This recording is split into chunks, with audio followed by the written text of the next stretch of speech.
Chapter 2075 Miscalculation. Chapter 2075 Miscalculation. Although Jade, Cheelin, and Nature Hall's other peak experts had intended to act, they couldn't help but freeze the moment they felt Fire Dance's oppressive aura. Guild leader, are we still going to fight them? Jade Cheelin could not help but ask as she turned to look at Nature Manifestation, her expression hesitant. One domain realm expert was already extremely difficult to defeat. Now that Fire Dance, who felt like another domain realm expert, had joined the fray, she had to take this situation more seriously. Ordinary players might not realize the importance of one or two domain realm experts in a guild, but as one of Nature Hall's upper echelons, she was very clear of the implications. This was no longer a matter of Sherfong or Fire Dance's personal strength, but of Zero Wing's foundations. Instead, it was a matter of Zero Wing's guild foundations. If Zero Wing had only possessed a single domain realm expert, it could have been explained away as luck. It would prove nothing regarding Zero Wing's foundation. However, the fact that Zero Wing had at least two domain realm experts couldn't be shrugged off in the same way. Domain realm experts weren't as common as cabbages. If Zero Wing truly had two domain realm experts, the guild wasn't as simple as everyone assumed. Cheelin, you're overthinking this. Her aura doesn't prove that she's a domain realm monster. She could simply have absurdly high basic attributes. Zero Wing has no background, so it's lucky enough to have one domain realm expert. How could it possibly have two? And such a young one at that. A solemn man with a scar across his face spoke up.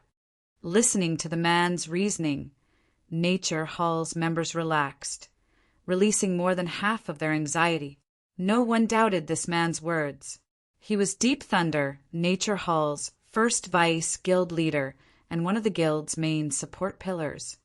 He was also one of the top 10 experts on the Gods Domain's secret experts list. The secret pavilion had two Gods Domain experts lists. One recorded the top 1,000 experts with the most attention-grabbing battle records. The second was a secret list, which only superpowers could purchase. The secret experts list only contained 100 names. However, these players weren't ranked by their battle records, but based on the combat standards they had revealed. One had to be a Void Realm expert before the secret pavilion would even consider them for the list. Any peak expert that could rank on the secret experts list was, at most, a step away from the domain realm. Those that ranked among the top 10 were practically pounding against the edge of this realm. They only needed a slight push to reach the domain realm. Deep Thunder was one of these experts. Although none of Nature Hall's experts in the room had reached the domain realm yet, Deep Thunder was undoubtedly the most knowledgeable about it. Since Deep Thunder was certain that Fire Dance was not a domain realm expert, there was a 90% chance that he was correct. Thunder is right. Everyone needs to calm down. Although I don't know how this little girl from Zero Wing has such frightening basic attributes. Zero Wing is 100 years too early if it thinks it can stroll into Nature Hall's residence with such an attitude.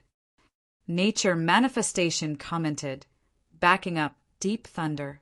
He flashed Sherfong a piercing glare before commanding, summon Senior Fan and the Evil Spirit Legion members immediately. Lock down the residence. I want to see how capable these Zero Wing representatives truly are.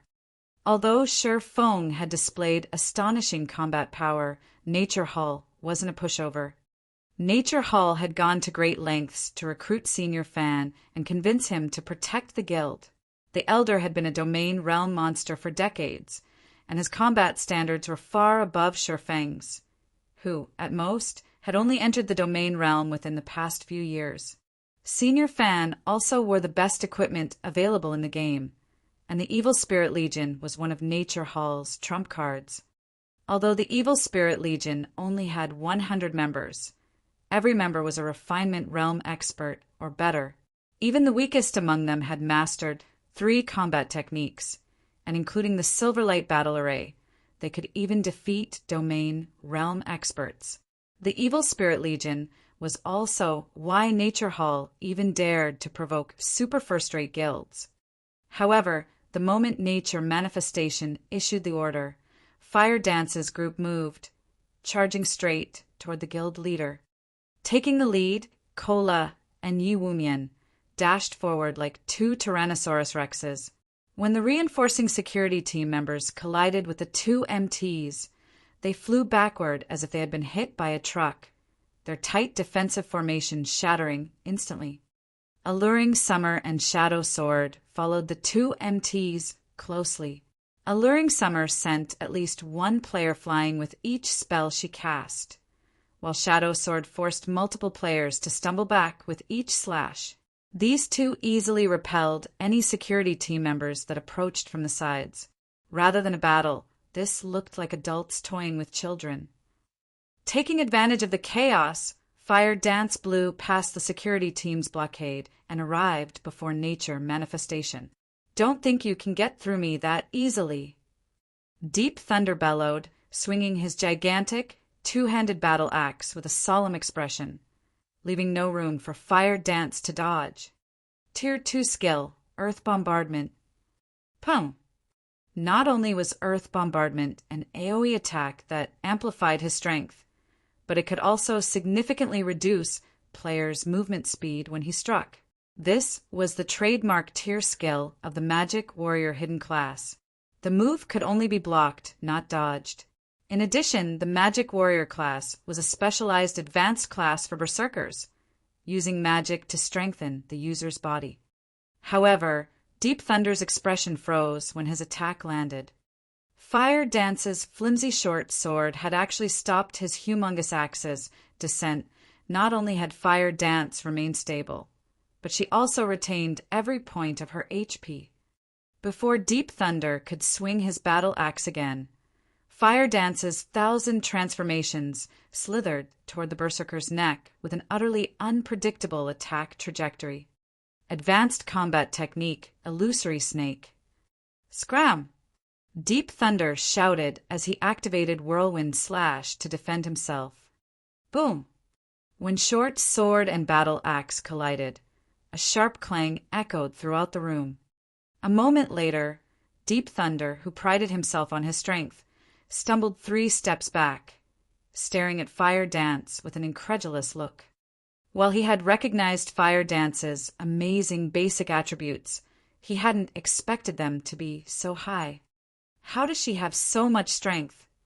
Deep Thunder wasn't the only one the situation surprised. Jade Qilin, who cast spells from the side, glanced over in horror when she noticed Deep Thunder stumble. In God's domain, there was a major difference between one-handed weapon strength and that of two-handed weapons. This was why most Berserker players chose two-handed weapons.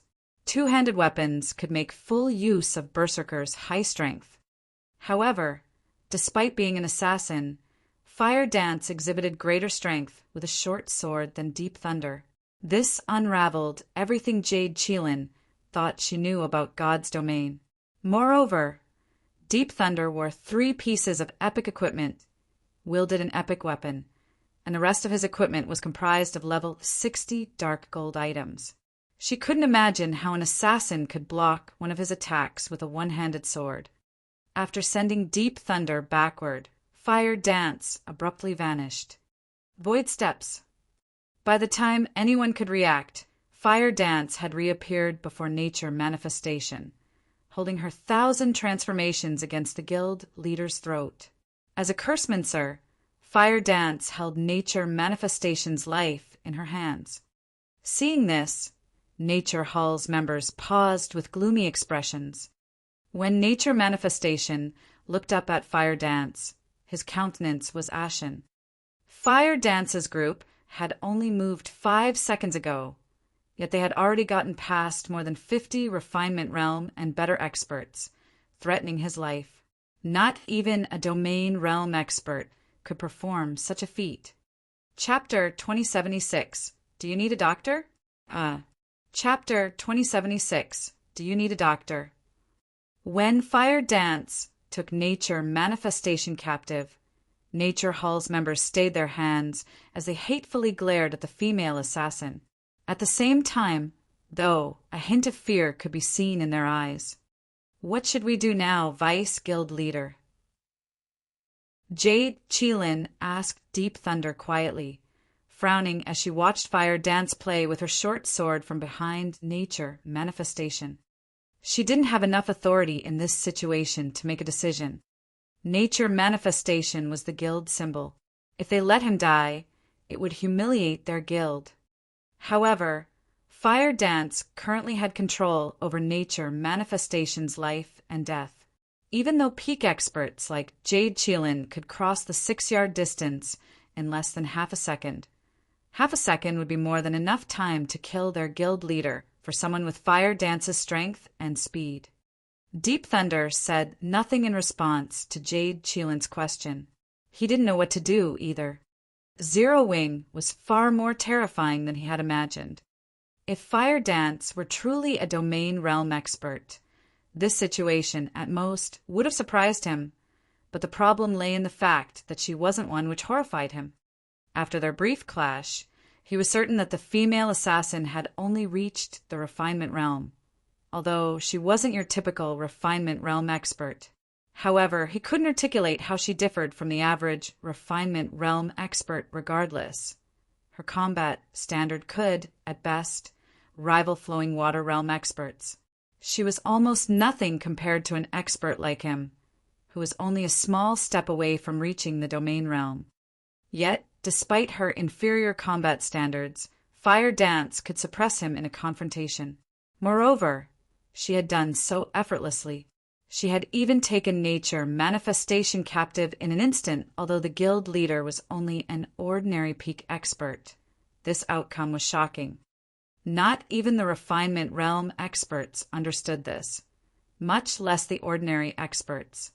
Peak experts were known as such because they stood at the peak of God's domain. Even domain realm experts would struggle to threaten a peak expert's life. Yet Fire Dance had done so effortlessly. He couldn't imagine what weapons and equipment would be necessary to allow an expert, who had reached the flowing water realm at best, to command even greater combat power than domain realm monsters.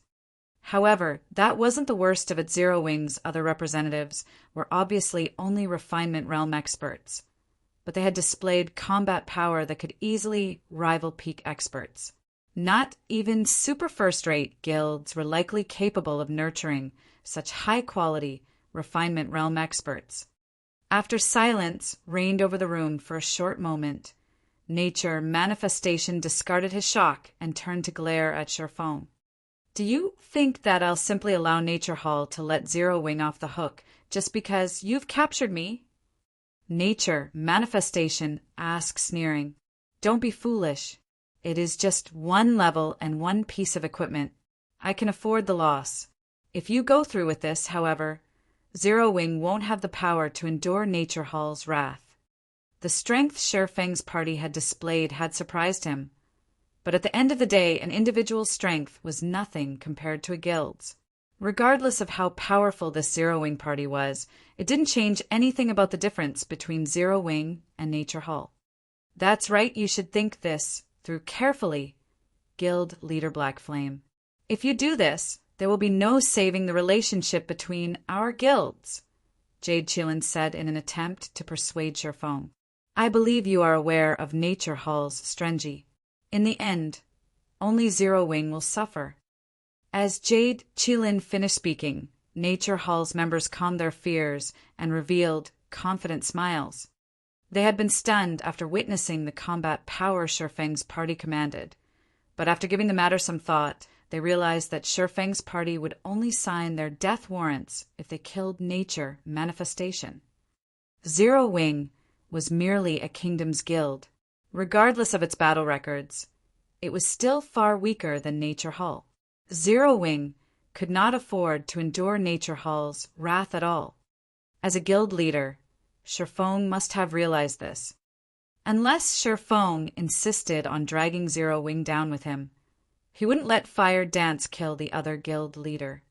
Even Storm City's independent players wouldn't believe that Shifeng would do such a thing, let alone these guild upper echelons.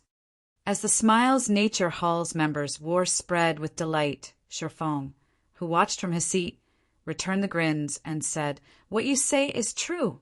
There is a big difference between Zero Wing and Nature Hall. But what if Nature Hall lost Storm City?" Lost Storm City? Is this fellow dreaming? What a joke! How could our guild possibly lose Storm City? Nature Hall's members began to laugh, thinking Shifeng had gone mad. Storm City was Nature Hall's main headquarters. Not even a superpower could dethrone the guild in its own city, much less Zero Wing. You're referring to the auction arena battle, right? Nature Manifestation laughed. Well, I understand your thinking. That is a battle of experts and resources.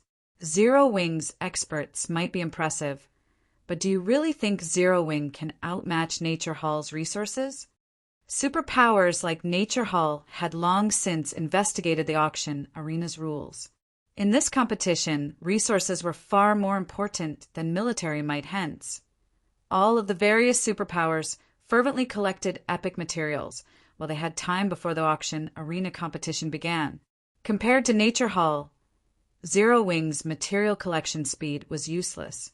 How could Zero Wing possibly hope to defeat Nature Hall in a contest for Storm City's auction house? However, as Nature Manifestation finished his statement, Shifeng revealed a dark gold crystal from his bag. The crystal was unusually eye-catching in this room, and it drew everyone's gaze. While most of the reception room's occupants didn't understand why Shifeng had revealed this crystal, Nature Manifestation froze when he saw it. How did you get that? Nature Manifestation could not help but ask. Nature Manifestation's sudden change of expression even confused Fire Dance and her companions, let alone Nature Hall's members. No one knew why the Nature Hall's almighty guild leader would seem scared of a single crystal. Do you really need to ask? Shifeng said, revealing a faint smile. I am the player responsible for activating Thunder Axe City, of course. Is it so strange that I have this crystal? The item in his hand was none other than the Thunder Axe Crystal, which was capable of teleporting a large number of players to Thunder Axe City. It also normally cost 5,000 Thunder Axe City contribution points. You activated Thunder Axe City? That is impossible. How could you be responsible? Nature Manifestation stared at Shifeng with an incredulous look. Thunder Axe City was a super large-scale neutral city, and after its activation, it had quickly become a hub for many superpowers, including Nature Hall. Countless first and second-rate guilds visited the city as well. The neutral city was so popular due to its abundant resources, especially incredibly rare epic materials. Thunder Axe City was practically a treasure trove. However, traveling to and developing in Thunder Axe City was quite difficult. Due to its terrain and environment, not even expert players could remain in the city for long. Even with its sturdy foundations, Nature Hall could only afford to send 300 experts to develop in the city long term. However, not only did Shifeng possess the Thunder Axe Crystal, which one could purchase from the Thunder Axe Temple and provided convenient transport to the city, but he was also responsible for Thunder Axe City's activation. However, when Nature Manifestation recalled the group of giant players Zero Wing possessed, and the Thunder Axe Crystal in Shifeng's hand, which no player should be able to obtain at this stage of the game, he knew that Shifeng's claim was likely true. Guild Leader Nature, what's wrong? You don't look too good. Should I call a doctor? Shifeng asked, chuckling at Nature Manifestation's deathly pale expression. Chapter 2077, Nature Hall Submits. Chapter 2077, Nature Hall Submits. As Shifeng's calm voice continuously echoed throughout the room, Nature Manifestation's expression twisted into something ugly. Traces of fear flashed in his eyes, stupefying Nature Hall's members. Nature Manifestation stood at the very top of the Storm Empire. A single word from him could decide the life or death of the Empire's various guilds. He was also a bona fide peak expert. He could lead Nature Hall to become an overlord in God's domain in the future.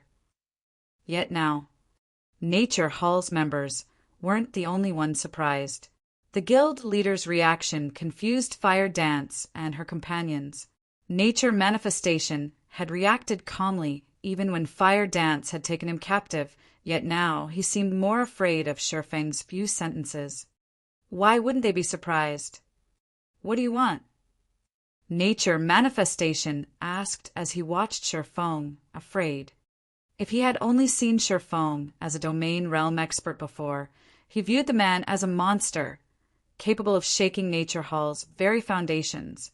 After learning that this swordsman had pioneered Thunder Axe City and acquired the Thunder Axe Crystal. Most people were still unaware of Thunder Axe City. Even in Nature Hall, only the guild's upper echelons and the experts that had visited the city knew about its splendor. According to their understanding, Thunder Axe City should have activated more than 2 weeks ago. The various superpowers, however, had only discovered the city 9 days ago.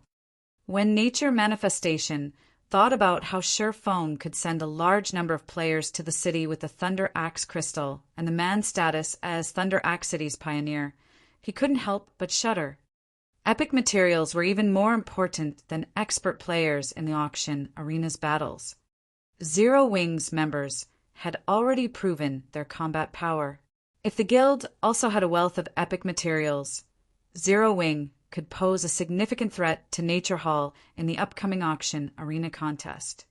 Meanwhile, Deep Thunder, Jade Qilin, and Nature Hall's other upper echelons stared at Shifeng in fear. They had counted themselves fortunate to send 300 experts to Thunder Axe City, but Shifeng was actually responsible for activating the neutral city. Nature Hall is so powerful. How could Zero Wing ever hope to compare? Shifeng laughed.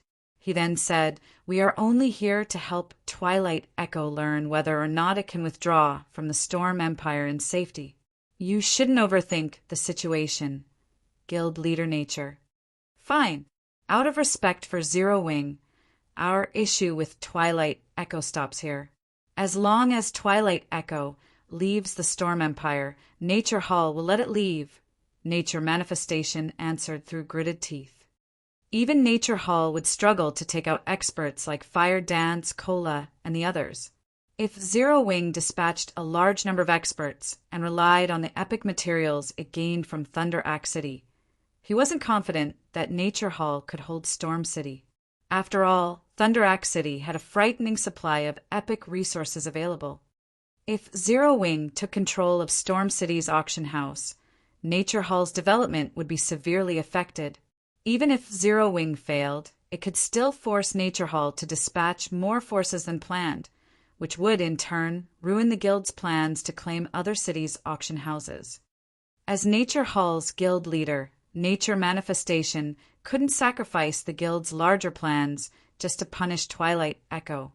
Moreover, he suspected that Zero Wing had far more trump cards than what it had revealed in this reception room. Of course, this was only his conjecture. The fact that Shifeng had pioneered Thunder Axe City was already frightening. Nature Manifestation couldn't think of what could be even more impressive than that. When Nature Hall's reinforcements heard their guild leader's decision, their jaws dropped. They couldn't believe what they had just heard. Just who is this Black Flame? Nature Hall's members grew more curious about Shifeng. This man had actually forced their guild leader to compromise with just a few words. No one would believe this if they told them. Nature Manifestation had even chased the 9-star family out of the Storm Empire. How could he possibly submit to a guild from a small kingdom? Guild Leader Nature is quite open-minded. If there are no other problems, we'll be taking our leave, Shifeng said with a smile.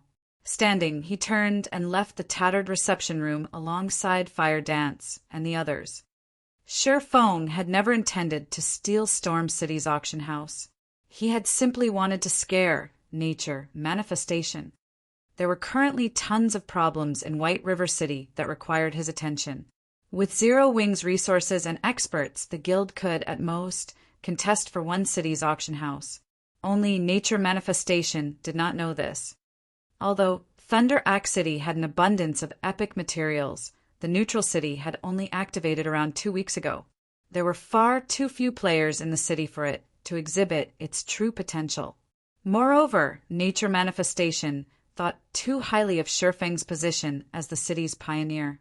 Even if Shifeng had secured a 2-star smithy, he wouldn't acquire as many epic materials as guild's raiding team dungeons. If Nature Manifestation realized this, he'd faint with anger and try to fight Zero Wing to the death. As Shifeng and his subordinates made their way to the door, the Nature Hall players guarding the door stepped aside to let them through after receiving a signal from Nature Manifestation.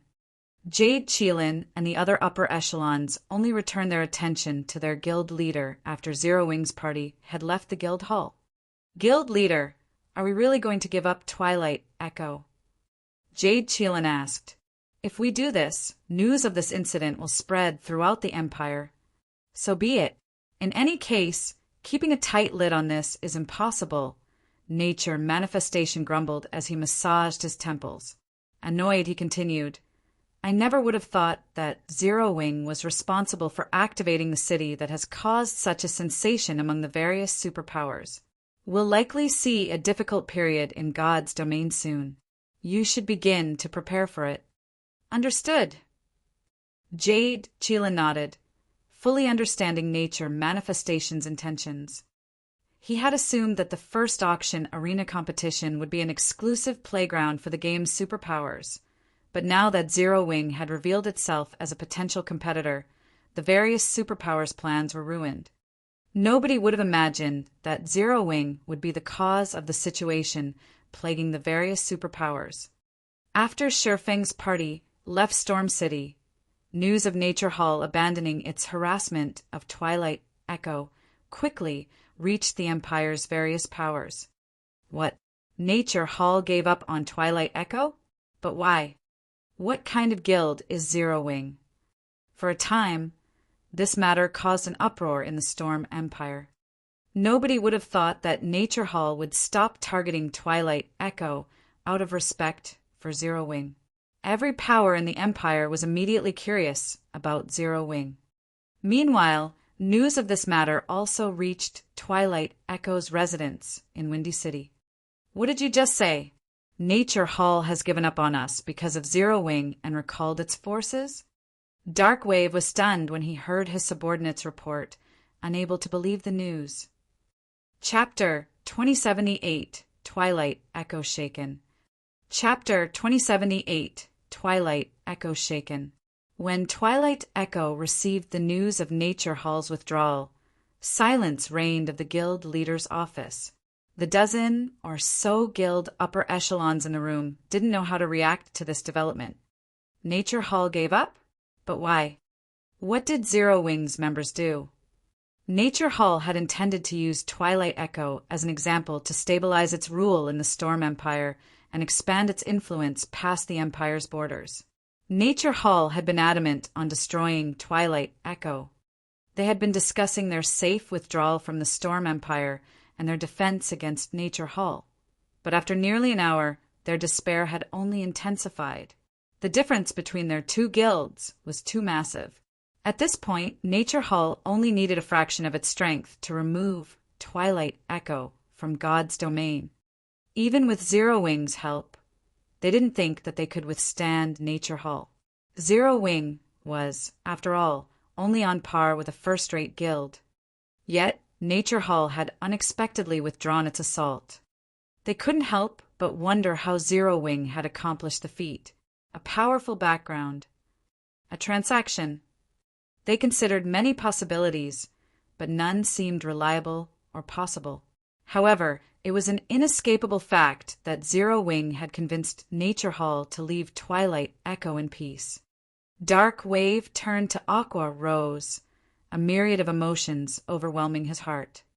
When Violet Cloud had informed Owl Life that Zero Wing intended to protect Twilight Echo, Dark Wave had assumed it had been Zero Wing's way of taking a stand against Nature Hall. He hadn't actually believed that her guild could protect his. Looking at it now, however, it seemed that Violet Cloud had meant what she had said. This was the Storm Empire's overlord they were talking about.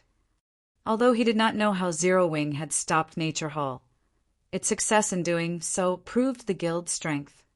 When Aqua Rose had left Twilight Echo to join an insignificant, upstart guild from some backwater kingdom, many of the guild's members had mocked her for her foolishness.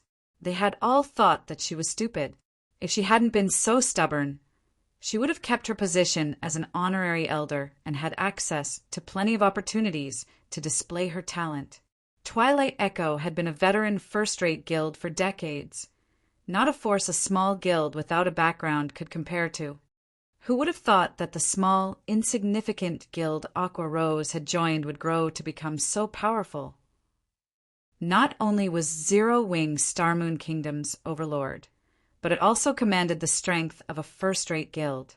Now, it had saved Twilight Echo from the brink of destruction, convincing a superpower like Nature Hall to abandon its plans. After this series of events, Dark Wave couldn't fathom how powerful Zero Wing truly was, despite the fact that he led a veteran first-rate guild. If news of this reached Twilight Echo's guild elders, the old fellows and company representatives that had mocked and ridiculed Aqua Rose would likely die from embarrassment. They had all played a major part in dismissing her from her position as honorary elder. Due to this incident and her position in Zero Wing, Aqua Rose would have considerable influence in Twilight Echo from now on. The guild might even follow her whims. Dark Wave wasn't the only one to think this. Every upper echelon in the office realized the implications of today's events. Their views of Aqua Rose had utterly changed.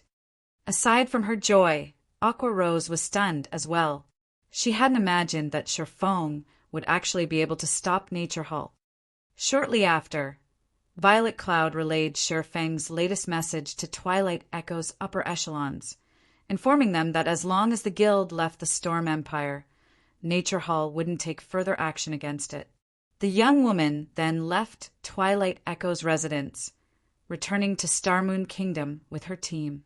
As for Aqua Rose, she only intended to return after dealing with a few matters with her old guild. Twilight Echo's upper echelons eagerly hoped that Aqua Rose would stay for some time. Twilight Echo was going to leave the Storm Empire and find another kingdom to continue its development. This meant that it would have to deal with the overlord of whichever kingdom they chose. If they had the help of a powerhouse like Zero Wing, settling in their new home would be far easier. Meanwhile, news of the events between Nature Hall and Twilight Echo soon reached God's domain's many superpowers. Nature Hall was one of them, and even though this incident was a small matter in the other superpowers' eyes, it was still necessary to watch the situation. Or Empire, Crimson Flame Fortress. How can Nature Hall be so dumb? It gave up such a good opportunity to stabilize its position in the Storm Empire just because of Zero Wing? Did Zero Wing offer the guild some massive bribe? Jingyang, who stood inside Blackwater's vice guild leader's office, ranted his confusion after reading the latest message. Nature Hall had been developing rapidly lately, and it easily ranked among the top 10 fastest developing superpowers in God's domain. Many veteran, super first-rate guilds were even starting to feel threatened. Yet, out of respect for Zero Wing, the guild had abandoned its plans. It was truly surprising. Not bad. It seems Zero Wing is quite capable, after all. It's no wonder why it rejected my offer of cooperation, Xuanwu-Chisa said, a charming smile forming on her face. Vice Guild Leader, you think too highly of Zero Wing. I don't know what benefits it offered Nature Hall to settle this matter, but Zero Wing hasn't solved its predicament in White River City. Ignoring the several powers that desire the city's auction house, Zero Wing has its hands full with its own internal problems, Jingyang said. Starlink has recently invested a lot of capital into hindering Zero Wing. It is even trying to poach Zero Wing's upper echelons and core members by offering to triple their current salaries. Starlink has also begun to claim commissions meant for Zero Wing by offering lower prices, slowly chipping away at Zero Wing's financial situation. I doubt it will be more than a month before Zero Wing crumbles in on itself. Larger guilds had both advantages and disadvantages. When a guild had a low member count, its daily expenditures were relatively small. Hence, its finances were easy to handle. However, as a guild grew, it would face more difficult financial problems, including hostile corporations' intervention. A guild's financial problems could become even more challenging. Hence, although Zero Wing seemed to have grown quite powerful, it had acquired new weaknesses. Zero Wing had still been a relatively small guild without a headquarters in the real world, and as a result, it hadn't had to contend with major expenditures. Its size had rendered hostile corporations' interference ineffective, but things had changed. Now, not only had Zero Wing purchased Ouroboros' main headquarters, but it had become even larger than Ouroboros at its peak. Its monthly expenditure was easily a dozen of times larger than Ouroboros' had been. This was why the various first-rate guilds feared the various superpowers. Not only could a superpower crush a first-rate guild under its military might, but it could also launch an economic assault. Meanwhile, after Shurfeng's party returned to Starmoon Kingdom's White River City, he sent Fire Dance and the others to continue their team dungeon raids and collect as many epic materials as possible to prepare for the auction arena. It's about time that I deal with my elemental cores.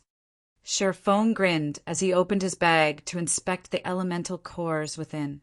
He then altered his appearance using the demon mask and visited White River City's teleportation hall.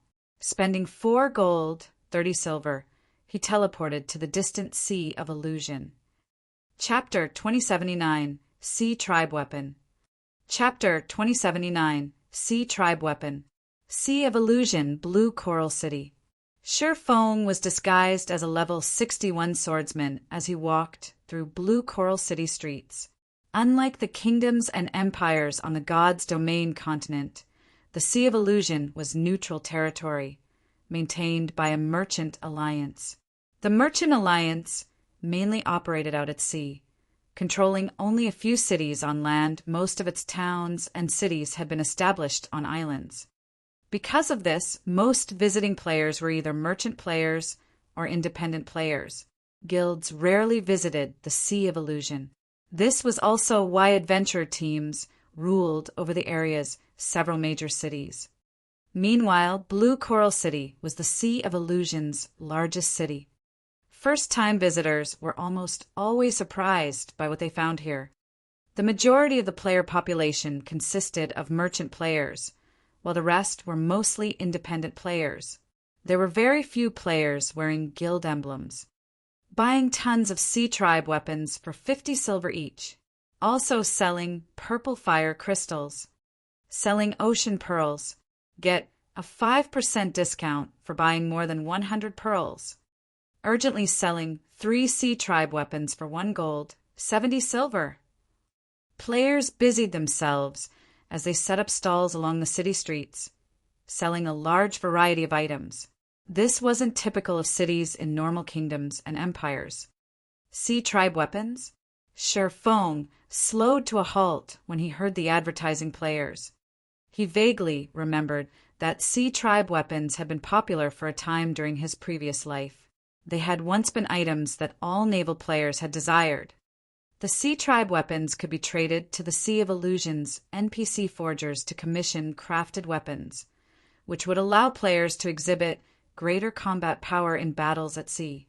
Weapons that had been made with Sea Tribe weapons were 15% to 20% stronger than normal weapons of the same rank, a considerable improvement. Only, trying to craft a high-quality naval weapon was not easy, and the production success rate wasn't 100%. If one wanted to commission a level 60 secret silver weapon, they'd need 3 Sea Tribe weapons, and the production success rate would only be 50%. A level 60 fine gold weapon would cost 5 level 60 C tribe weapons, and the success rate was only 30%. To put it simply, the higher the desired weapon's quality was, the more C tribe weapons a player would need, and the lower the production success rate would be.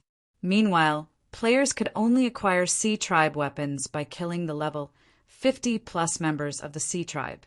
Hence, complete naval weapons were incredibly expensive on the market.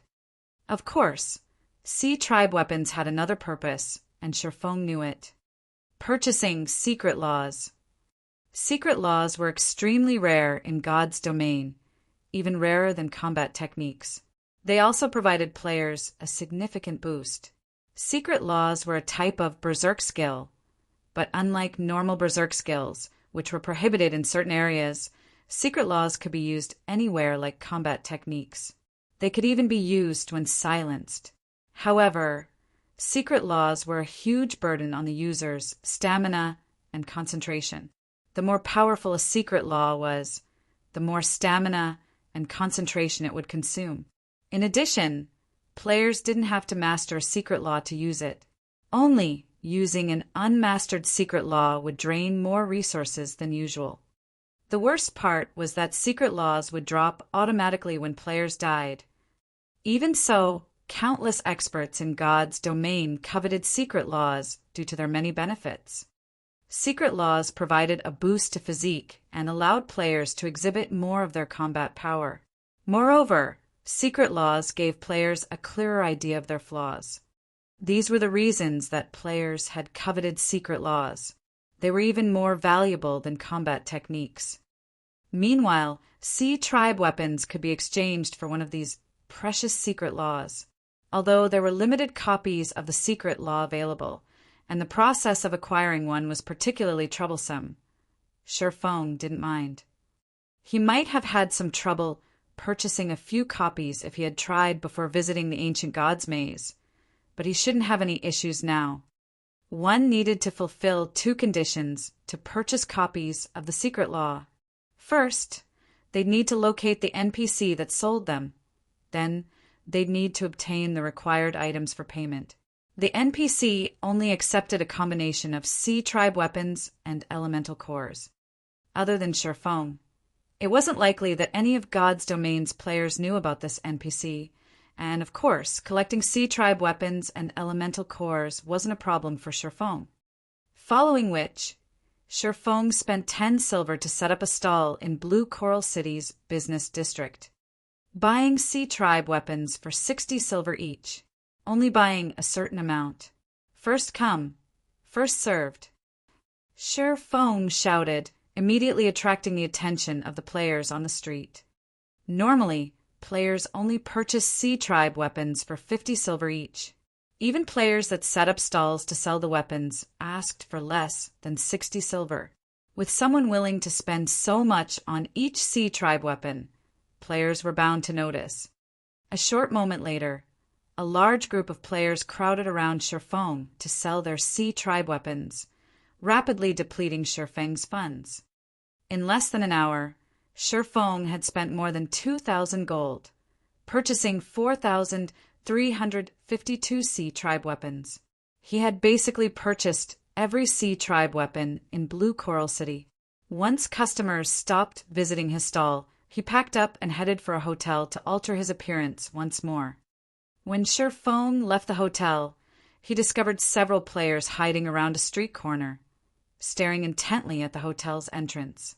It was obvious that these players wanted to learn why he had bought so many C tribe weapons. Unperturbed, Shifeng found a deserted location and used the 7 Luminaries ring to teleport out of Blue Coral City. After using space movement and spatial gate 4 times in a row, Shifeng arrived on a volcanic island that housed monsters ranging from level 80 and level 100. These monsters were far from ordinary, with the weakest among them a chieftain that had the combat power to rival players who reached the Trial Tower's 3rd floor. Even ordinary Tier 2 experts of the same level would have a difficult time fighting these chieftains one-on-one.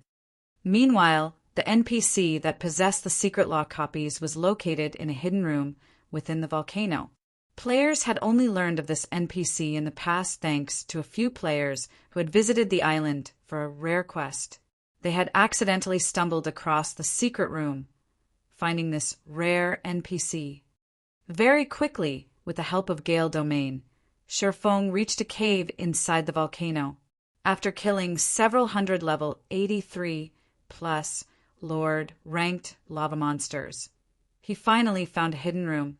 Although the cave's monsters were all lords, they had dropped almost no loot. They hadn't dropped anything beyond some ordinary materials, not even a single piece of common equipment. Although the monsters' loot was terrible, the EXP they granted was astounding. After killing several hundred monsters, Sherfong had finally risen from level 70 to 71. As he opened the door to the hidden room, Sherfong was greeted by the sight of a dark, empty room. It only contained a stone platform. Sherfong grew a little excited as he approached the platform, spending 100 magic crystals to light the candle upon it without hesitation. By the time the public had discovered this place in the past, the players that had pioneered the island had cleaned out the NPC's stock of secret law copies. Although the stock would replenish from time to time, the various superpowers had already laid claim and monopolized the NPC. Small guilds like Shadow had only been able to watch and drool from the sidelines. As the candle wick ignited, a storm abruptly enveloped the room. The translucent figure of a man began to materialize before Sherfong. After an inspection, one would discover that this man was a level 80, Tier 2 professional mage named Horus. However, when Sherfong inspected the man with omniscient eyes, he discovered that the NPC was actually a level 180, Tier 5 divine mage. If players gave in to their greed and tried to rob this NPC, only death would await them, a particularly cruel death. "Young adventurer, are you the one who has awakened me?" Horus asked as he watched Sherfong with eyes swallowed by dark blue flames, his gaze chilling. "Yes, Lord Horus." Sherfong nodded respectfully. As a deceased entity, Horus abhorred the living. If Sherfong disrespected him, he'd get nothing from this NPC. "Very good. When I was alive, the King of the Sea tribe hunted me down and killed me. Now I want revenge on the Sea tribe. However, I cannot leave this place, so I want you to be my instrument of vengeance, slaying the Sea tribe's members. As proof of your achievement, you may bring me the Sea tribe's unique weapons. Once you complete this task, I will reward you handsomely," Horus said. Although the NPC's tone was calm, the rage in his eyes was apparent. "System, you have accepted the epic quest, the Wrath of the Dead. Quest content: kill Sea Tribe members and obtain 3,000 Sea Tribe weapons. Rewards unknown. Chapter 2080 Epic Rank Reward. Chapter 2080 Epic Rank Reward. An epic quest? Sherfong was slightly astonished when he heard the system notification. He had never heard of Horus giving out an epic quest in the past. He had only known that this NPC wanted Sea Tribe weapons in a bid for vengeance against the Sea Tribe. The quest in the past had only been an advanced hidden quest, requiring 1,000 Sea Tribe weapons to complete, and a player had to finish the quest before they could trade with Horus. Now, not only was the quest epic rank, but its completion also required 3,000 Sea Tribe weapons. This massive change ruined his plans. In the past, the activation quest had awarded the Ocean's Heart design an intermediate magic array design. Although Ocean's Heart was only a barrier-type magic array, it could suppress sea monsters to a frightening extent. Ocean's Heart was even effective against mythic monsters and extremely useful to guilds trying to develop their naval prowess. The Ocean's Heart's magic array scrolls had sold for astronomical prices in the past. Of course, now that the quest had changed, its reward would be different as well. "It seems I'll have to come up with a different method." Sherfong sighed deeply as he handed Horus 3,000 Sea Tribe weapons. The various major powers on the main continent had already reached a developmental bottleneck. As a result, these powers had begun to compete over the sea's resources. Fortunately, Zero Wing already had its own shipyard, many advanced speedboats, and control of several coastal towns and naval cities. Immortal Light, Zero Wing's subordinate, had also been developing its naval strength under Shifeng's orders and was now a significant power at sea. However, with how quickly the various major powers were developing, Zero Wing would struggle to maintain these advantages. Shifeng had wanted to rely on the ocean's heart to accelerate the guild's development at sea, but now he had no choice but to look for other avenues. As Shifeng gave Horus the Sea Tribe weapons, the NPC's eyes glowed with excitement. Wonderful! There are indeed 3,000 Sea Tribe weapons here. Horus nodded in satisfaction, his hand abruptly flashing with a bright glow. When the light subsided, he held an ancient tome. I went to great lengths to obtain this book. Hopefully, you can make good use of it. If you obtain more Sea Tribe weapons in the future, you can find me to trade them. When Horus finished speaking, not only did Shifeng obtain the tome, but he also earned an abundance of EXP. Not only did he instantly level up from 71 to 72, but he also gained 2 additional legacy skill points from completing the quest. The quest rewards were incredible. It was much harder to level up after reaching level 70, and Shifeng's hidden class required twice as much EXP as normal players. An ancient forging book? Shifeng's eyes widened in shock when he inspected the book he had earned from Horus. Ocean's Heart didn't have much use to individual players, but the magic array was quite important to guilds. If possible, he wanted to trade 3,000 Sea Tribe weapons for the array design. However, after seeing the ancient forging book, this thought vanished.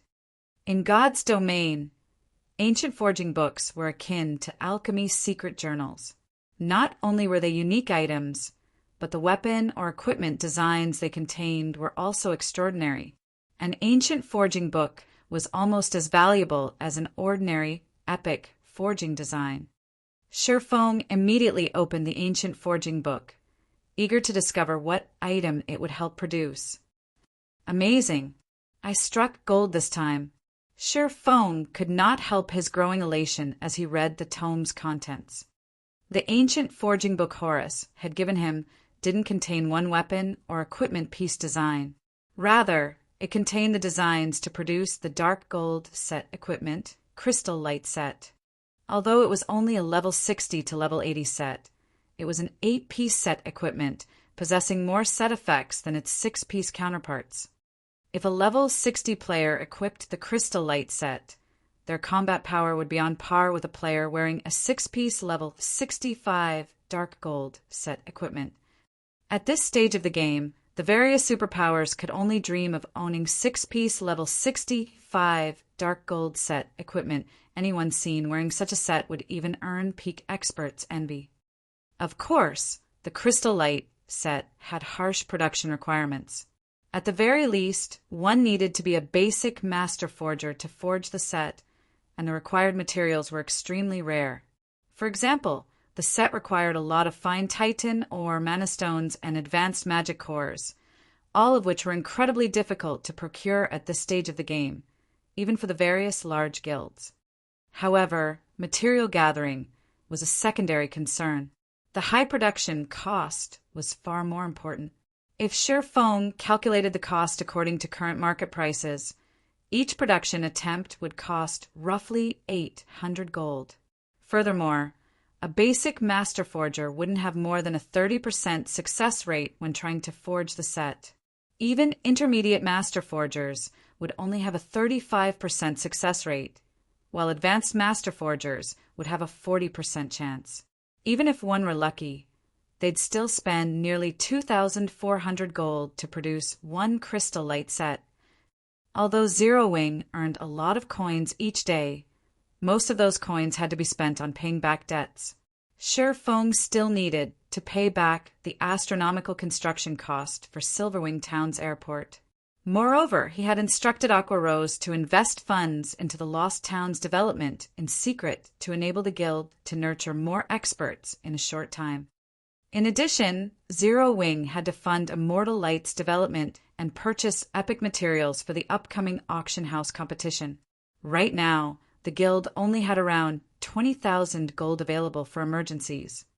If he wanted to mass-produce the Crystal Light set and form a personal security team like Nature Manifestations, he'd need a lot more coins.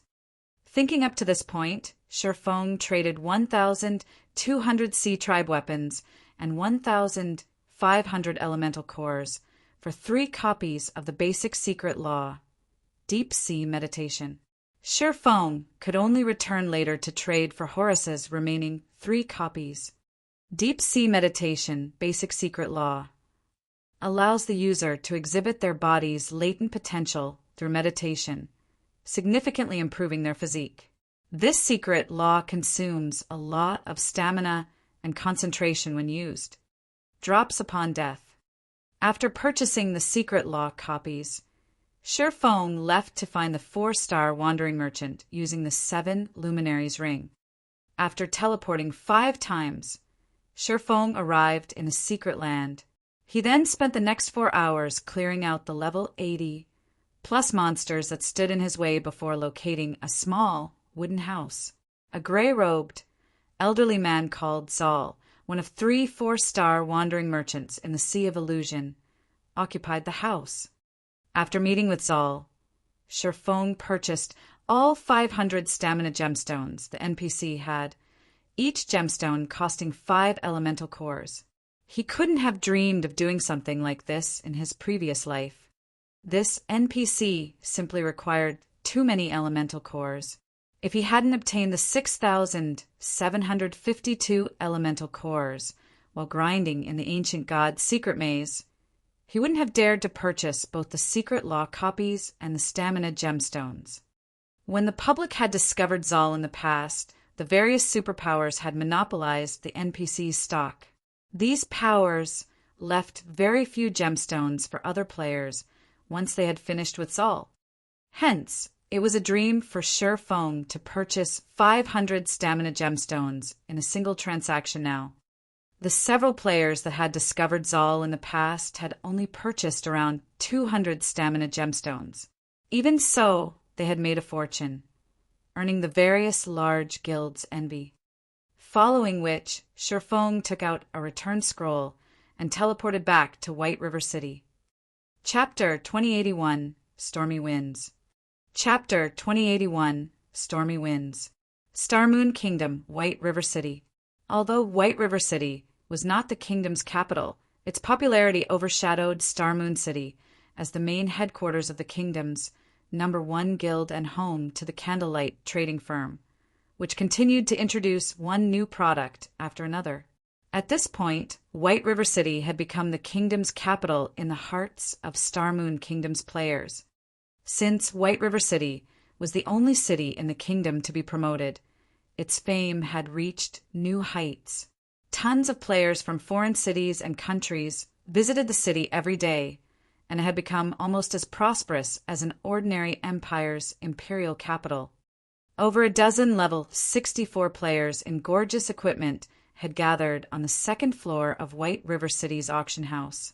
They all wore the same guild emblem as they watched the fight in the auction arena. Contempt filled their eyes as they looked down on the combatants. As expected of a small kingdom, although the local players' equipment standards are quite good, their combat standards are terrible. They're not even a match for some second-rate guilds in our Dark Knight Empire. It's no wonder why Zero Wing lords over Star Moon Kingdom, a level 64 berserker said as he watched several guild players from Star Moon Kingdom fight in the auction arena in ridicule. The berserker had not held back his opinion. With the physique of Tier 2 players, the combatants had heard him clearly even from 50 yards away. However, none of those players dared to comment against the berserker. They all simply lowered their heads and remained silent. This berserker had earned the right to such arrogance. This level 64 berserker had won 20 matches in the auction arena in a row. Quite a few of the berserker's opponents had been peak experts from Star Moon Kingdom, but none of them had dropped the berserker's HP below 80%. This berserker had even fought two opponents at once and still maintained his HP above 80%, winning the match. Moreover, the berserker's identity was extraordinary. This berserker was Dust Blood, one of the 10 great experts from the Dark Knight Empire's Bloodbath family. The Bloodbath family was a veteran, first-rate guild, and at this point it was the strongest guild in the Dark Knight Empire, excluding the 3 resident superpowers.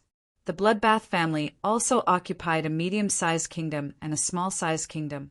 No ordinary first-rate guild could hope to compare to its strength. Although these guilds are very weak, Zero Wing's title as Star Moon Kingdom's overlord proves that it has some ability. Furthermore, Zero Wing has 4 experts that rank on the God's Domain experts list. Black Flame, in particular, has killed many superpowers peak experts thus far, a young man in dark gray robes said. Zero Wing's name had already become commonplace in the Dark Knight Empire. After all, the guild had successfully helped the 100 Flowers Palace stop Starlink's invasion in Moon Creek Town. The incident had surprised the Empire's various guilds, all of which had immediately investigated Zero Wing. However, the more they looked into Zero Wing, the more the guild surprised them. These guilds hadn't been surprised by Zero Wing's rapid development in God's domain, but by the number of frightening powers Zero Wing had provoked. The Dragon Phoenix Pavilion's 9 Dragons Emperor, the Evil God's Temple, Pantheon, Blackwater, Miracle, and the Dark Knight Empire Starlink. All of these guilds were powerful enough to make even a first-rate guild like Bloodbath Family shudder in fear. Yet, Zero Wing had provoked every one of them. The fact that Zero Wing had survived this long was unbelievable. Calling it a miracle wasn't an exaggeration. Zero Wing's success will soon reach its end. The various superpowers have been busy with their own matters, so none of them have bothered to retaliate. I've also heard that Zero Wing has a tentative alliance with the Dragon Phoenix Pavilion's Phoenix Rain. But things have changed. The various superpowers have set their sights on White River City, and even if Phoenix Rain makes a personal appearance, she can't change Zero Wing's fate, Dust Blood said, sneering. The fact that Zero Wing had 4 experts that ranked on the God's Domain experts list was impressive to other guilds, but the achievement meant nothing to the various superpowers. The God's Domain experts list focused on players' battle records, not their overall strength. God's Domain had many experts that hadn't accumulated eye-catching battle records, yet wielded peerless strength. Take the Bloodbath family, for example. Bloodbath family's expert members were even stronger than the Refinement Realm experts on the God's Domain experts list, but none of them had actually made it on the list. To put it simply, only small guilds and independent players took the God's Domain experts list seriously.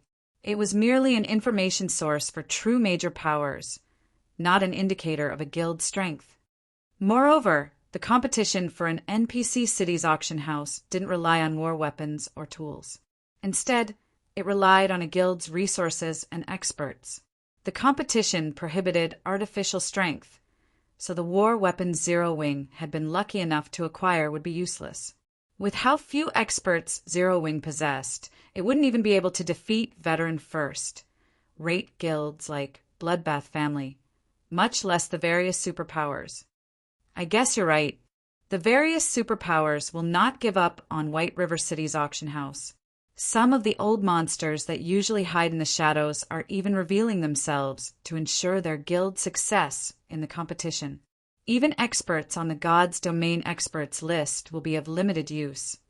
The young man nodded in agreement. When he spoke of the various superpowers' old monsters, fear and yearning flashed in his eyes. Thus far, the fights between God's Domain's superpowers had been nothing more than skirmishes. Large-scale battles between these major powers were rare.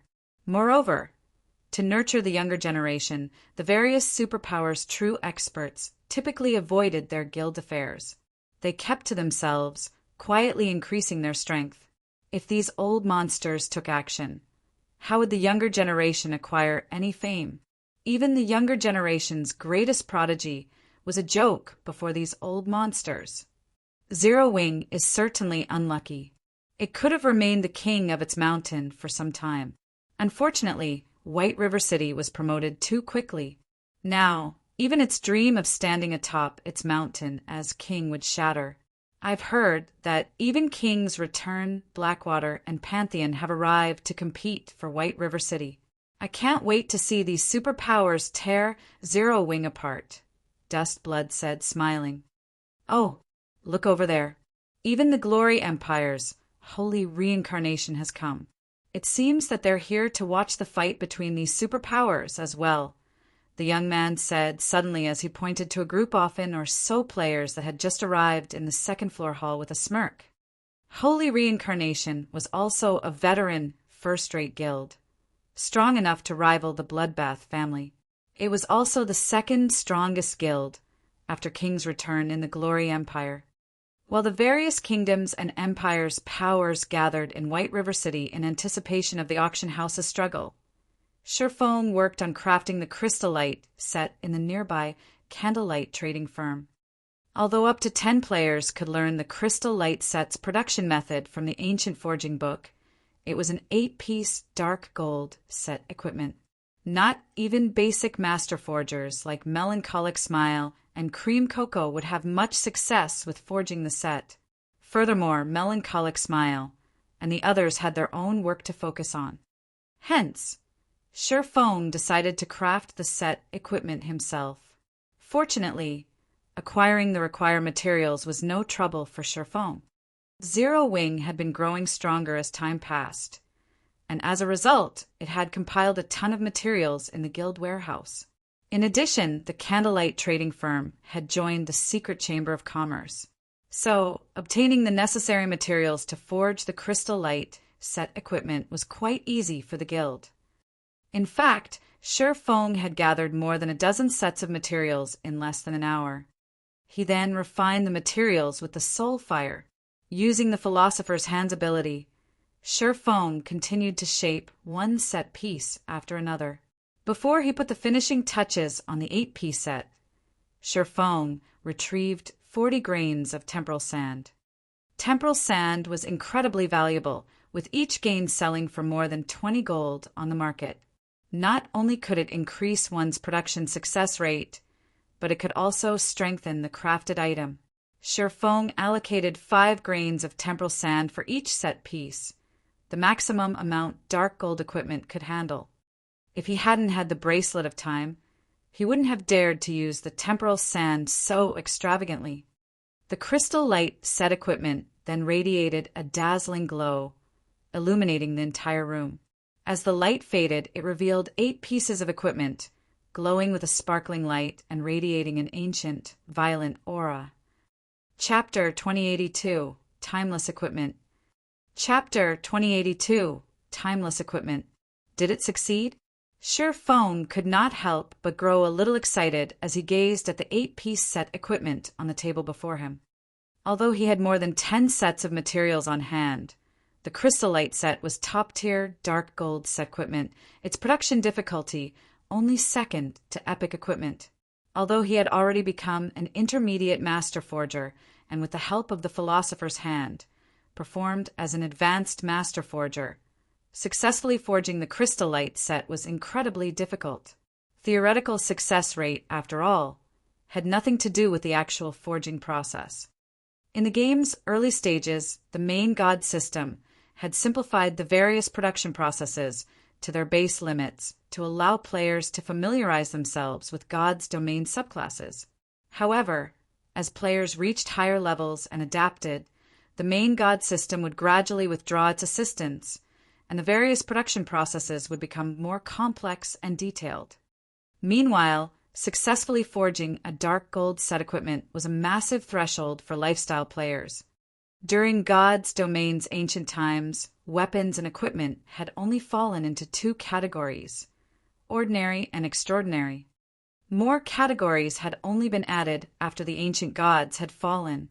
Ordinary equipment split into bronze, mysterious, iron, secret silver, fine gold, and dark gold ranks. Extraordinary equipment had been broken down into epic and legendary. Dark gold weapons and equipment were considered the peak of ordinary equipment, hence, they were extremely difficult to obtain and produce. Without a larger power support, an ordinary expert player would be limited to dark gold weapons and equipment at best. Meanwhile, dark gold set equipment was at the very apex of ordinary equipment, the best available without any flaws. No matter how high one raised their theoretical production success rate, a single mistake would result in failure. There was no room for error when crafting dark gold set equipment. One could argue that crafting dark gold set equipment was even more difficult than producing epic items, since the latter allowed for some mistakes. Only, the theoretical production success rate was much lower compared to dark gold set equipment. As Sherfong began to inspect the crystal light set before him, the sound of a system notification reached his ears. System: crystal light set has been successfully forged. Forging proficiency increased by 200 points. Obtained 10 million EXP. As expected of an 8-piece dark gold set equipment, it provided so much proficiency. Sherfong was elated when he saw the system notification. Even forging ordinary dark gold weapons and equipment awarded very little proficiency after reaching intermediate master rank. Normally, he'd be lucky to get 3 points for each success. This was why a player needed so much time to rise to advanced master rank after becoming an intermediate master. Now, forging a single crystal light set awarded 200 proficiency points, the equivalent of crafting nearly 70 pieces of dark gold equipment. However, the crystal light set's attributes were the true reason for Sherfeng's joy, not the system's reward. The crystal light set was a top-tier dark gold set equipment, and due to the enhancement the temporal sand provided, the 8 pieces' basic attributes had risen by 10%. Purely comparing basic attributes, ordinary epic equipment had around 20% to 30% higher attributes than the normal crystal light set, but the temporal sand had reduced that by 10%. There was no doubt that the set equipment before him was currently the best ordinary equipment available in the game. If he hadn't been wearing several pieces of epic equipment with beneficial effects, Sherfong would have immediately replaced his items with the crystal light set. Of course, Sherfong didn't stop after this success. He immediately began to forge the next set. As time continued to flow, the day of the auction house's struggle had finally arrived. White River City was particularly lively. Today, the various powers would battle to determine their future territories. As a result, countless players from Starmoon Kingdom and its neighbors had gathered in White River City. At this point, the city's player population exceeded 50 million. If not for White River City's traffic restriction, there would have been several times more players in the city. Today, even the various large guilds' elusive upper echelons gathered in the city's auction house. Representatives from more than 2,000 different guilds had come to participate in the competition. Moreover, a large number of adventure teams and dark powers had arrived to participate in the day's events. With so many powers, ordinary players didn't even qualify to walk into the auction house and were barred from entering the building. The city's independent players watched the various major powers members enter the auction house in envy. For today only, players needed to carry at least one epic material to enter White River City's auction house. Otherwise, regardless of how powerful or wealthy one was, they wouldn't get past the doors and were forced to wait outside. Even so, a large crowd had gathered outside the building to watch the competition. These players hadn't gathered because they had nothing better to do, but because the system had set up several colossal magic mirrors to broadcast the events along the business district. Anyone on the streets or resting in one of the city's establishments would be able to watch the spectacular competition for dominance over the auction house. Meanwhile, 2 players, one old and the other young, sat in one of the auction house's top-floor VIP rooms. From this spectator's room, These two would have a full view of the auction arena below, which easily accommodated more than 100,000 players.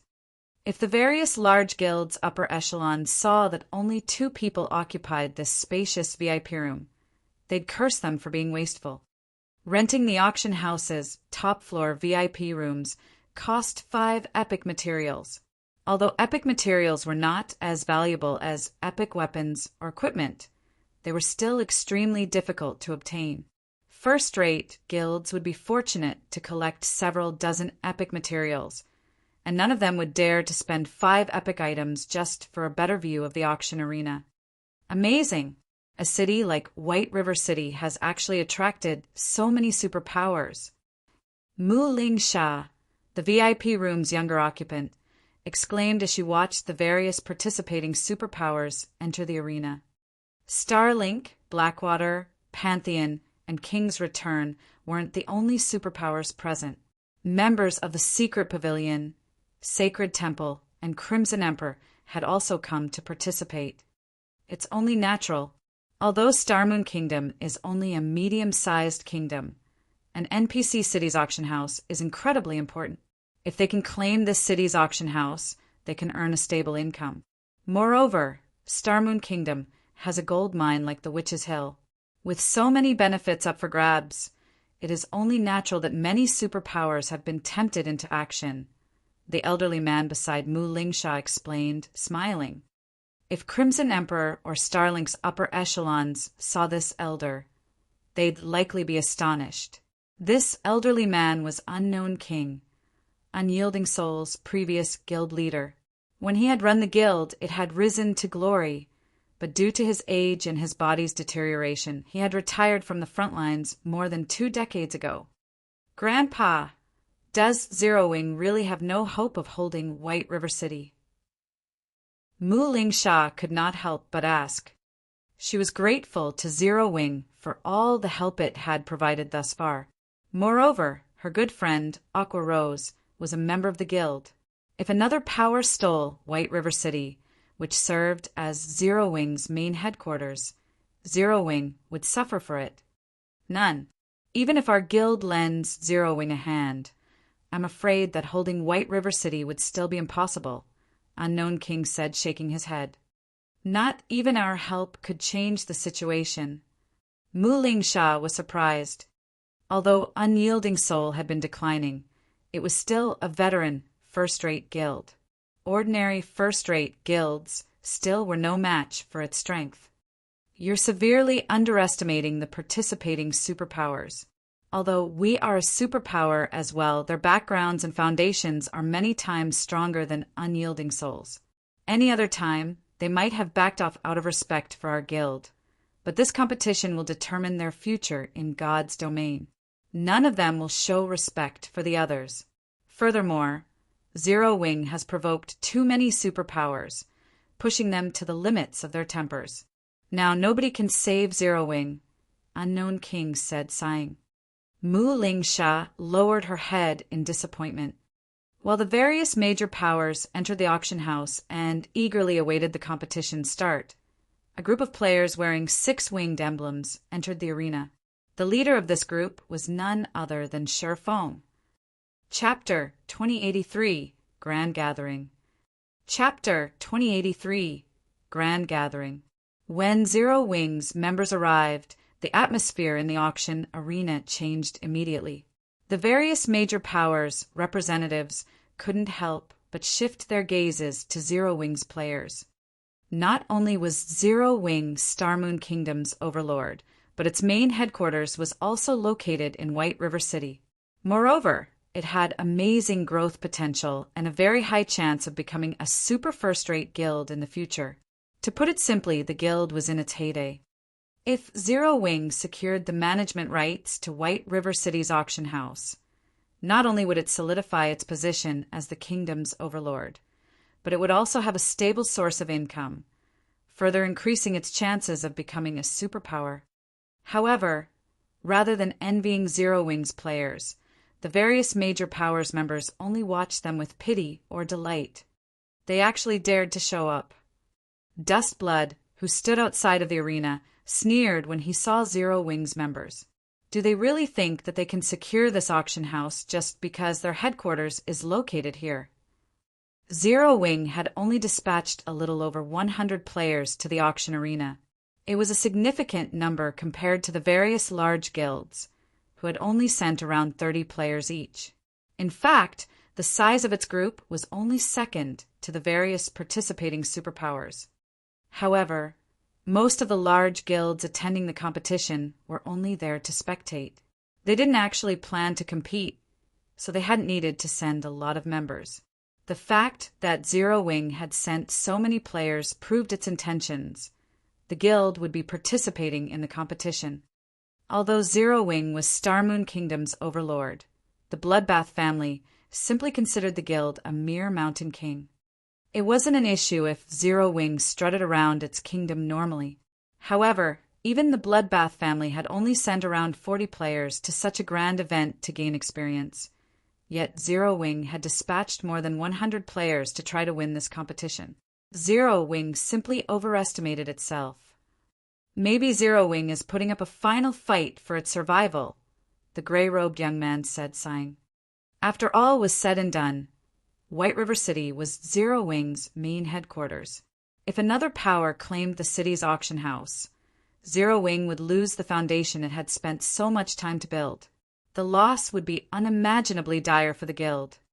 The competition for dominance in God's domain grew more intense as time passed. If a guild failed to keep up with the changing times, the gap between it and others would only grow. Losing one's main headquarters during these rapidly changing times would be fatal, especially for a new guild like Zero Wing. Its members had yet to acquire a sense of belonging and cohesiveness with how recently the guild had been established, and it wouldn't be surprising to see Zero Wing disband shortly after losing White River City. Unfortunately, everything weaker than the various superpowers was nothing more than an ant. This was the case true for a top-ranked, first-rate guild like the Bloodbath family. At one time, the Bloodbath family had been recognized as a pseudo-super first-rate guild, but it was still no match for Starlink, Unyielding Soul, and Crimson Emperor in the Dark Knight Empire. The Bloodbath family was also wise enough not to harbor thoughts of antagonizing these three superpowers. In the virtual gaming world, unless one was on the brink of becoming a superpower, they couldn't truly understand what a superpower was. To the various guilds and players in God's domain, superpowers were, at most, guilds with greater financial strength and more experts than their weaker companions. Most didn't understand that the difference between a superpower and an ordinary power didn't lay in quantity, but in quality. Otherwise, the Bloodbath family would have become a super first-rate guild long ago, rather than the pseudo-super first-rate guild it was after so many years of development. Several dozen players in level 60 fine gold and dark gold equipment stood some distance away from the Bloodbath family group. These several dozen players radiated such intense killing intent as they watched Zero Wing's members that other guild experts around them kept their distance. However, the other experts weren't afraid of these layers because of the dense killing intent they radiated. Instead, they were wary because those players wore Sin Realm's guild emblem. Sin Realm was the Purple Thorns Kingdom's absolute overlord. Unlike Zero Wing, which only controlled a little more than a dozen major NPC cities in Starmoon Kingdom, Sin Realm controlled every NPC city in the Purple Thorns Kingdom. Ordinary guilds couldn't afford to provoke it. To think that even you would have such a day, Zero Wing. Skyview, Warring Empire's former guild leader, said gleefully, a hint of madness flashing in his eyes as he watched Shurfeng's group.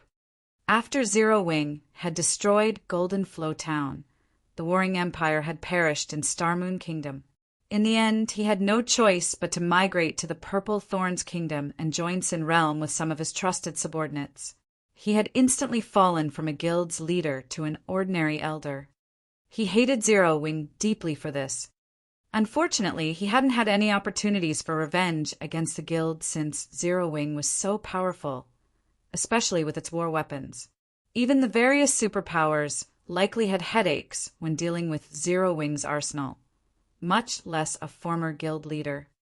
Fortunately, the heavens would not forsake the faithful. After such a long wait, he finally had the chance to watch the moment Zero Wing fell from its throne.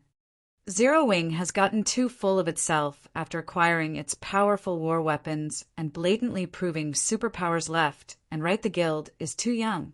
Now that the situation in God's domain has changed, Zero Wing can only blame itself for its downfall. Lone Beacon, who sat beside Sky View, calmly commented, "One should never casually provoke a superpower. Take Sin Realm, for example. Despite so many experts and support from powerful corporations, Sin Realm only dared to call itself overlord in its own kingdom. It actively avoided superpowers' territories. However, Zero Wing repeated provoked superpowers even with no backing. Even Lone Beacon admired the guild's courage. However, regardless of Zero Wing's powerful war weapons, White River City would have a new owner today. While the various major powers discussed Zero Wing, a group of players entered the auction arena, causing a massive uproar. What? Even Nature Hall's members have come.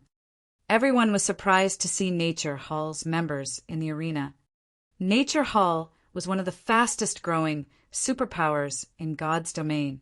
Not only did it control the Storm Empire, but it also had close relations with several powerful top adventure teams in the game. Although these top adventure teams weren't as large as superpowers, they had extraordinarily strong experts. It was rumored that some of these experts could even rival super first-rate guilds and super guilds peak experts, with some even rivaling superpowers' old monsters. Hence, even the various superpowers avoided provoking Nature Hall right now. The Storm Empire is so far away from Starmoon Kingdom. Logically, there's no reason for Nature Hall to contest for White River City. Could it be here because of the issue with Twilight Echo? That's most likely the case. Otherwise, Nature Hall wouldn't have sent Deep Thunder, its first vice guild leader. Furthermore, no one knows what Zero Wing did to convince Nature Hall to give up on Twilight Echo. And because of this, Nature Hall has been humiliated in the Storm Empire.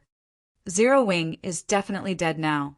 It had already provoked Blackwater and Starlink, and now even Nature Hall has shown up. After today, Zero Wing will have no place in White River City.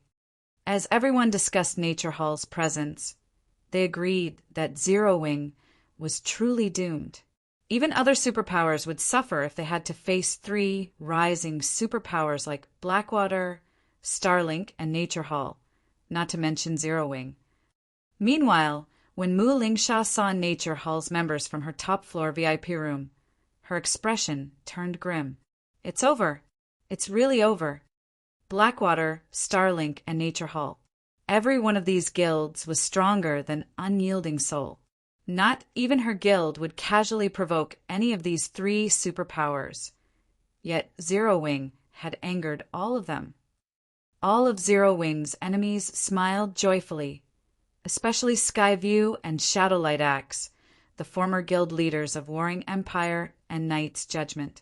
Meanwhile, after arriving, Deep Thunder and his team headed toward Zero Wing's members. But as everyone expected a fight to break out, Guild Leader Black Flame, after such a short time apart, it seems that you've grown stronger yet again, Deep Thunder said amicably as he approached Sherfong. Our guild leader has sent me with a specific order to help Zero Wing in this competition. If you encounter any trouble, please feel free to use my team and me as you see fit. Please send my gratitude to Guild Leader Nature. Zero Wing will remember this kindness, Sherfong said, nodding. He realized that Nature Hall was trying to befriend his guild. Not at all.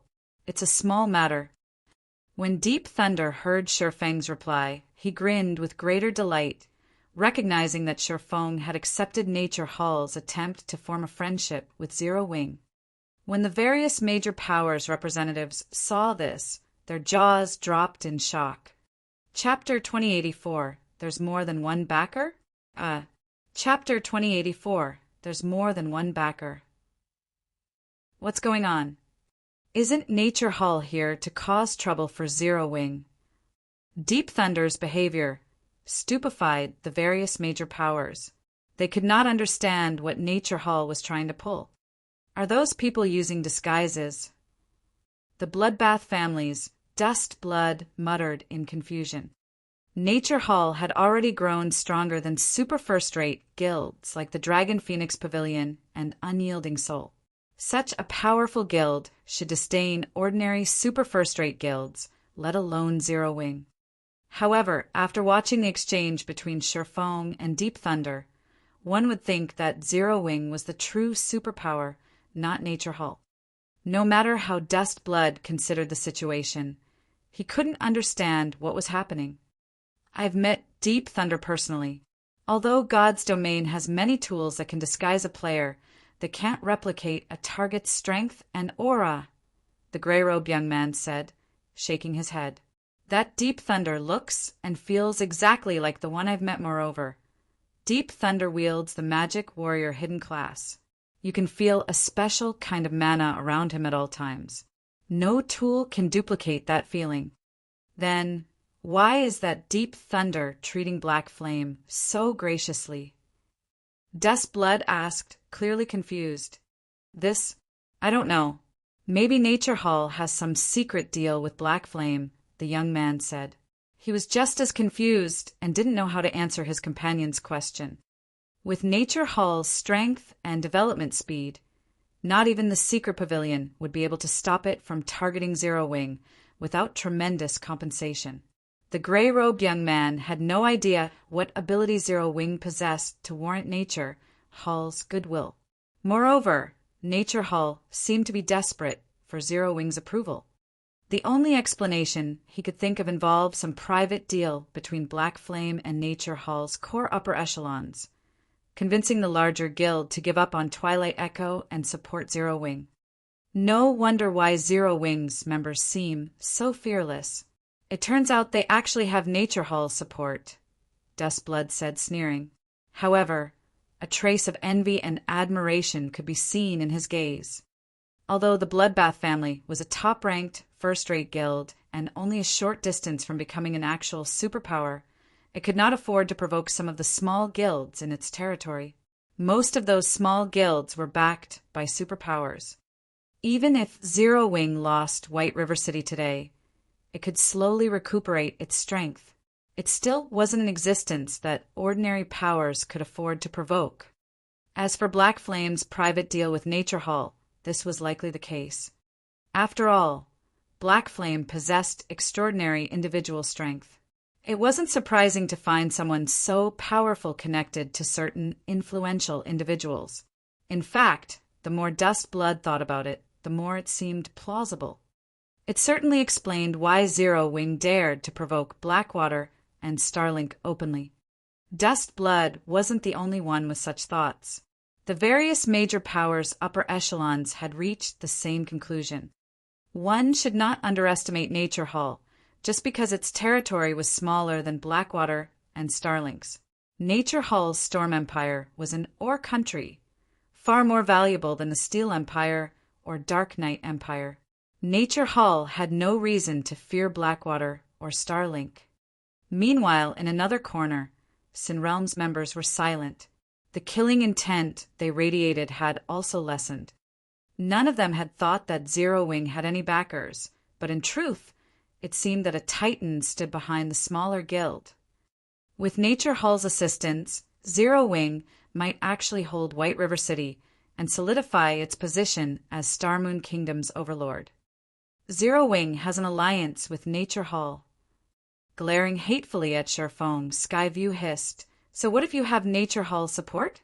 Nature Hall might not fear Blackwater and Starlink, but it is only one superpower. There are more than two superpowers for White River City. I refuse to believe Nature Hall can defeat them all. Sinrealm's members nodded in agreement. This competition for the auction house was unique, and even if Nature Hall helped Zero Wing defeat the participating superpowers, there were others in God's domain. Zero Wing would not change its fate of losing White River City. However, while the crowd discussed the relationship between Nature Hall and Zero Wing, two players, one young and one old, approached Sherfong. These two were none other than Mu Lingsha and Unknown King. Guild leader Black Flame, I am Mu Cheng. My granddaughter, Lingsha, has recently been in your care. If Zero Wing encounters any trouble, please feel free to request my help. Although I have withdrawn from the front lines, I dare say that I am still a capable fighter, Unknown King said, chuckling as he glanced at the various major powers in the auction arena. Sin Realm and the other superpowers that were so eager to watch Zero Wing's downfall were stupefied after watching Mu Cheng and Mu Lingsha speak with Sherfong. What? Why is Thousand Hands doing here?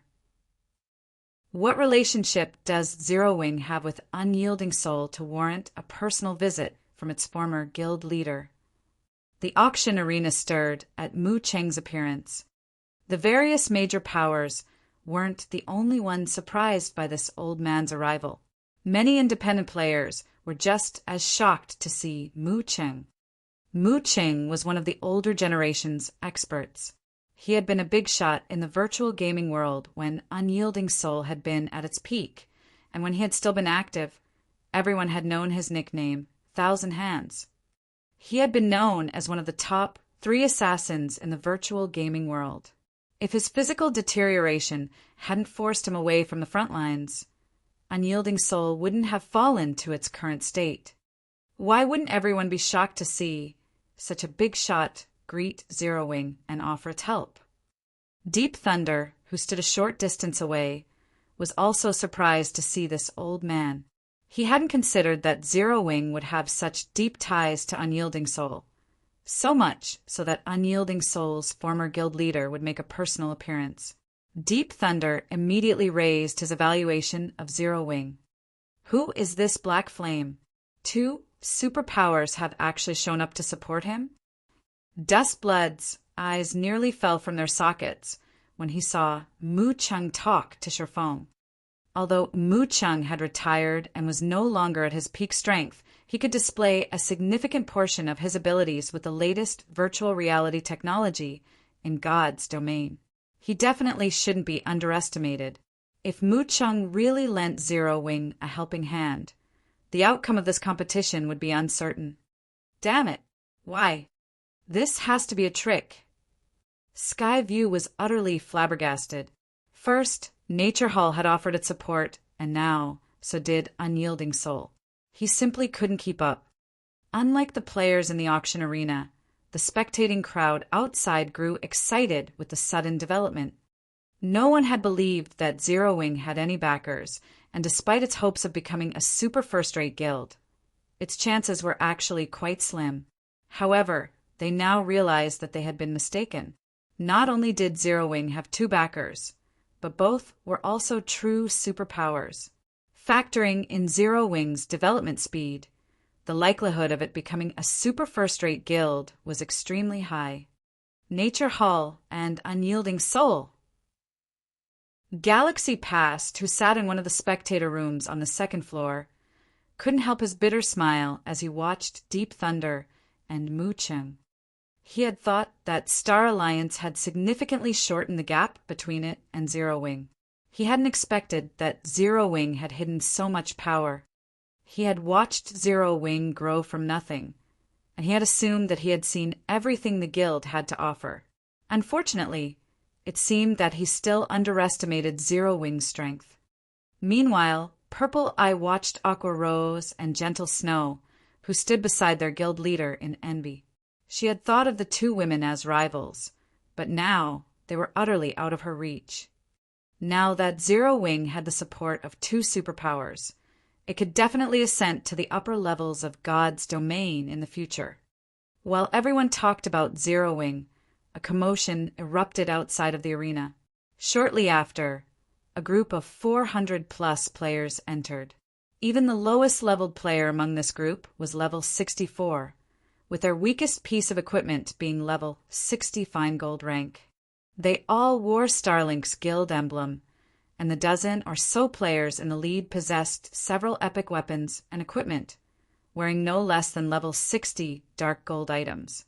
A faint glow enveloped these dozen or so players as if they were the incarnations of gods. Mu Lingsha was stunned.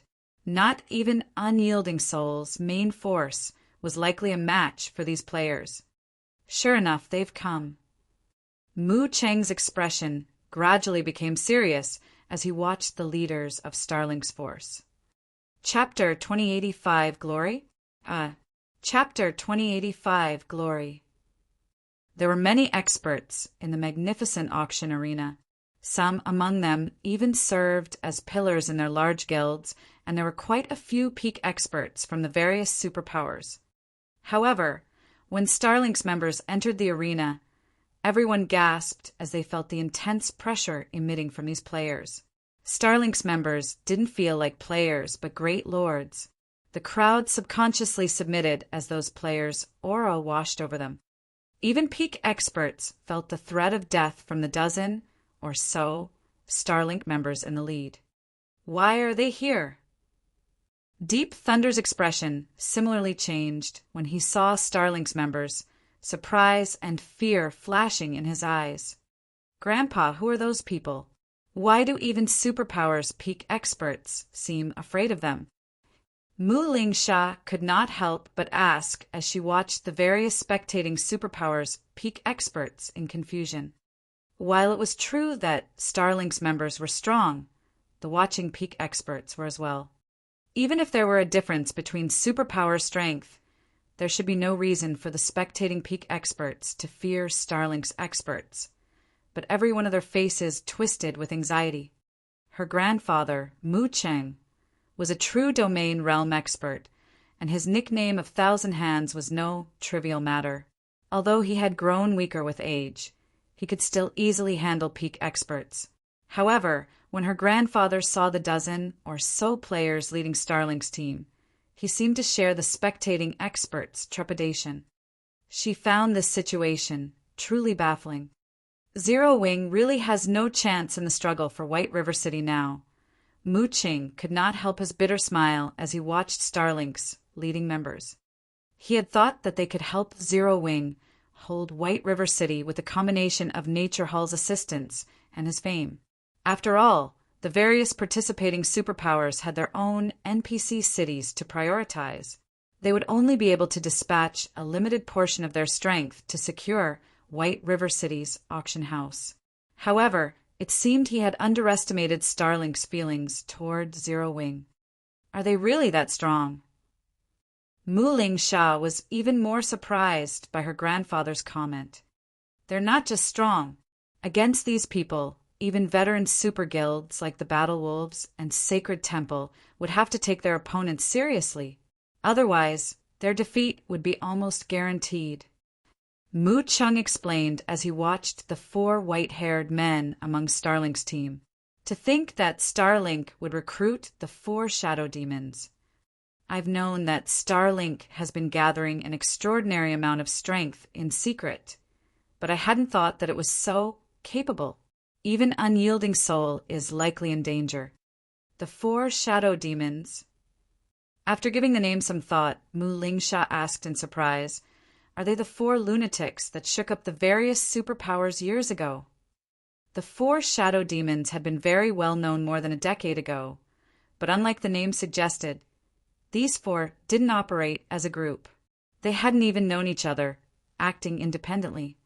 These 4 people had earned the nickname for shadow demons because of how much trouble they had caused the various superpowers, killing countless experts and peak experts.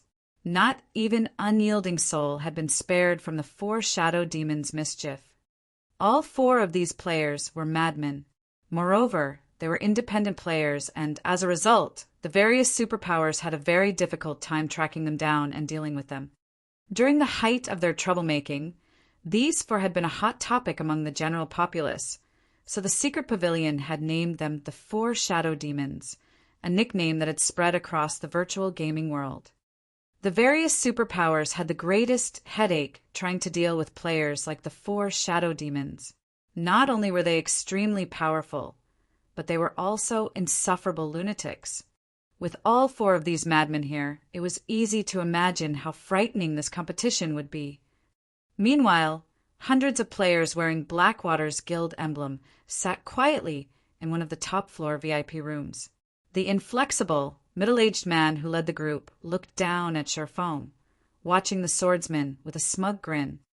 If Sherfong were there, he would have recognized the middle-aged man as Jingyang, the Blackwater representative that had visited Zero Wing's main headquarters not long ago.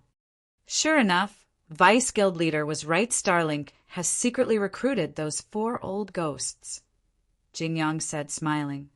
I doubt even Zero Wing would have thought this could happen. Then should we take action now? Snowscar asked as he glanced at Sherfong. No, it is too soon. Let's wait until the competition officially begins before we teach Zero Wing the meaning of despair. Even if we say nothing, Zero Wing will beg us to take their combat puppets, Jingyang said, laughing. The arena's atmosphere had drastically changed when the 4 shadow demons had appeared.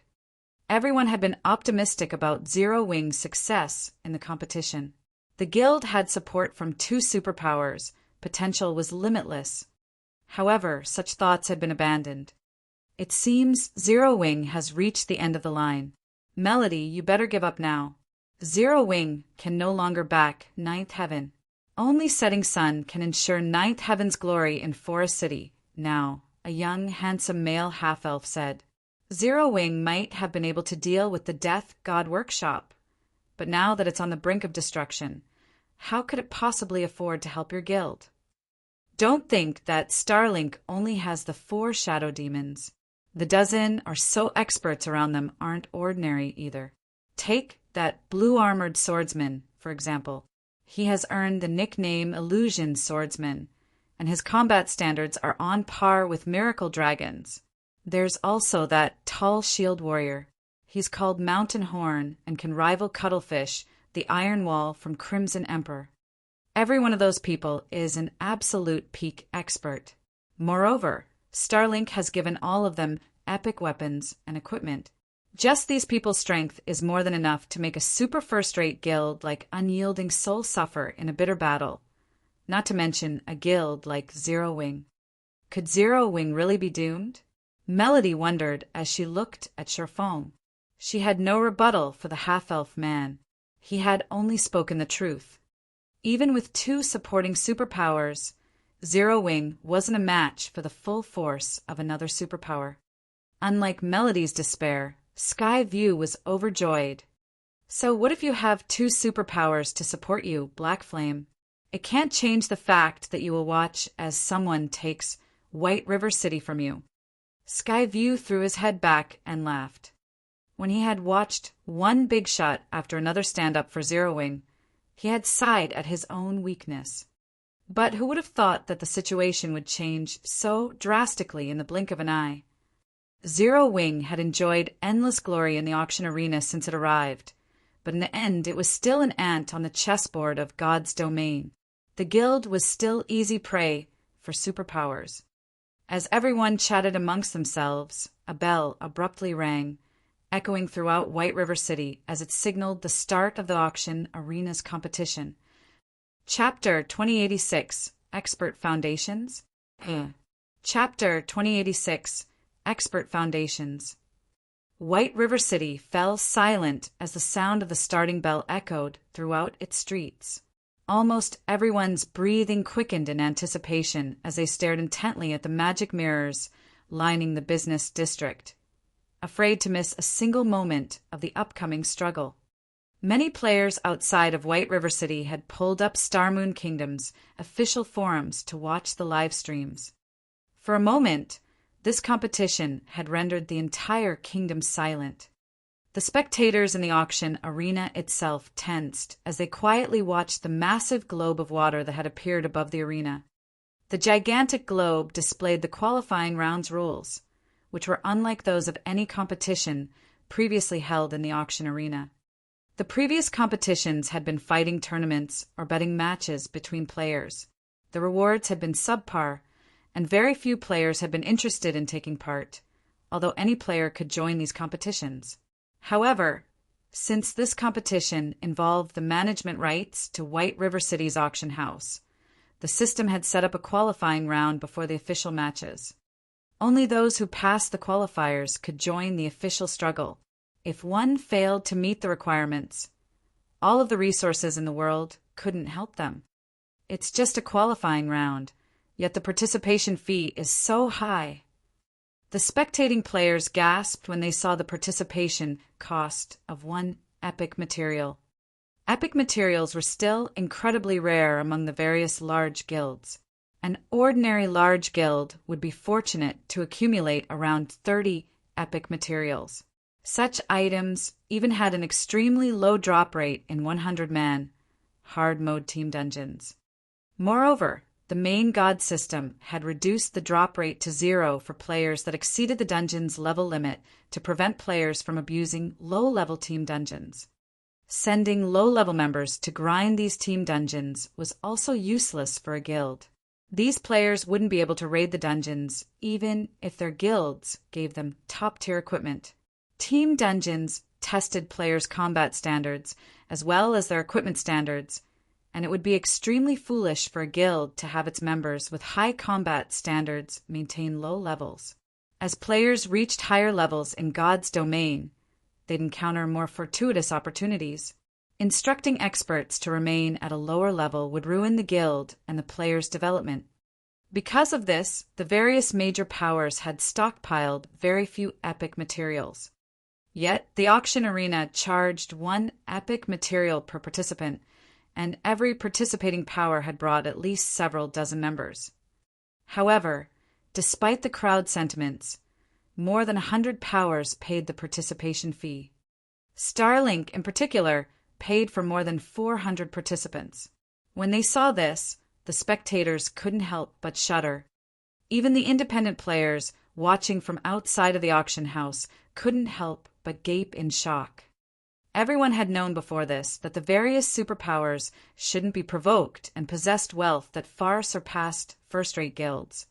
But they were still blown away when they saw how many members the various superpowers had dispatched for this competition. Moreover, this was only for one city. Many of these superpowers were contesting for multiple cities. Superpowers could truly kill people with wealth alone. So this is a superpower?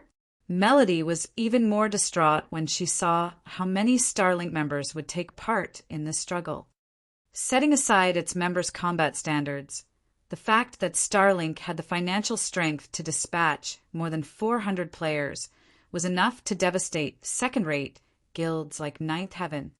The competition for the auction house didn't operate like a fighting tournament. In the official competition, players would be evenly distributed onto 5 separate, spacious battlefields. Players would then have to slaughter each other and claim the energy crystals that would randomly fall from above.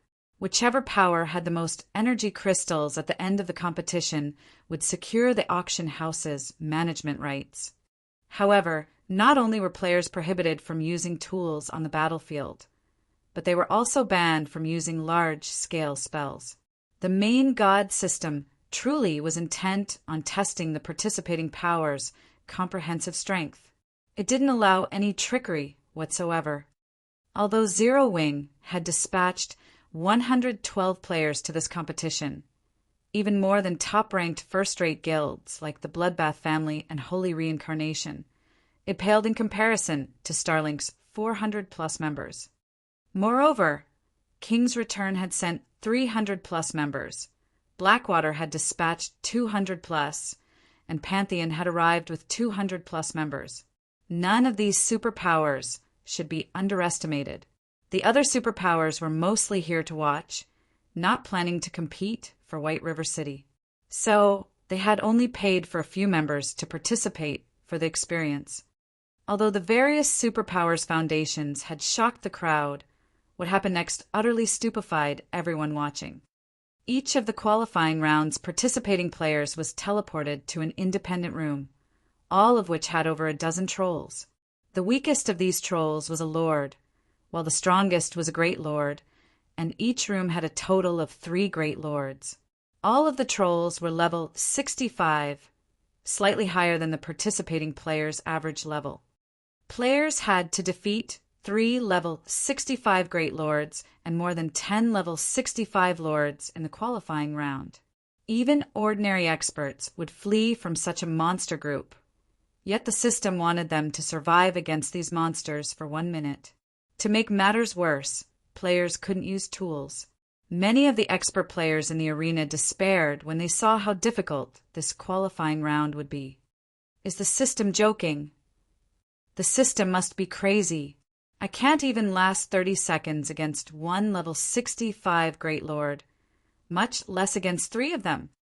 At first, many of the watching experts had hated themselves for not having any epic materials and losing out on the perfect opportunity to make a name for themselves. But after seeing the qualifying round's challenge, they were relieved. If they had paid to participate, they would have wasted an epic material for nothing. As expected of the auction house's struggle, this is amazing.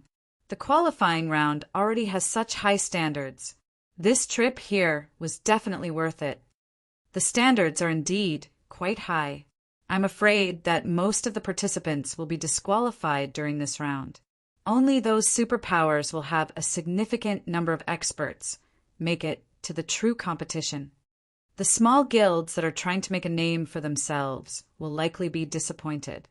Although, aside from those superpowers, I'm fairly certain that the Dark Knight Empire's Bloodbath family, the Glory Empire's Holy Reincarnation, and the Purple Thorns Kingdom's Sinrealm will have quite a few members pass the qualifying round. That's probably true. Not only are those guilds supported by powerful corporations, but they also have plenty of expert members. Zero Wing really is unlucky.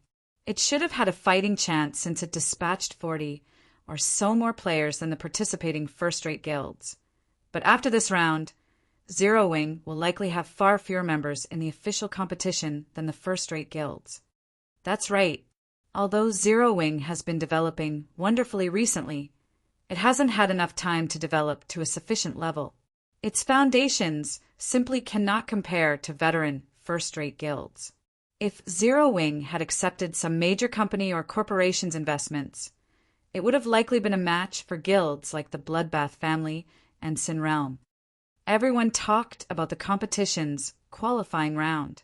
They all had guesses about how many players from the participating guilds would make it to the competition after this round. However, nobody questioned the various superpowers' performances, comparing the first-rate guild's abilities instead. 1 minute passed quickly, and excited, everyone shifted their attention to the massive water globe hovering over the auction arena. They couldn't wait to see how the participating powers would perform. Thousand Light Family, 9 people passed. Blast Adventure Team, 5 people passed. Bloodbath Family, 32 people passed. Star Alliance, 17 people passed. Sinrealm, 26 people passed. Holy Reincarnation, 35 people passed. King's Return, 237 people passed. Pantheon, 175 people passed. Blackwater, 204 people passed. Starlink, 339 people passed. Zero Wing, 107 people passed. Chapter 2087, passing rate? Chapter 2087, passing rate. What's going on? I thought Zero Wing only sent 112 members. How did so many of them pass? The players in the auction arena stared with wide eyes when they saw how many Zero Wing members had made it through the qualifiers, unable to believe their eyes. The various major powers waiting for the official competition's start were just as baffled. Impossible. The system must have made a mistake. Skyview practically shouted when he saw the numbers on the water globe.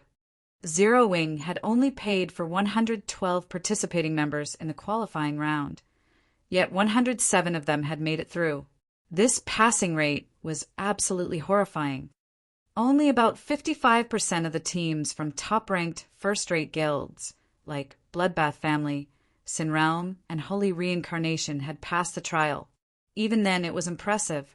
Ordinary first-rate guilds like the Star Alliance only had a 40% passing rate. As for the various participating superpowers, even the best-performing guild, Blackwater, had only managed 88% of its team, yet 5% of Zero Wing's members had cleared the qualifying round, surpassing Blackwater. No matter how Skyview thought about the situation, he couldn't believe it. Superpowers had plenty of experts and detailed training programs that were particularly efficient when nurturing players. Ordinary powers simply couldn't compare. Moreover, the players that were powerful enough to be considered for this competition were the various powers experts among experts. Yet, Zero Wing had surpassed all of them. Skyview wasn't the only confused player. Not even the various major powers members could fathom how Zero Wing had built such a powerful foundation. Zero Wing is amazing. Its passing rate is even higher than those superpowers. Didn't they say that Zero Wing hasn't had enough time to develop, and its foundation regarding expert players is weak? Why do I feel like Zero Wing's expert foundation is even stronger than those top-ranked, first-rate guilds? When the independent players watching from outside of the auction house saw Zero Wing's passing rate, they reevaluated their opinions of the guild, especially the expert players from other kingdoms and empires. Based on the passing rates, it was more or less clear that Zero Wing's expert foundation was no weaker than top-ranked first-rate guilds. In fact, it might even be slightly stronger than its competition. The difference is actually so great.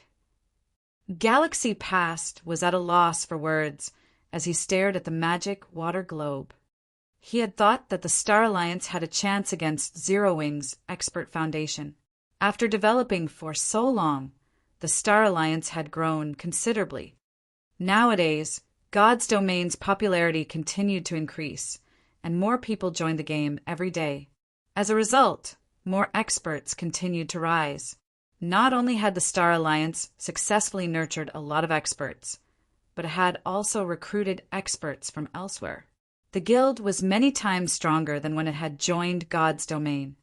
However, only 40% of the Star Alliance's players had made it through the qualifying round, while 5% of Zero Wing's players had succeeded. No matter how Galaxy Pass looked at it, the Star Alliance wasn't on the same playing field as Zero Wing. Meanwhile, when Melody, who watched from a private spectator room, saw the passing rates, the darkness in her eyes vanished. She couldn't help her growing excitement, as if she had just seen a ray of hope illuminate a dark sky. However, despite Melody's elation, the half-elf man beside her remained unperturbed. "I'm assuming that you think Zero Wing now has some hope of holding White River City, right?" the half-elf man said as he glanced at Sherfong, who stood in the auction arena. "Unfortunately, that is still impossible. Zero Wing's passing rate is amazing, but no matter how many players made it through the last round, Zero Wing still only has 107 members participating in the official competition. Compared to the 4 participating superpowers, that is nothing. Even Pantheon, the superpower with the fewest members in the competition, has 68 more players than Zero Wing. At the end of the day, this competition is a test of a guild's comprehensive strength. Zero Wing might be able to deal with top-ranking, first-rate guilds like the Bloodbath family and Holy Reincarnation, but it doesn't have the power to contend with superpowers. But although Melody wanted to argue, she knew his words were true when she saw how calmly the various superpowers members had reacted to Zero Wing's results.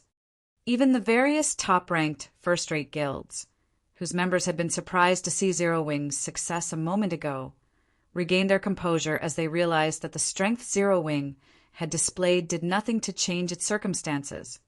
Meanwhile, an old man in black armor, with a slightly hunched back, stood at the Lead of Kings returns team in the auction arena. After taking a look at the water globe, this old man smiled and turned to Mu Chung, who stood a short distance away. "Brother Mu, long time no see. I hadn't expected to see you in action again. I certainly didn't expect to find you here," the hunchbacked man said, smiling. "You're here as well. So what's so strange about my presence?" Mu Cheng asked the old man. Although his tone was disdainful, vigilance filled his gaze as he addressed the hunchbacked old man. He was vigilant because this man was one of King's Return's old monsters. He had risen to fame more than 3 decades ago, earning the nickname Blind Man. While his nickname sounded demeaning, the older generation's expert players knew it was by no means an insult. In fact, it was the highest form of praise. This old man was truly blind in the real world. But since virtual reality games connected to the brain directly, they allowed people with disabilities to function as if they had none in the game world. Naturally, those with sight disabilities could see normally in the game world. However, not only did Blind Man recover his sight in virtual reality games, but his sight was also far sharper than the ordinary person's. By relying on his superior sight, he had carved a place for himself in the virtual gaming world. The Secret Pavilion had even called him the all-seeing Sword Saint. Even when Mu Qing had been at his peak, he had only been able to win 4 out of 10 fights with Blind Man. I've heard that you have a close relationship with Zero Wing. Is that true?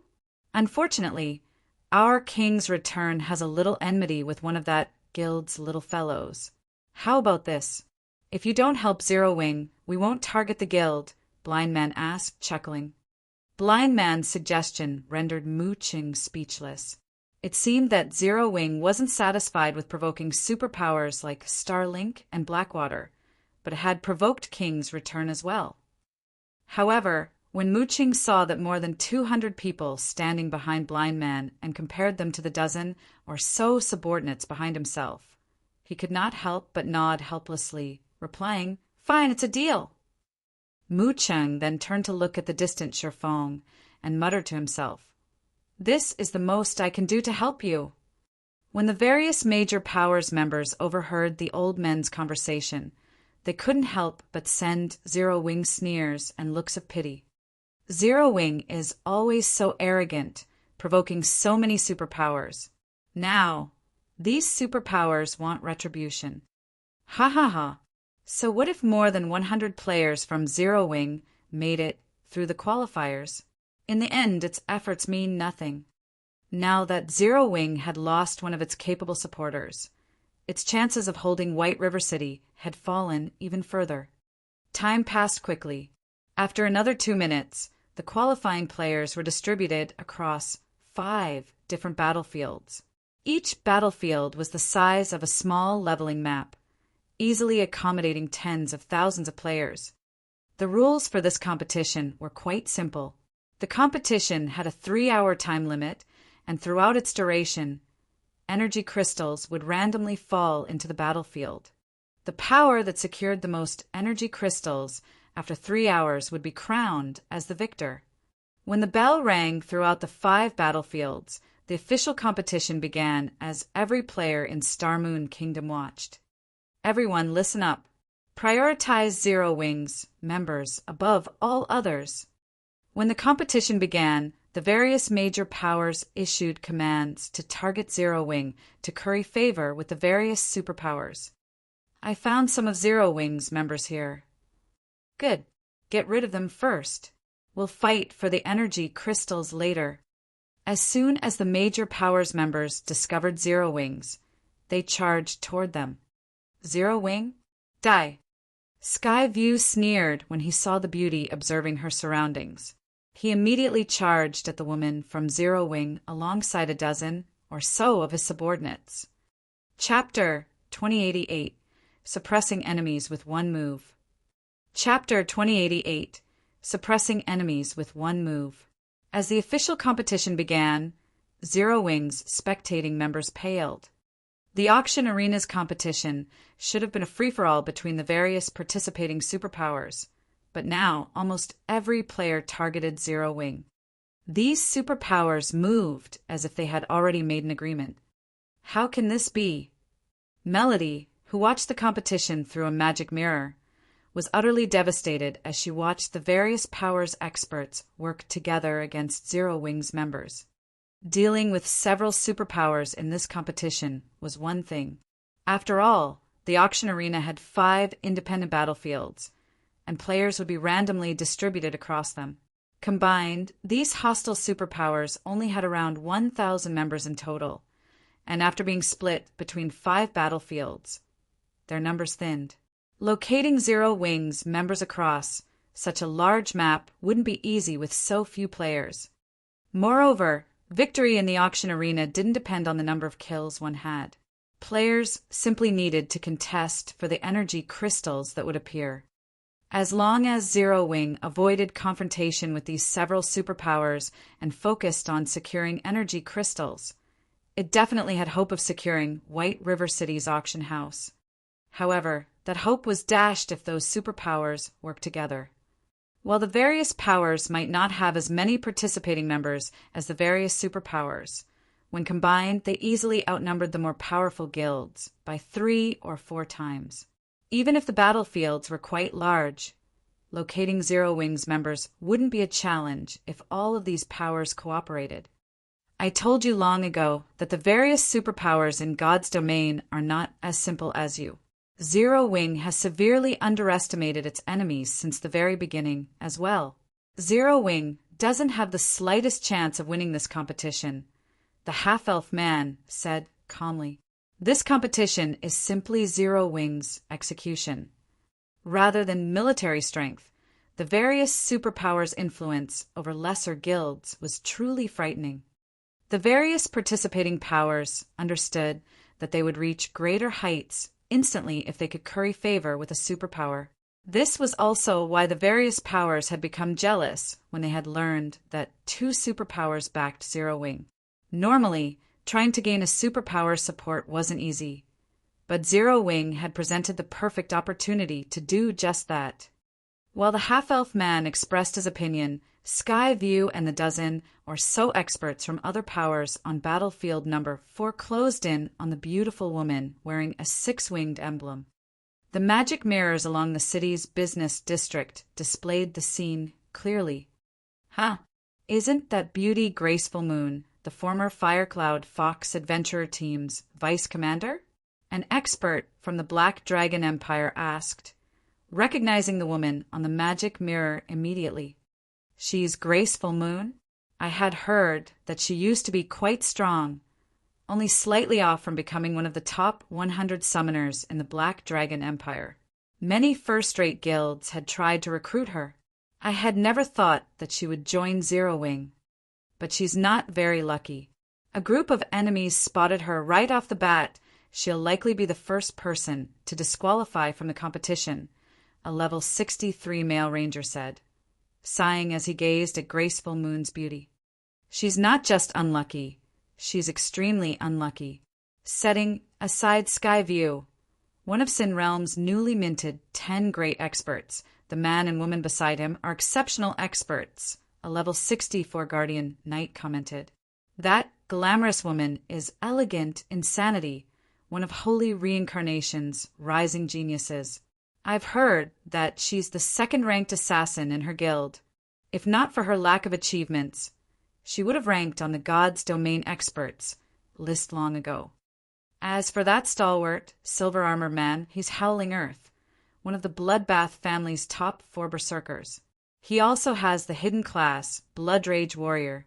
The lower his HP gets, the greater his combat power becomes. He previously defeated 2 experts from the God's Domain Experts list.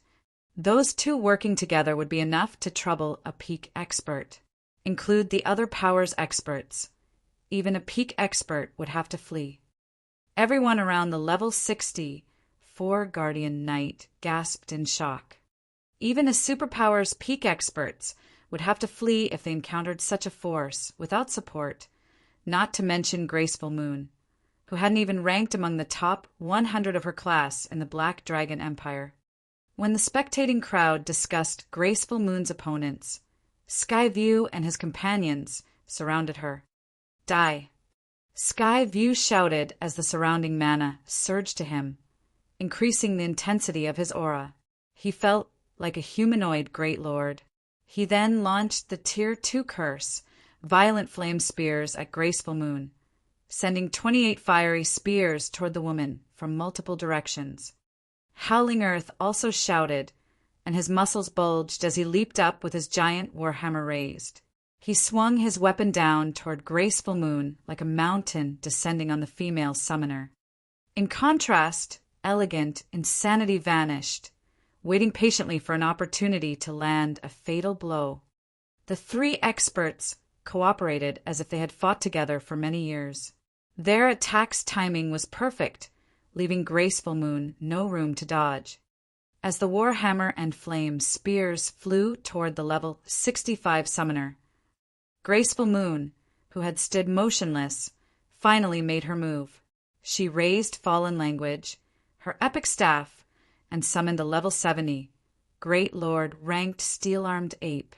At the same time, 3 level 70 Lord ranked Rock Guardians appeared around her. The Rock Guardians were elemental creatures, so their innate magic resistance was quite high. The 3 Rock Guardians served as an impenetrable wall, stopping every incoming flame spear.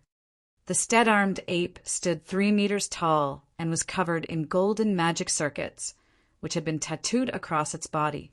With arms thicker than its legs, the steel-armed ape swung at the descending Warhammer. Boom!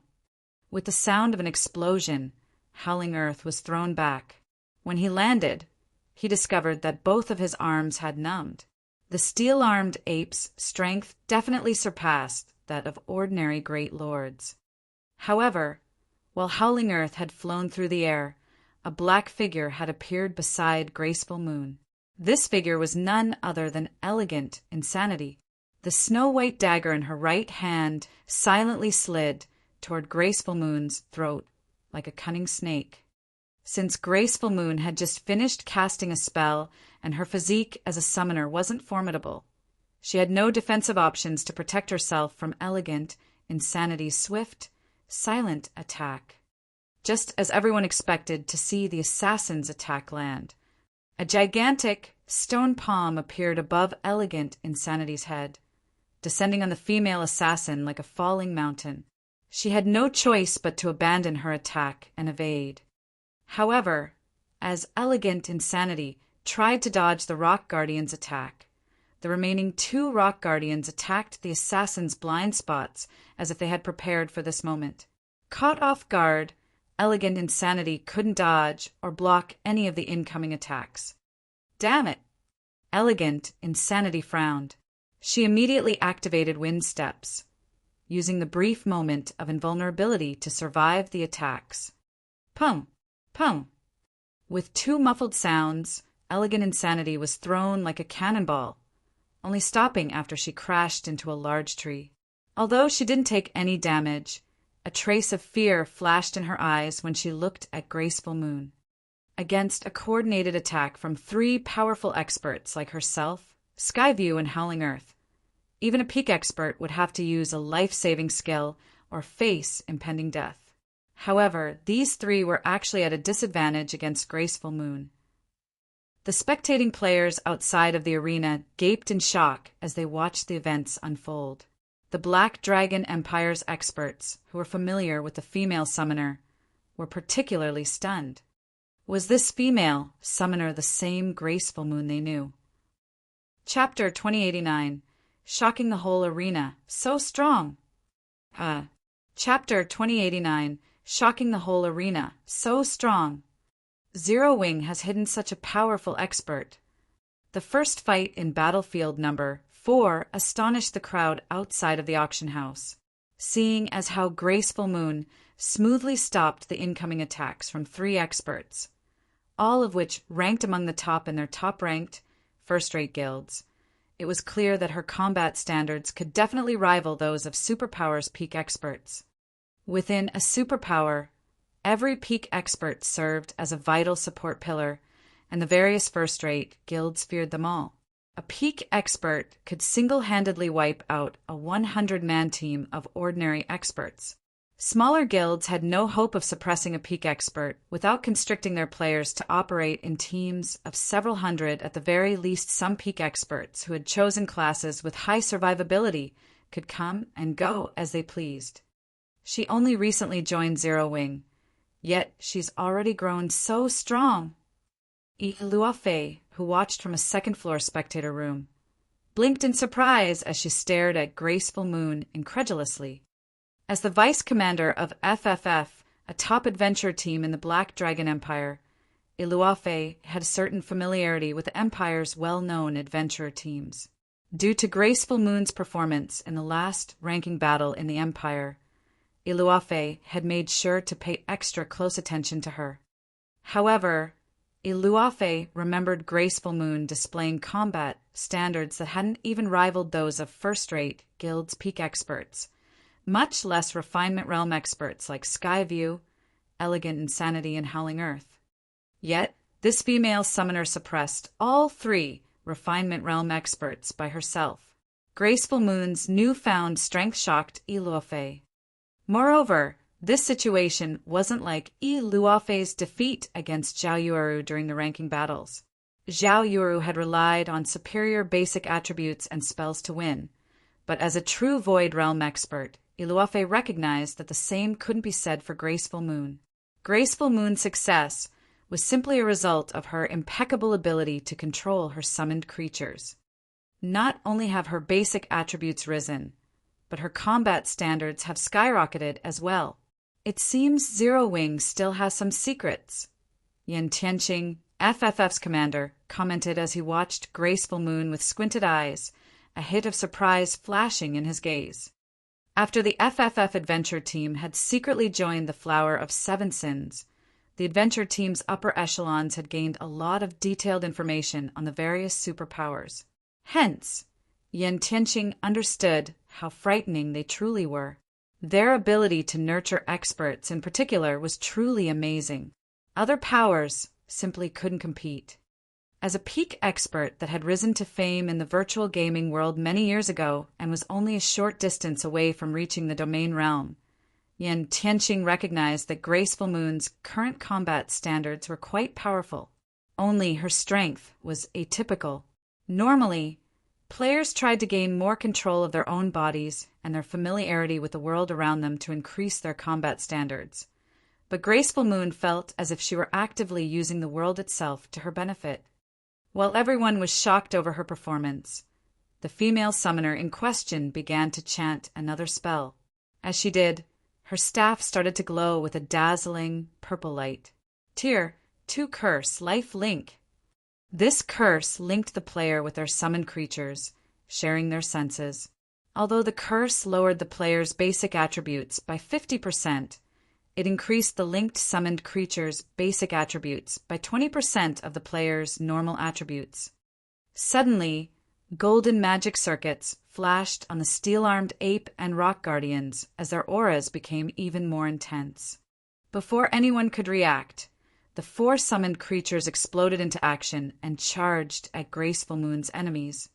2 of the Lord-ranked rock guardians effortlessly dispersed the dozen or so attacking experts. The 3rd rock guardian remained by its summoner's side, repelling all incoming attacks. Meanwhile, the steel-armed ape charged toward Howling Earth, pummeling the hammer-wielding Blood Rage warrior. After the steel-armed ape's first hit landed, Howling Earth's arms were numb, and the ground beneath him had cracked. The second hit numbed the Blood Rage warrior's entire body, substantially decreasing his reaction speed. Howling Earth had no power to respond to the steel-armed ape's third attack, taking the strike with his shoulders and sinking into the ground past his knees. With the 4th hit, the summoned creature hammered Howling Earth completely into the ground. On the 5th hit, Howling Earth died, becoming the first disqualified player from Battlefield Number 4. Skyview and his comrades were dumbfounded. Their group's healers didn't even have time to finish casting their spells before the steel-armed ape killed Howling Earth. The summoned creature's strength was simply horrific. As one of Bloodbath family's top-ranked berserkers, Howling Earth had unbound his weapons and equipment to level 60 Dark Gold rank before entering the battlefield. Only, he hadn't unbound his epic weapon completely. To unbind an epic item to its normal rank on the battlefield, one had to pay 3 epic materials. On the other hand, restoring all of one's weapons and equipment to Dark Gold rank only cost 5 epic materials. Meanwhile, A full set of level 60 dark gold equipment was more than enough to grant Howling Earth the strength of a high lord of the same level. Even without a healer, he should be able to contend with a great lord of the same level for quite some time. Yet a level 70, great lord ranked steel-armed ape had killed Howling Earth in just 5 moves. Moreover, the steel-armed ape hadn't used any techniques or skills.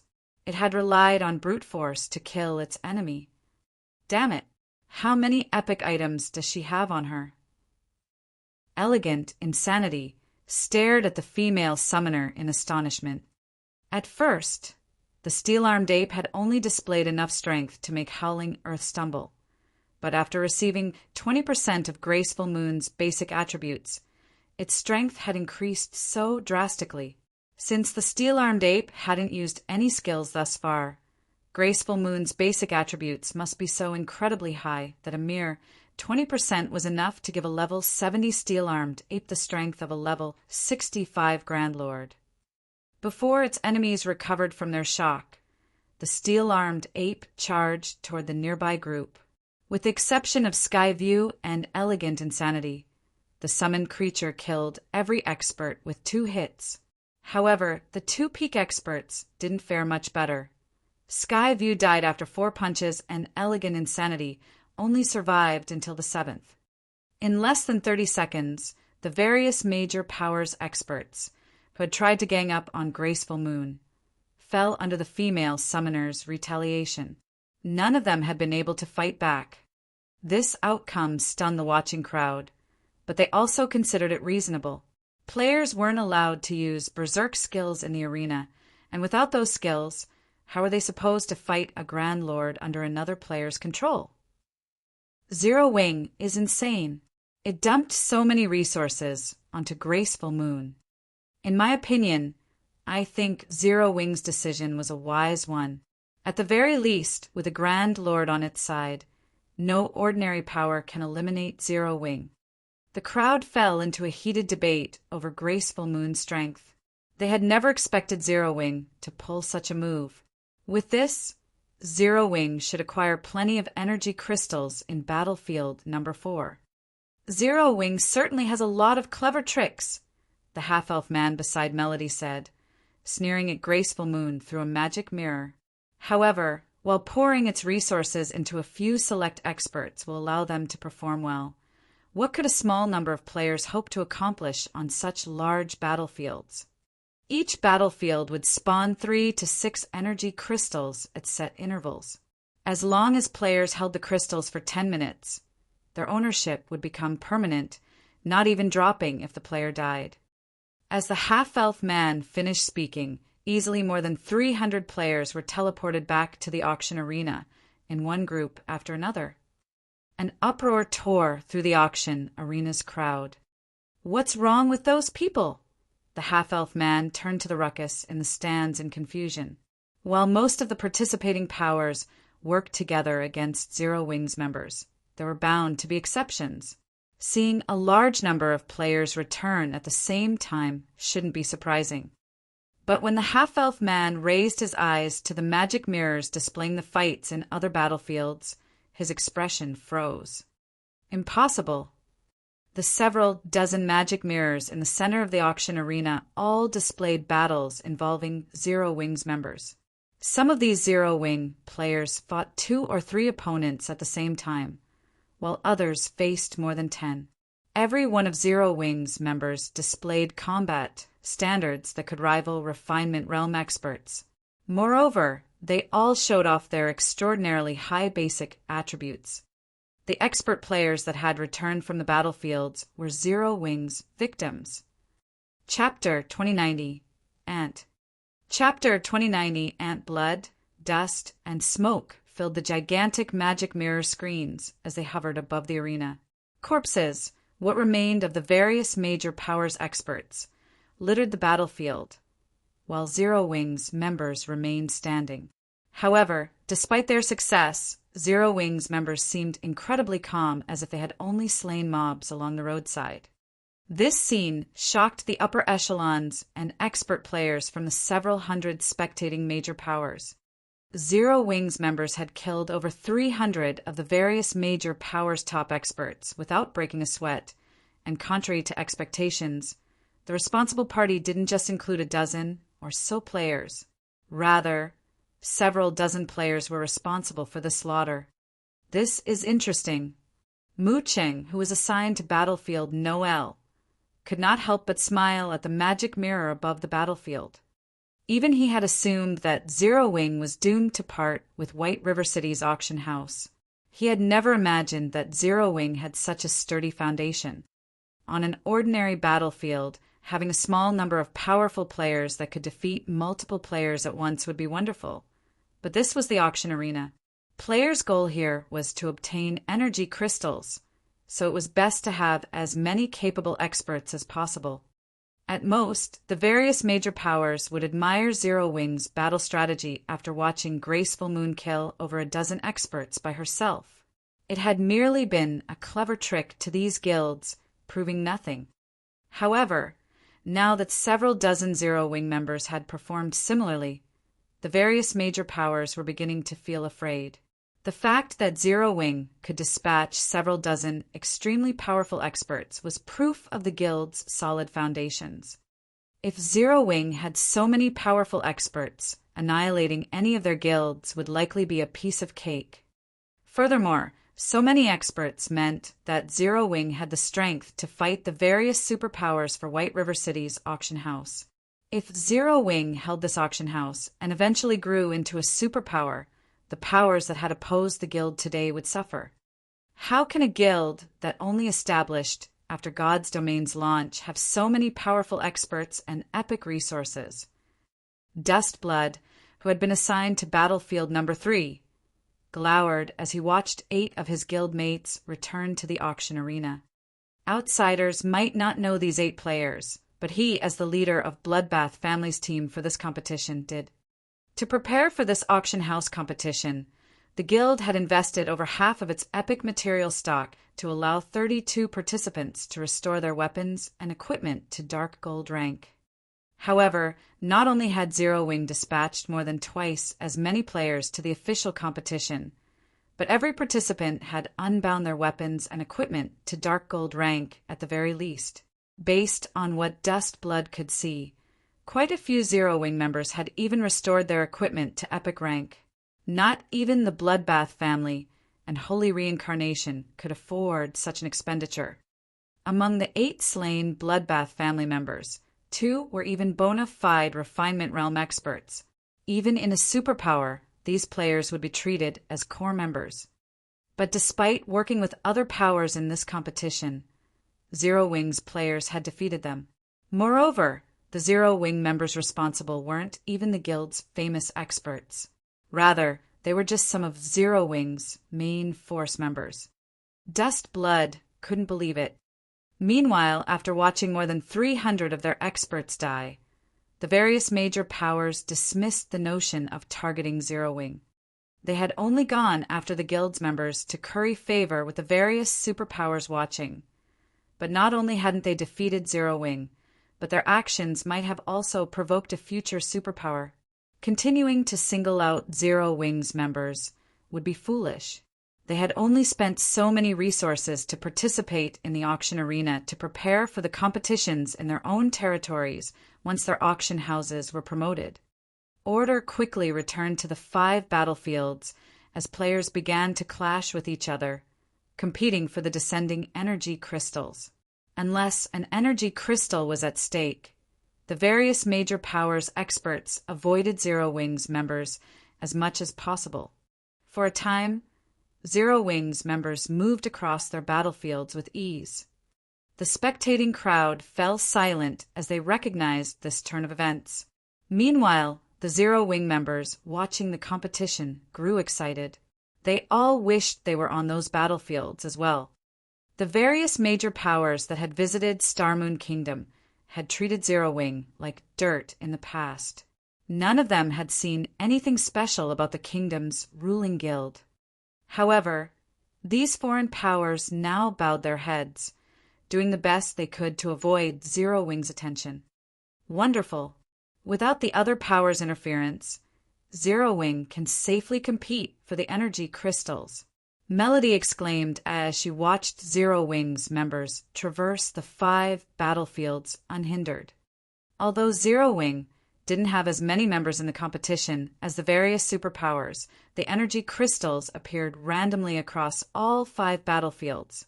Without the various major powers' interference, Zero Wing would have an easier time fighting the participating superpowers for energy crystals. Compete for the energy crystals? Evil Judgment, the half-elf man beside Melody, laughed suddenly. What are you trying to say? Melody frowned as his reaction.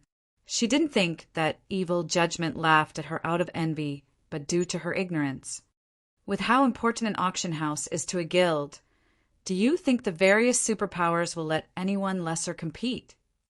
Evil Judgment asked as he gestured to the energy crystals falling into the 5 battlefields. The answer is a definite no. No tiger would allow an ant to contest for its territory. Naturally, the various superpowers won't allow insignificant players to take advantage of their fights between each other. Melody turned back to the magic mirrors displaying the battlefields, and what she saw darkened her expression. The 4 participating superpowers, which despised Zero Wing, had surrounded the first 5 energy crystals on each of the 5 battlefields. Each superpower had reserved 3 to 5 players to guard the energy crystals, working together to prevent other powers from approaching. How can this be? Melody was stunned. If only one superpower stood in their way, the various major powers wouldn't likely consider it much of a threat. When combined, they had an overwhelming numerical advantage. If they worked together, a lone superpower couldn't stop them. However, 4 superpowers were working together.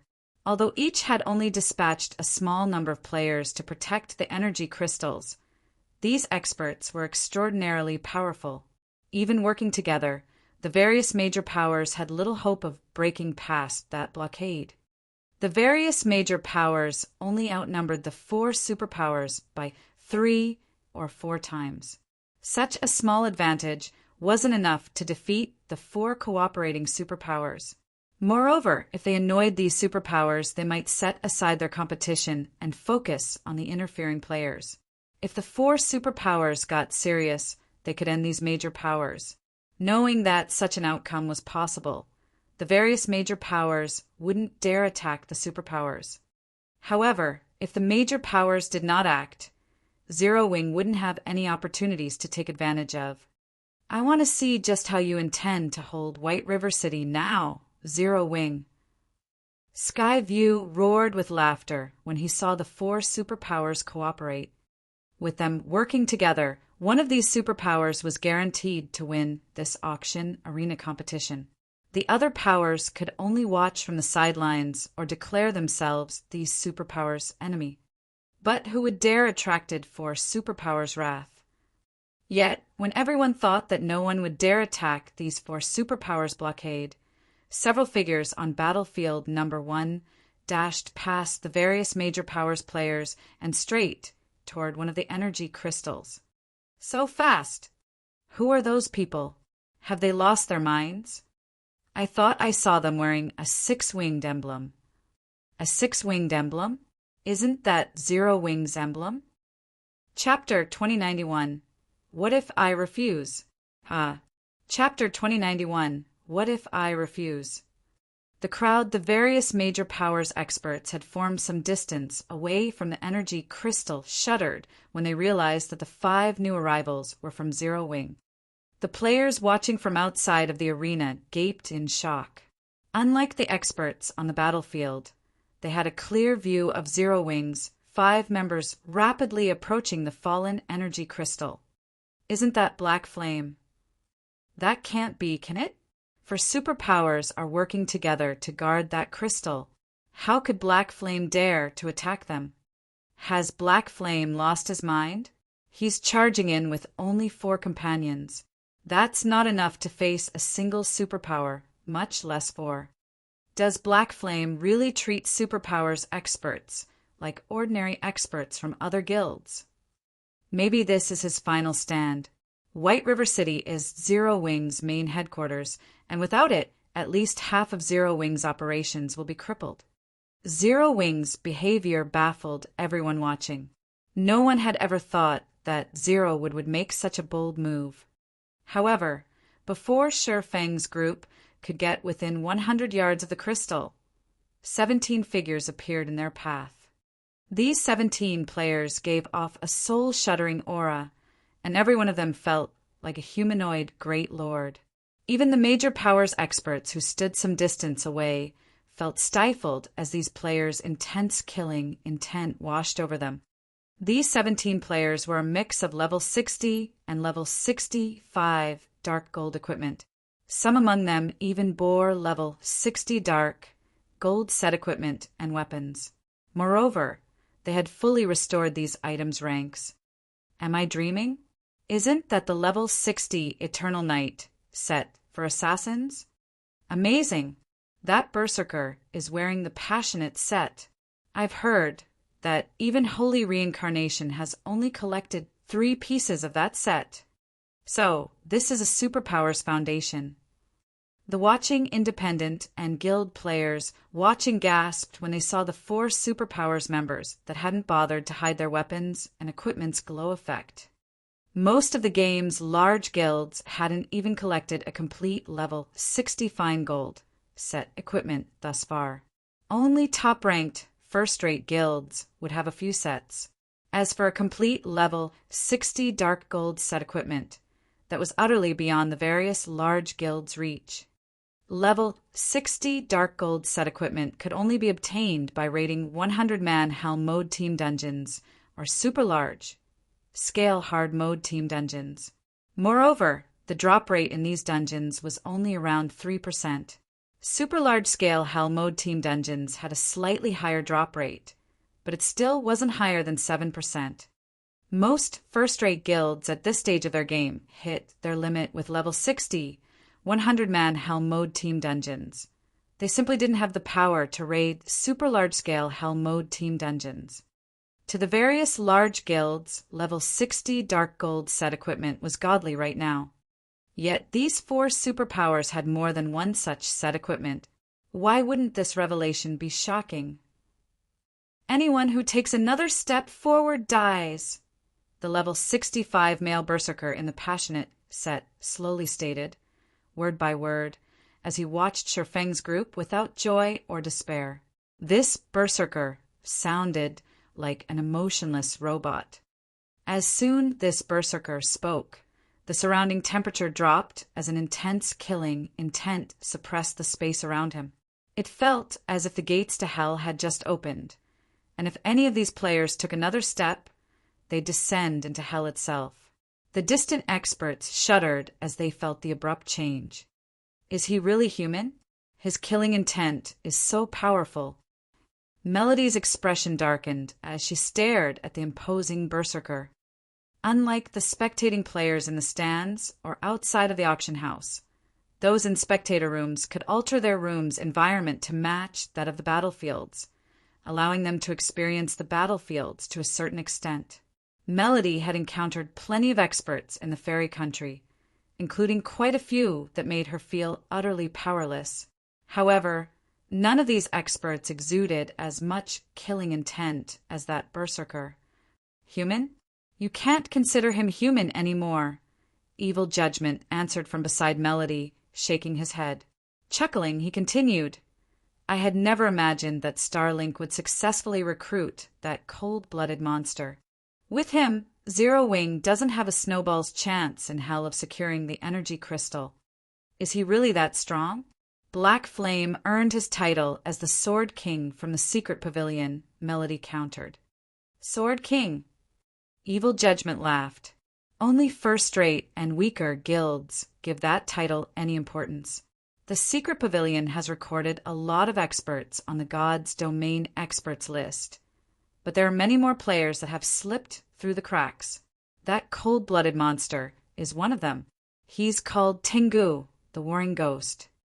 Although Tengu hasn't reached the domain realm yet, his brain doesn't work like everyone else's. You could say that his brain is particularly well developed, granting him a similar sixth sense to wild beasts. He can easily predict his opponent's movements. There's also his beast-like combat method to contend with. He is no weaker than domain realm monsters. He's already killed more than 10,000 experts in God's domain, including many peak experts from superpowers. However, due to his strange and violent nature, none of the superpowers have tried to recruit him. He's killed more than 10,000 experts. Melody was slightly stunned. She had only defeated several hundred experts since joining God's domain. Even so, those fights had earned her plenty of combat experience.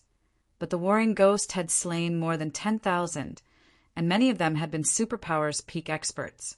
He was truly a monster. To make matters worse, this monster wore the Passionate set, one of the best sets available in the game right now. When the various superpowers members saw warring ghost intercept Shurfang's small group, they began to chat about the upcoming fight. Brother Mu, it seems Zero Wing has no hope of success in battlefield number 1. Blind Man commented as he glanced at Mu Chang, who stood a short distance away. He had heard much about the warring ghost, Tengu. If that man continued to grow stronger, he would undoubtedly reach the 4 shadow demons level. Although Black Flame was quite strong as well, the swordsman's strength should, at most, rival Tengu's. However, there were 4 other Zero Wing members present, while Tengu had a total of 17 allies. Zero Wing had no chance of reaching the energy crystal, much less claiming it. Starlink has truly invested a lot of its resources in this competition. Mu Qing shook his head and sighed when he saw these players. Even Mu Qing would struggle in a fight with Tengu. The weakest piece Tengu wore was level 65 Dark Gold rank, and he carried 2 pieces of epic equipment and an epic weapon. The Berserker's equipment was likely some of the very best God's domain had to offer right now. Zero Wing's Black Flame, a beautiful woman in dark purple robes and wearing King's Returns Guild emblem, muttered as she observed Shurfang. Smiling, she continued, "Although it is impressive that you've ranked so highly on the God's Domain experts list, this isn't a realm Zero Wing can reach. It'd be best if you left. Even if Nature Hall or Unyielding Soul step in to help you, Tengu will act without hesitation." The major powers experts watching from nearby nodded in agreement with this woman's warning. Although Zero Wing had surprised everyone with its strength, proving that it was even more powerful than a top-ranked first-rate guild, it couldn't compare to a superpower. If Zero Wing hadn't had Nature Hall and Unyielding Soul support, the 4 allied superpowers would have likely attacked by now. You Zero Wing players should know what's good for you. Do you think you could have survived this long if we had moved against you early in this competition? A level 65 ranger from Starlink said, sneering at Shurfang. What if I refuse? Shurfang asked with a calm smile. He then took a step forward. Chapter 2092, Slain in One Hit. Chapter 2092, Slain in One Hit. As Shurfang stepped forward and his calm voice reached the players around him, the experts watching from a distance and the spectating crowd stared with dropped jaws. Even Starlink's sneering ranger froze in shock as Shurfang incredulously approached. Is Black Flame tired of living? The 4 superpowers have only avoided Zero Wing thus far out of respect for Nature Hall and Unyielding Soul. Why would he dare take the initiative to attack them? Has he just given up?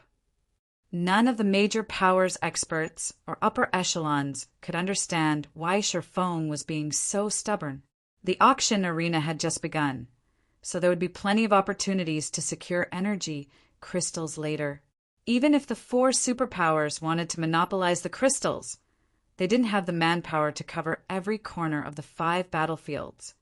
Furthermore, Zero Wing strength was only second to the 4 superpowers in this auction arena.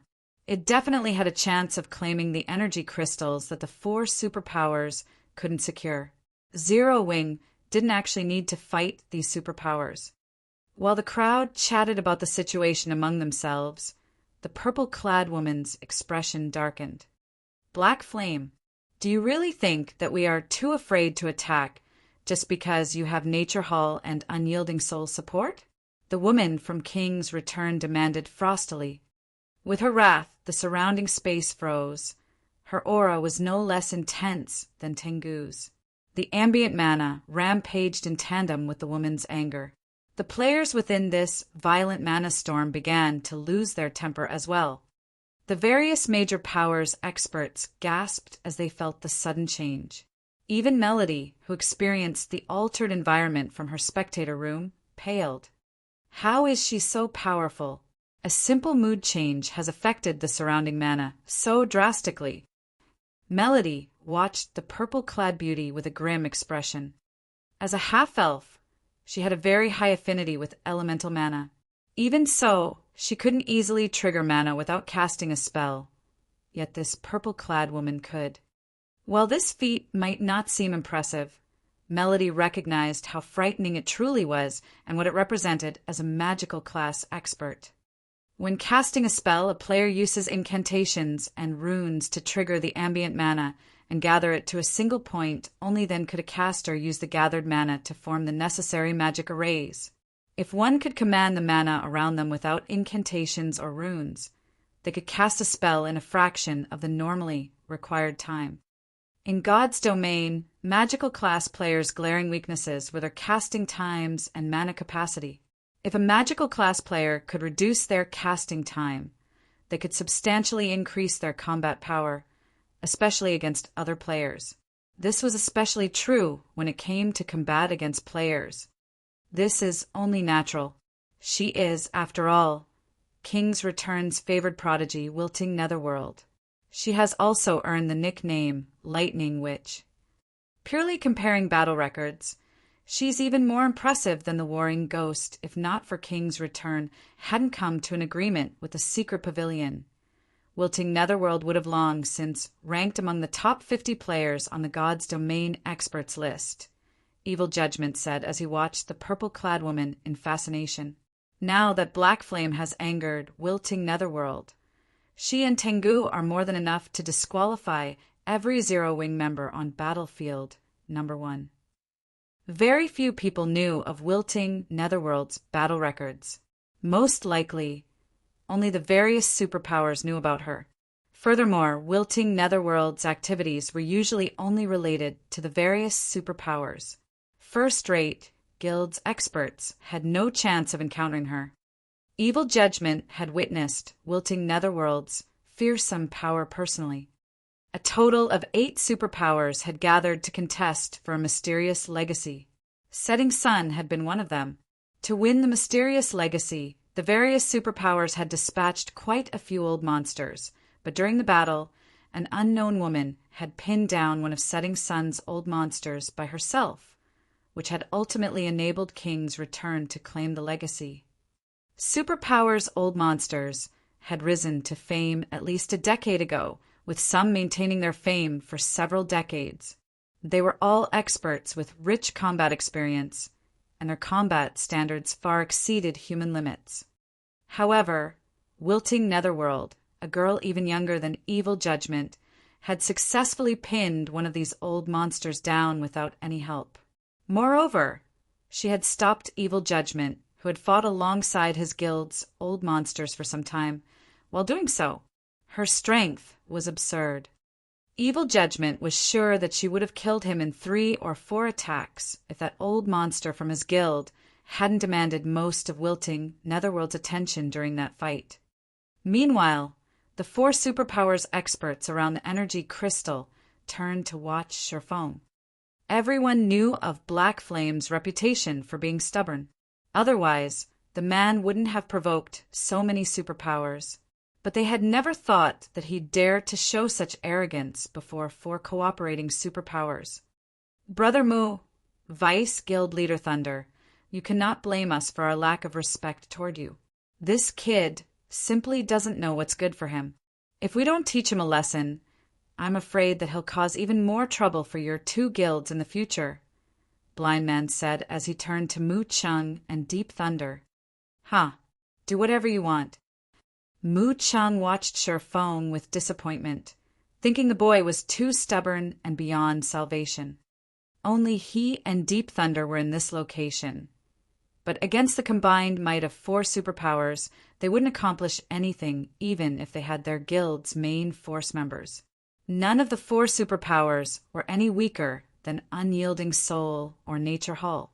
Hence, neither he nor Deep Thunder had the strength to break these 4 superpowers' rules. Wait! Deep Thunder shouted suddenly. This is Zero Wing's home turf. Isn't it a little much to shove the guild out of this contest? Furthermore, Zero Wing is one of Nature Hull's firm allies. Nature Hull can't just sit by and watch you bully Zero Wing. Deep Thunder's abrupt attitude change stunned the various superpowers members. They couldn't fathom what trick he was trying to pull. Since when were Zero Wing and Nature Hull firm allies? To add to their confusion, Deep Thunder seemed intent on fighting alongside Zero Wing. The situation even confused Mu Cheng. He hadn't expected Deep Thunder to be so committed to helping Zero Wing. Vice Guild Leader Thunder is so affectionate. Unfortunately, Zero Wing has already enraged Starlink's members. I'm afraid that it's too late to stop them, an old man from Starlink wearing silvery gray leather armor said as he glanced at Tengu, who had already begun to move. With a smile, he continued, "Moreover, rules are rules. If we superpowers don't show off our power, no one will fear or respect us." Everyone nodded in agreement with this old man's sentiments. They all felt that Deep Thunder was being too foolish. Even in such a desperate situation, he still insisted on protecting Zero Wing. Did he really think that their superpowers feared Nature Hull? While the superpowers members expressed their agreement, Tengu arrived before Shi Feng, his great sword blazing with fire. With a swing, his 20-meter-long flaming blade descended on Shi Feng. Die! The surrounding temperature rose due to the raging flames, and everyone within range felt the increasing gravitational force pulling them toward the ground, making movement difficult. Tier 2 taboo skill Inferno Blade. Even the various superpowers experts wore grim expressions as they watched Tengu's display of power. They hadn't expected the warring ghost to wield such strength after restoring his equipment's ranks. This attack definitely had the strength to rival a Grand Lord's of the same level. Even a peak tier 2 metric tons would likely struggle to block this attack, much less a tier 2 swordsman. Without a berserk skill, Shi Feng's HP would likely drop to a critical level after a single hit. Just before the flaming blade devoured Shi Feng, he unsheathed Killing Ray and swung to intercept the attack. Lightning slash. An arch of blue lightning flashed, and Tengu's flaming blade dissipated the moment it met the lightning arch. Before Tengu could pull back to defend himself, the lightning had bisected his body, leaving behind a faint, glowing scar around his abdomen. Tengu's HP instantly drained, and the berserker fell lifeless. Chapter 2093 Imposing Might. Chapter 2093 Imposing Might. This. Impossible. Tengu spun toward Shi Feng in shock when he saw his plummeting HP. Inferno Blade was his most powerful skill. Even without a berserker skill, he could use this taboo skill to counter a Grand Lord's attack. With his ability to predict his opponent's movements, even old monsters would have to flee from this attack. However, Shi Feng had shattered his Inferno Blade and killed him with the same move. But that wasn't the worst part. Tengu's failure to predict Shi Feng's movements truly surprised him. He could even foresee Domain Realm monsters' movements, yet this ability was useless against Shi Feng. Although Tengu wanted to warn his companions, his HP had already hit 0, and he lost control of his body. As Tengu collapsed to the ground, the killing intent that had filled the battlefield froze as the 4 superpowers experts stared at Shi Feng, silently panicking. It was one thing if Shi Feng had killed an ordinary peak expert, but Tengu wasn't an ordinary anything. He was even capable of threatening old monsters. Yet, Shifeng had instant-killed such an expert no matter how they looked at it. This felt like a dream. God's domain certainly had powerful offensive skills that could instant-kill players, and knowing this, every peak expert had equally powerful life-saving skills to avoid such an outcome. Needless to say, an expert like Tengu had amassed a few of these life-saving skills. However, Tengu hadn't had time to activate his life-saving skills before dying. Shifeng's attack had even nullified Tengu's prided inferno blade before the warring ghost had taken the hit. Silence reigned over the crowd outside of the battlefield, their jaws dropping as the implications of Shifeng's attack sunk in. Amazing! He killed a superpowers peak expert in one hit. So that is the Sword King, Black Flame. Everyone watching knew the nickname Sword King, but they had only heard about him through rumors. Moreover, God's domain had been developing rapidly, and players' combat standards continued to improve. Black Flame's previous battle records no longer meant much to current players. The players that had come from other kingdoms and empires in particular didn't think much of Black Flame's title. At least, it was far less imposing than the position of Zero Wing's guild leader. However, this scene reminded them of how fearsome the Sword King truly was. The Sword King had certainly grown stronger since receiving the title, not weaker. While the spectators discussed the fight, Shifeng sheathed Killing Ray. He then glanced at wilting Netherworld and her companions, asking, "Do you still want to stop me?" Shifeng's voice sounded calm and gentle, yet wilting Netherworld and the other experts felt an immense pressure weigh them down. These experts unconsciously moved out the way. Seeing that his opponents had lost the will to fight, Shifeng and his teammates continued toward the energy crystal. Wilting Netherworld and her comrades didn't attempt any sneak attacks, merely watching, frustrated, from the sidelines. They merely looked on with frustration from the sidelines. Wilting Netherworld felt particularly bitter. Although she considered stopping Shifeng, the moment she harbored the thought, she felt an indifferent gaze directed toward her, informing her that he was prepared for such an attack. When she met Shifeng's cold gaze, she felt as if the man were telling her, "You can try it, but you'll only fall next to Tengu." With this realization, wilting Netherworld abandoned any thoughts of resisting. Her strength was, at best, a match for Tengu's, even though Shifeng had already used his sure-kill skill. Killing her wouldn't be difficult for someone with even higher attributes than Tengu and Domain realm combat standards. Is this why he was so confident? When wilting Netherworld thought back to Shifeng's relaxed attitude, she understood that he hadn't acted that way due to nature hull and unyielding soul support. He simply had the strength to back up his confidence. What? They got through just like that? As the various major powers experts watched wilting Netherworld and her comrades let Shifeng's party pass, they were flabbergasted. By killing just one player, Shifeng had silenced the 4 superpowers peak experts, convincing them that it would be wise to let him pass. This was even more shocking than watching someone kill a great lord with one attack. When Melody saw this from her spectator room, however, she was incomparably excited. She had never dreamed that Shifeng would be so powerful. Not only had he killed a monster like Tengu, but wilting Netherworld and her party were also afraid enough that they stepped aside. How? How is this possible? Evil Judgment, on the other hand, was stupefied, confusion and madness flashing in his eyes. Wilting Netherworld, a goddess in his eyes, had retreated from Shifeng. She hadn't even budged during the fight with his guild's old monster. Yet a single sentence from Shifeng had been enough to force her aside. Evil Judgment even wondered if the world was playing some cruel joke on him. Back on the battlefield, the 4 superpowers members that were waiting for the descending energy crystal to reach the ground tensed at this unexpected result. How surprising! Even Black Flame has reached this standard. It's no wonder why he dared to participate. Blind Man said as he began to watch Shifeng more seriously. Glancing at Mu Qing and Deep Thunder, he realized why their guilds wanted to befriend Zero Wing.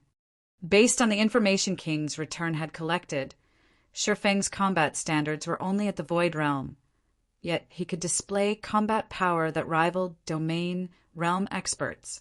He mainly relied on his powerful basic attributes and skills to face domain realm experts. However, things had changed. Although Shifeng had only executed one attack, his control assured Blind Man that Shifeng had reached the domain realm. Every domain realm expert warranted the various superpowers' attention, let alone a domain realm expert with the support of a large guild. As time passed, this domain realm expert would only become more powerful. Any domain realm expert intent on causing trouble could give the various superpowers a massive headache. This situation reminded Blind Man of the 4 shadow demons from the past. However, Mu Cheng didn't know that Shifeng had reached the domain realm. He was actually surprised to see Shifeng display such power. This revelation would certainly affect the competition. Meanwhile, Jingyang, one of Blackwater's upper echelons, currently wore a dark expression. Brother Jing, Zero Wing is stronger than we expected. We'll likely find it difficult to execute our original plan, Snow Scar whispered to Jingyang. A domain realm expert wasn't an easy opponent.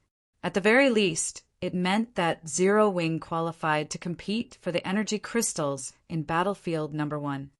It's true that Black Flame is stronger than we suspected, but slaying Tengu will cause Zero Wing some trouble, Jingyang said as he watched Starlink's members approach Shifeng. Smiling, he continued, "It seems Starlink can no longer sit still." Of the 5 battlefields in this competition, Battlefield No. 1 was a gathering of monsters. 2 of Starlink's most powerful combatants had been assigned to the battlefield, Wind Demon and Sword Demon of the 4 Shadow Demons. As Jingyang finished his comment, both Wind Demon and Shadow Demon had reached Shifeng. The 2 elderly men smiled at their opponent as if they were just 2 friendly old men from the neighborhood instead of the combat veterans they truly were. These old men's auras were nothing like Tengu's. Their auras felt like the vast ocean, and everyone felt like small boats waiting to be devoured by the waves as these auras washed over them. Even wilting Netherworld was afraid as she looked at these 2 men. Not only did Wind Demon and Sword Demon carry 4 pieces of epic equipment, but they also wielded epic weapons. The rest of their equipment was level 65 Dark Gold rank. Not even wilting Netherworld's equipment was as impressive as theirs. Little brother, you're quite skilled. You're already so strong despite your age. Your future is boundless. Our guild leader wants to annihilate Zero Wing, but after discussing the situation with Old Wind here, we've decided that if Zero Wing agrees to become one of Starlink's subordinate guilds, we'll talk the guild leader into giving you White River City. The white-haired old man with a slightly bent back addressed Shifeng. Smiling, he asked, "May I know what you think of this proposal?" Everyone was dumbfounded when they heard the old man's words, especially the various major powers' upper echelons. They all stared at Shifeng in envy. No one had considered that not only would Starlink willingly abandon its vengeance against Zero Wing, but it would also offer to protect the guild. If the smaller guild accepted the offer, Zero Wing's development in God's domain would skyrocket. There's nothing to think about. Scram! Shifeng's response was cold as he eyed Wind Demon and Sword Demon. Chapter 2094 with just you? Chapter 2094 with just you. Sword Demon's expression sunk when he heard Shifeng's reply, his smile vanishing as he gave Zero Wing's swordsman a chilling look. Even space around them frozen due to the bone-piercing killing intent Sword Demon. Wilting Netherworld, who stood nearby, couldn't help but shudder as she felt the change. The experts from the various major powers just stared at Shifeng, gaping in shock. Has Black Flame really lost his mind? Doomed. Zero Wing is doomed for sure. The various major powers didn't know what to say to Sure Feng's overbearing behavior. Starlink already suppressed 2 super first-rate guilds in the Dark Knight Empire. It had endless strength and wasn't a force that super first-rate guilds like Unyielding Soul or Nature Hall could compare to. Only top-ranked super first-rate guilds had any hope of standing against it. If Starlink gave the word, countless powers would do what they could to curry its favor and celebrate becoming Starlink's subordinate guild. As one of Starlink's subordinate guilds, not only would the guild receive financial support from the superpower, but it would also receive support in in-game resources. Most importantly, the guild could develop without worrying about enemies. It would have nothing to fear even when clashing with other superpowers. If Zero Wing submitted to Starlink, it could reach an entirely new level of development very quickly. Zero Wing wouldn't be limited to lording over Starmoon Kingdom. It could easily become the overlord in the several neighboring kingdoms as well. Yet, Sure Feng had actually rejected such an opportunity, and he had done so without hesitation. Even the various superpowers players were stunned by his answer. People nowadays really are ignorant of their limitations, Blind Man said as he shook his head and chuckled. He then turned to Deep Thunder and said, Vice Guild Leader Thunder, although you have a good relationship with Zero Wing, I'd advise you not to interfere. If you attract the 4 Shadow Demon's ire, you'll likely have a hard time explaining yourself to Guild Leader Nature. Not even he would dare to show such arrogance before Sword Demon and Wind Demon. First of all, they had Starlink support. Secondly, both experts were incredibly powerful, far stronger than the younger generation's domain realm experts. Ignoring Starlink, provoking these 2 was not wise. Thank you for your concern, but King's Return doesn't need to worry about that, Deep Thunder replied. Calmly, he continued, I've said this already, but Nature Hall and Zero Wing are firm allies. If someone wants to move against Zero Wing, Nature Hall won't sit back and watch. Blind Man gave the younger expert an odd look, but he didn't comment further. The various superpowers members standing nearby were stunned by Deep Thunder's reply. Even now, Nature Hall insisted on shielding Zero Wing. The guild's choices were completely out of the norm. Deep Thunder's response even surprised Mu Cheng, and he took a moment to consider Sure Feng more carefully. He had never thought that Zero Wing was capable of inspiring Nature Hall to go to such great lengths, even willing to provoke Starlink on its behalf. However, despite the strange looks he received from the various superpowers members, Deep Thunder smiled contentedly. None of these superpowers, excluding Nature Hall, knew what strength Zero Wing hid. These players didn't know that Sure Feng wasn't the only powerhouse in Zero Wing. The guild also had Fire Dance, who had the combat power to rival domain realm experts. But that wasn't the end of it. Zero Wing also had Cola and the several other peak experts Sure Feng had brought with him during his visit to Nature Hall's reception room. According to Nature Hall's initial estimations, Zero Wing should have at least 10 peak experts. Even though Starlink had dispatched a considerable amount of strength to White River City's auction house, its chances of winning this competition weren't overwhelmingly high. Rather, it only had a 50-50 chance. Zero Wing had invested every resource it had in White River City, and every participating Zero Wing player had likely fully restored all of their weapons and equipment, allowing them to fight in peak condition. However, the same couldn't be said for Starlink's members. Only a fraction of Starlink's force had unbound all of their equipment. Even though Starlink had the numerical advantage, Zero Wing's overall combat power was on par with the superpowers. Rather than side with the 4 superpowers and standing to gain insignificant benefits, gambling on Zero Wing and potentially winning the lottery was a wiser move for Nature Hall. Old Sword, it seems this brat doesn't appreciate your goodwill. Wind Demon could not help but chuckle at Sword Demon. There's no need to waste words on them, Elder Sword. Let's just follow the guild leader's orders and eliminate them. A middle-aged man wielding an ancient, Crystalbow said as he glared at Sherfong. Sword Demon was the strongest of the 4 shadow demons in melee combat. Even Lu Xinglua, Starlink's guild leader, had to treat him with respect. Sword Demon also had a great appreciation for talented individuals, especially those that used the sword. Of course, the main reason for his appreciation was his desire for strong opponents in the future. To grow stronger, one needed to face stronger combatants after all. This was also why Sword Demon had suggested recruiting Zero Wing. Otherwise, Sword Demon would have killed Sherfong after watching the swordsman kill Tengu. Little brat, it seems that you think you can ignore us old fellows now that you've reached the domain realm. Unfortunately, you are still naive. Since you aren't backed by a superpower, you failed to understand that reaching the domain realm is only the first step toward the apex, Sword Demon said as he heaved a deep sigh.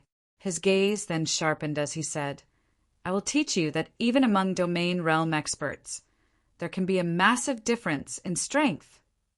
Sword Demon's aura abruptly shifted, releasing a tremendous amount of pressure to bear down on Sherfong. Although Sword Demon's aura targeted Sherfong, Wilting Netherworld couldn't help but tremble, struggling to breathe, even though she stood some distance behind Sherfong. How is he so strong? Fire Dance, Alluring Summer, Flying Shadow, and Shadow Sword prepared for battle from behind Sherfong. They had never expected this player's aura to be so strong. Before anyone could react, Sword Demon's crimson great sword transformed into a rotating sword light. He then vanished, reappearing before Sherfong in an instant. Like nimble snakes, 12 crimson sword lights spread out and converged on Sherfong, altering their attack trajectories and becoming nearly impossible to predict. Moreover, the attacks were so fast that the naked eye couldn't keep up. Tier 2 skill, 12 heavenly rotations. Sure enough, he's reached this level after so long. Blind Man's expression tensed when he saw the 12 sword lights. Wilting Netherworld, on the other hand, was utterly dumbfounded. Despite her keen perception, she couldn't follow the 12 sword lights' speed and transformations. It looked as if 12 different people commanded the sword lights, like each attack had a will of its own. The 12 sword lights didn't even interfere with each other's trajectories, although each attack only carried a great lord's strength of the same level. She doubted that she'd be able to dodge or block this assault. An ordinary skill, like 12 heavenly rotations, had gained a life of its own in Sword Demon's hands. His combat standards were unlike anything she had seen from the domain realm experts she had fought before. Alone? I'm afraid you're not qualified. With a snort, Sherfong unsheathed Killing Ray and Twilight Blade, greeting the 12 sword lights in battle. Swords Transmigration. Chapter 2095. So confident with so many fighters? Chapter 2095. So confident with so many fighters. As the 12 crimson sword lights were about to bite into Sherfong, Killing Ray and Twilight Blade cut 6 of them down. The counterattack forcibly altered these sword lights' trajectories, and rather than threatening Sherfang's life, they became shields that protected him as they clashed with the remaining 6 sword lights. Dang! Dang! Dang! As the 12 sword lights collided, they disintegrated into particles of light. Meanwhile, Sherfong remained unharmed. He blocked all of those attacks? Wilting Netherworld stared at the fading light particles with wide eyes. Sword Demon's use of this skill had reached the peak of God's domain. She was sure that even King's Return's old monsters would be forced to use a life-saving skill or powerful offensive skill to nullify the attack. Yet Sherfong had done so with a few simple slashes. Moreover, Sherfong had neutralized the attack so effortlessly, Wilting Netherworld couldn't believe her eyes. Similarly, the various major powers watching experts gaped at the scene. Amazing! This is simply amazing. So, this is an apex expert strength. Shock and excitement overwhelmed everyone after witnessing the brief clash between Shifeng and Sword Demon. Although they all knew that the various superpowers old monsters were extraordinarily powerful, they had never seen one in action before. At most, they had watched a few of those old monsters' battle videos. However, they now watched one of these old monsters fight an equally strong opponent. Moreover, they only stood 200 yards away from the fight. For Tier 2 players, watching from this distance was like watching a fight from 50 yards away for Tier 1 players.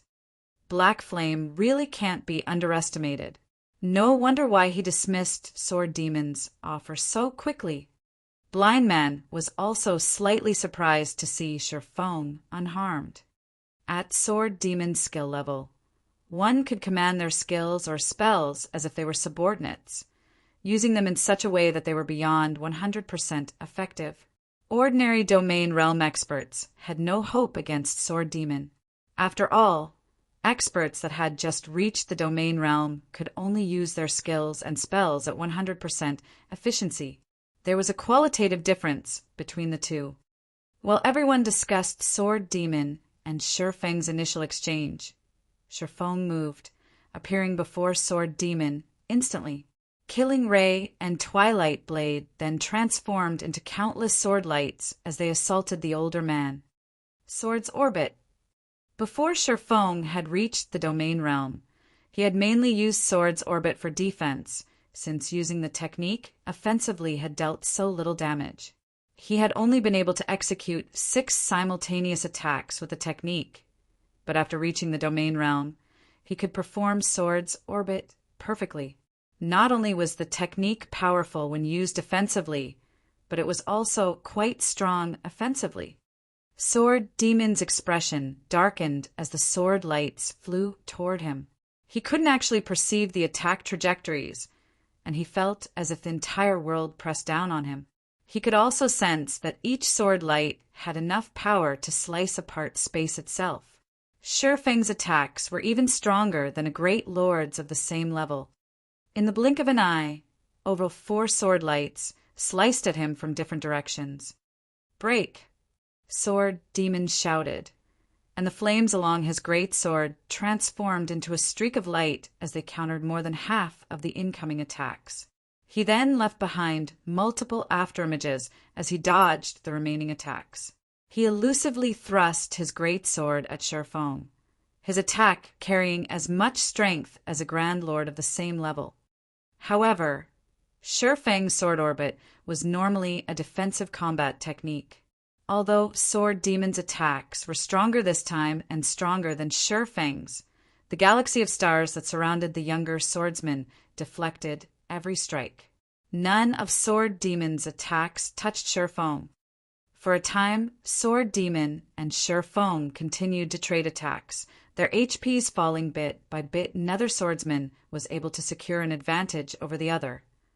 Very few of the watching experts nearby could keep up with Sword Demon's elusive attacks and movement techniques.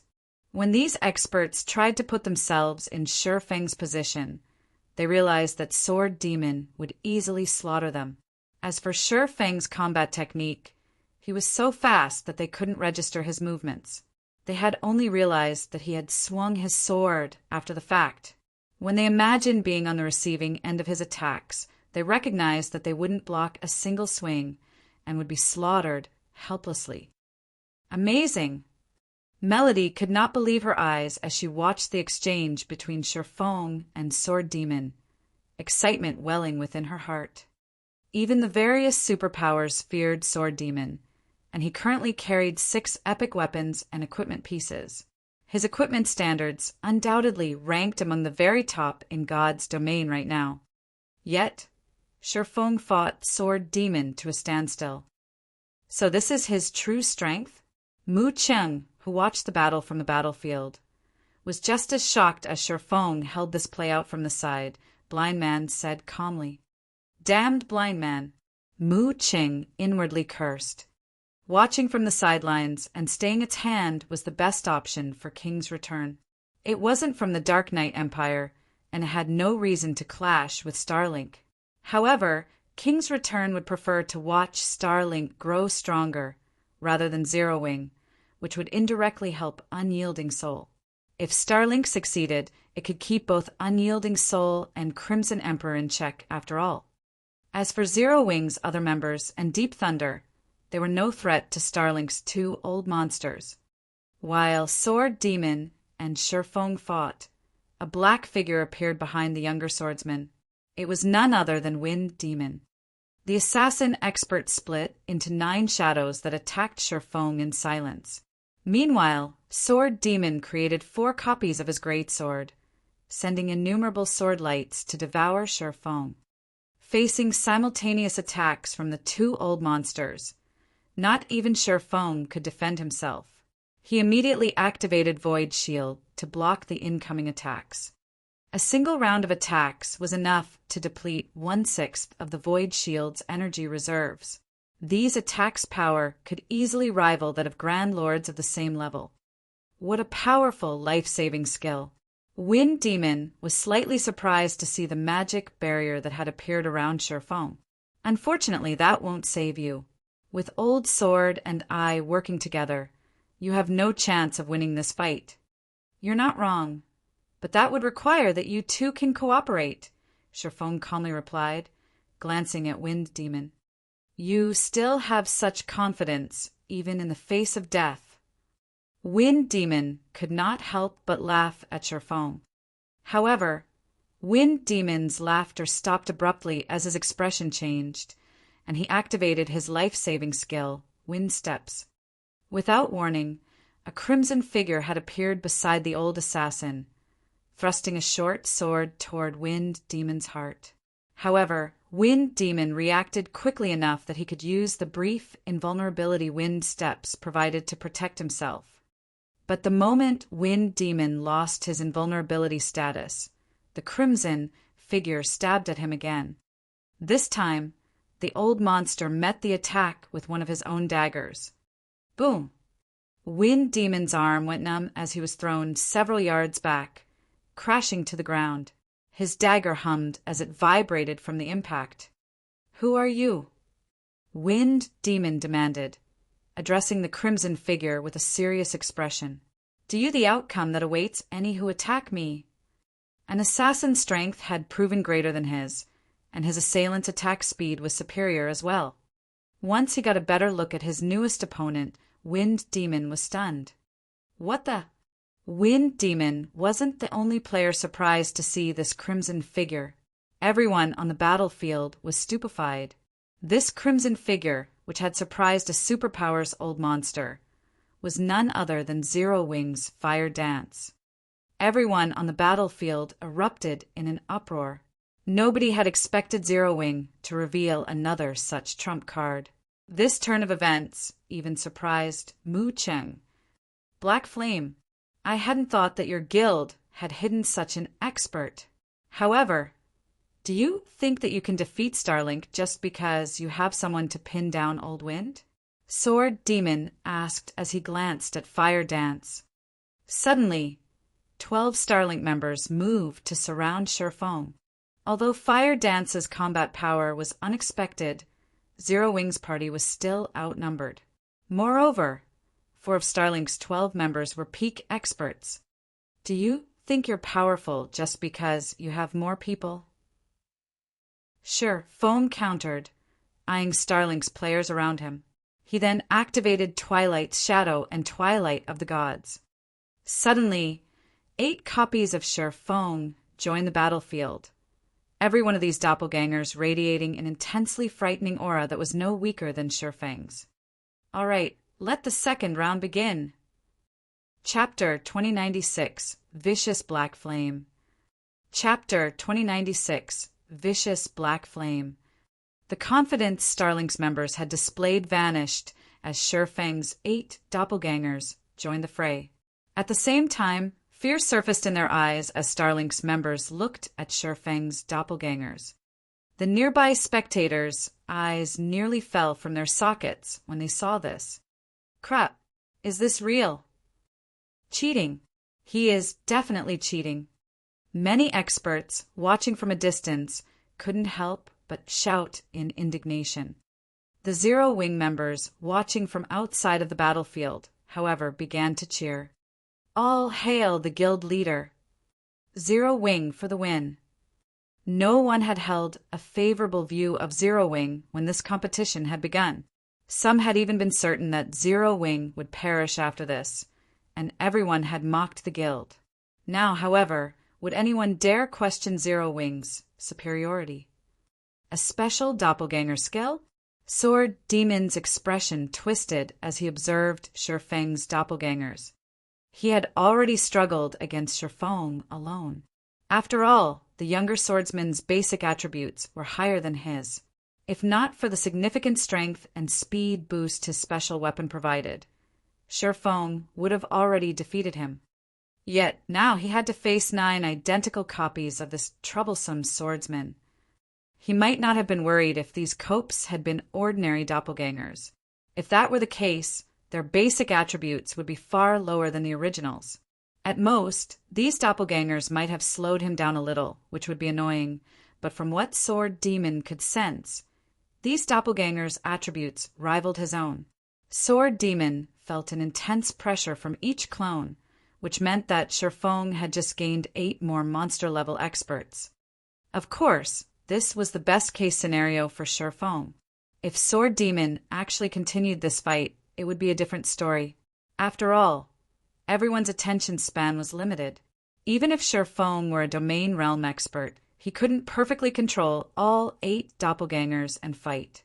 Controlling a doppelganger was far more complex than controlling one's body. Controlling a single doppelganger perfectly was the limit for a domain realm expert. Controlling more would affect the doppelganger's performance. However, even if Shifeng couldn't control all 8 doppelgangers perfectly, he shouldn't have a problem exhibiting flowing water realm combat standards with them. With his ridiculously high basic attributes, each of his doppelgangers could face a peak expert of the same level. In other words, Zero Wing's party had suddenly gained another 8 peak experts.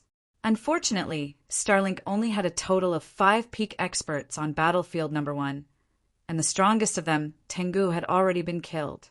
This left Starlink with only 4 peak experts, and the remaining members were only Refinement Realm and Flowing Water Realm experts. Overall, Starlink was now at a massive disadvantage. Even Wind Demon gulped nervously as he watched Shifeng. Who is this kid? Wind Demon wondered as he stared at the young swordsman in confusion. Not only had Shifeng successfully reached the domain realm at such a young age, but he had also amassed absurdly high basic attributes. Now he had revealed a doppelganger skill that defied common sense. No matter how Wind Demon considered the situation, he couldn't believe it. No individual player could easily obtain Shifeng's weapons, equipment, or skills. Acquiring any of these required an astronomical amount of resources and manpower. The 4 shadow demons had only even secured their current weapons, equipment, and skills thanks to Starlink's help. However, Shifeng had collected such items by relying on a guild that only controlled 1 kingdom. Amazing! With this, Starlink is finished in battlefield number 1. Mu Cheng balled his fists in delight as he glanced at Blind Man. He had been worried for Zero Wing, and if not for Blind Man's interference, he would have jumped into this battle to help the guild. However, Blind Man's efforts had gone to waste with this new development. Just as Shifeng was about to attack Starlink's members, a low voice reached his ears. Guild leader Black Flame, don't be so quick to act. Blackwater's Jing Yang called out. You've already proven Zero Wing's strength. I doubt anyone will continue to oppose Zero Wing's participation in this competition for energy crystals. So do you need to exterminate them all? What are you trying to say? Shifeng asked as he eyed Jing Yang, who wore aqua blue robes and carried a glowing golden staff. Jing Yang had made no effort to hide his equipment's glowing effects. So Shifeng knew that the man carried 4 pieces of epic equipment in total. Although Shifeng couldn't discern what rank Jing Yang's staff was, he guessed that it was at least epic rank based on its aura. Moreover, Jing Yang wore a complete level 65 fine gold set equipment, which even the various superpowers struggled to collect. Level 65 fine gold set equipment was far more difficult to acquire than level 60 dark gold set equipment at this stage of the game. Not even Starlink had a complete set. Naturally, a level 65 fine gold set had even higher basic attribute bonuses than level 60 dark gold set equipment. The mana fluctuations around Jing Yang were even stronger than those around Wilting Netherworld, and his combat standards were likely stronger than hers. He had reached the Void Realm more than a decade ago, and although Wilting Netherworld was a prodigy, she would need more time before she could catch up to Jing Yang. Starlink only acted in compliance with the rules our superpowers agreed to. If Guild Leader Blackflame is earnest in moving against Starlink, the rest of us won't just sit back and watch. I hope you can understand this, Jing Yang said, smiling. Jing Yang's words left everyone stunned. They had never expected this battle to take such a drastic turn. Blackwater is too shameless. It didn't step forward when Starlink was about to annihilate Zero Wing. But now that Zero Wing has the upper hand, it wants to interfere. Since when have Blackwater and Starlink had such a good relationship? Zero Wing is in trouble now. Such a powerful doppelganger skill definitely has a very long cooldown. If Zero Wing misses this opportunity to take out Starlink, it isn't likely that the guild will find another chance. Zero Wing is so unlucky. If it hadn't provoked Blackwater, the guild likely wouldn't have interfered today. For a time, the various major powers either pitted or mocked Zero Wing's situation. Melody, I advise that you give up any hope for Zero Wing. Zero Wing might have the strength to resist a superpower, but it has provoked too many. Zero Wing can't survive in God's domain for long. This situation is the best proof. Just before Zero Wing emerges victorious in this fight, Blackwater steps in. Zero Wing has no chance of winning White River City's auction house, Evil Judgment said, chuckling when he saw Melody's enraged expression. Blackwater was no weaker than Starlink, and although it hadn't sent as many experts to this competition, it had nearly as many experts fighting for the auction house as Starlink. Including Jing Yang, Blackwater had 4 peak experts and 7 Refinement Realm and Flowing Water Realm experts on Battlefield No. 1.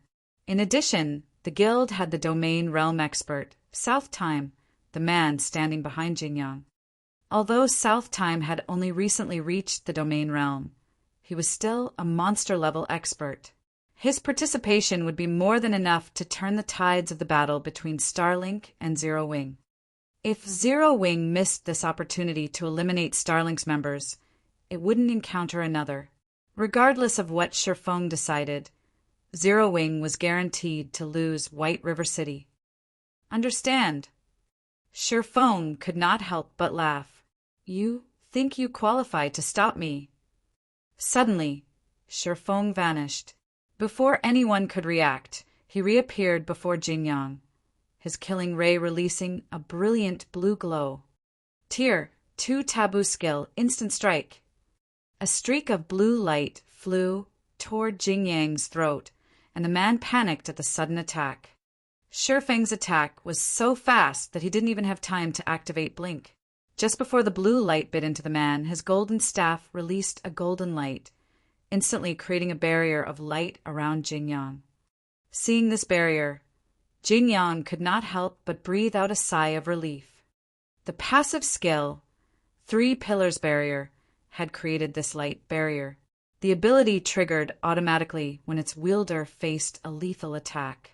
When activated, the skill created a magic barrier that negated 90% of all attacks damage for 3 seconds.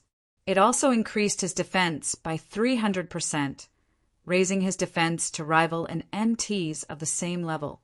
It was an amazing life-saving skill that had a 1-hour cooldown, and with it, even Grand Lords would struggle to kill him. However, the moment after Jing Yang's side, Shifeng's attack struck. The light barrier cracked, and Jing Yang instantly lost 1/3 of his HP. The man paled with fright.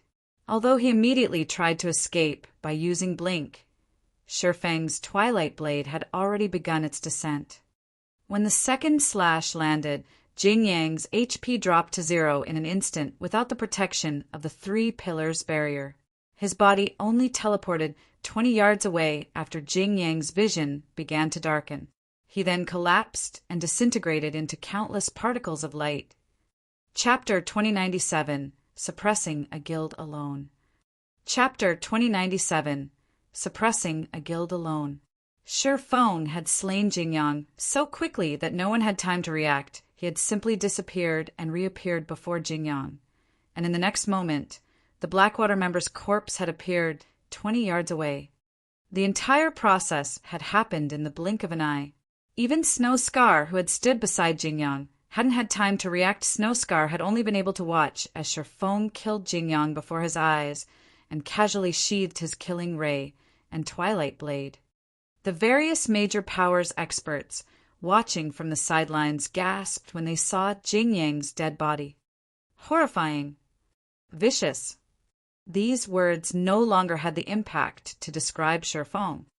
Blackwater was a superpower with the strength to rival Starlink, yet Shifeng had so effortlessly killed Jing Yang, the leader of Blackwater's team in this competition, without hesitation. They couldn't fathom how Shifeng found the courage to provoke 2 superpowers simultaneously. Has Black Flame lost his mind? Why did he attack Blackwater?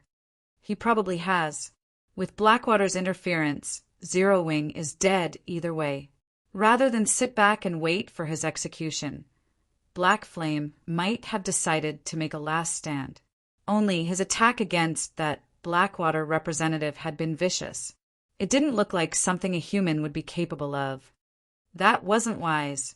Does Black Flame think that he can turn things around by retaliating against Blackwater?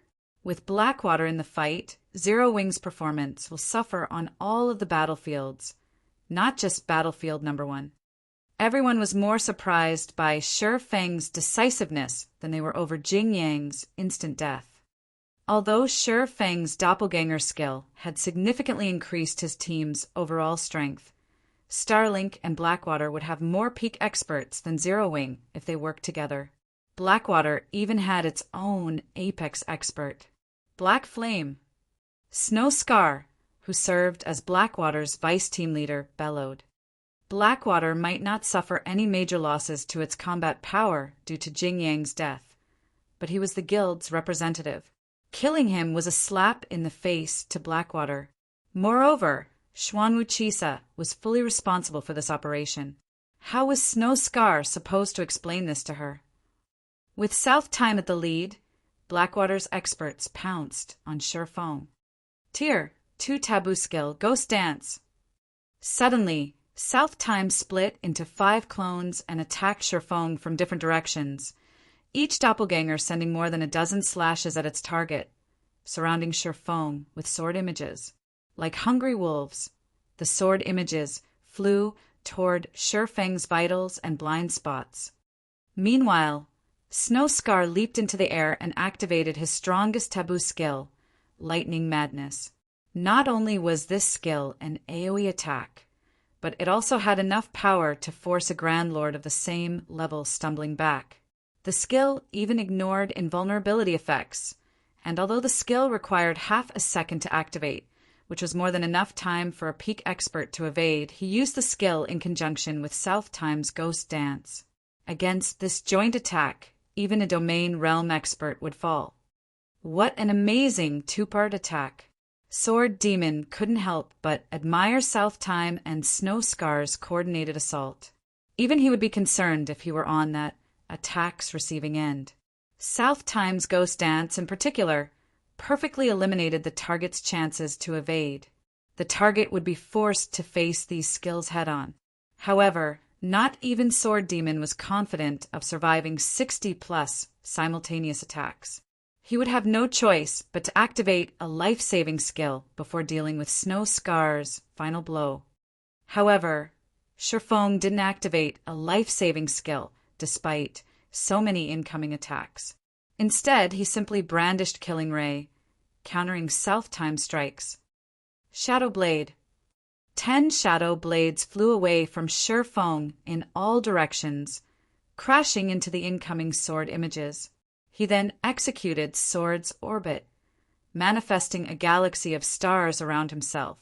Like dominoes, the sword images the shadow blades struck crashed into each other. Shi Feng's counterattack threw off nearly 50 sword images' trajectories, while he used Sword's orbit to neutralize the remaining 20 or so sword images. South Time was stunned to see Shi Feng so easily nullify his ghost dance, but Snow Scar had already swung his hammer of lightning, slamming the gigantic weapon down on Shi Feng with astonishing speed. Unfortunately, Shi Feng no longer had the energy to block this lightning-fast attack. But just as the lightning hammer was about to smash into Shi Feng, the swordsman spun around and shouted, "Scram!" As Shi Feng spoke, a powerful shockwave crashed into Snow Scar's lightning hammer. Dragon Breath. The instant the two attacks collided, space tore apart, and the resulting shockwave reached 100 yards away. The sound of the impact echoed across the battlefield. The immensely powerful lightning hammer vanished as if it had never existed as Snow Scar stumbled back more than a dozen yards, losing nearly 10% of his HP. How is this possible? Shock colored Snow Scar's face as he stared at Shi Feng. Shi Feng had neutralized his full-powered attack with a single roar. Moreover, the swordsman hadn't used a single life-saving skill to counter their joint attack. Is he a monster? The major powers experts were flabbergasted when they saw Shi Feng unharmed after the exchange. Both South Time and Snow Scar's attacks had enough strength to rival a Grand Lord of the same level. Yet Shi Feng had blocked them without breaking a sweat. Friends from Blackwater, Black Flame won't be easy to deal with. Starlink will pin him down while you get rid of Zero Wing's other members, Sword Demon said suddenly. Okay, we'll leave that to you then. South Time nodded. After a final glance at Shi Feng, he and the other Blackwater members charged toward Zero Wing's party. Don't think you can get away from me so easily. Shi Feng frowned as he manipulated his 8 doppelgangers to attack South Time's group. We'll have to see if you have the ability to stop them. Wind Demon and his Starlink companions immediately intercepted Shi Feng's doppelgangers. Each doppelganger only had the combat power of a peak expert, and although Wind Demon and his team would have a very difficult time trying to kill them, pinning these doppelgangers down for a few moments wouldn't be an issue. With the strength of Blackwater's members, they should be able to slay Zero Wing's members before the doppelgangers slipped past Wind Demon's team. I'll pin Fire Dance down. The rest of you need to end the fight as quickly as possible. South Time hurriedly commanded. Understood. Blackwater's dozen or so members immediately split into 3 groups. Each under the lead of a peak expert, these 3 groups would be more than enough to deal with Zero Wing's 3 remaining members. For a time, chaos ruled over the battlefield. South Time kept Fire Dance busy, while Alluring Summer, Shadow Sword, and Flying Shadow had their hands full with Blackwater's peak experts. With the help of Blackwater's other players, this battle was particularly bitter. Due to interference from 2 Refinement Realm Magical class experts, Shi Feng wasn't able to shake off Sword Demon. Likewise, Wind Demon and his assassin team kept Shi Feng's doppelgangers occupied.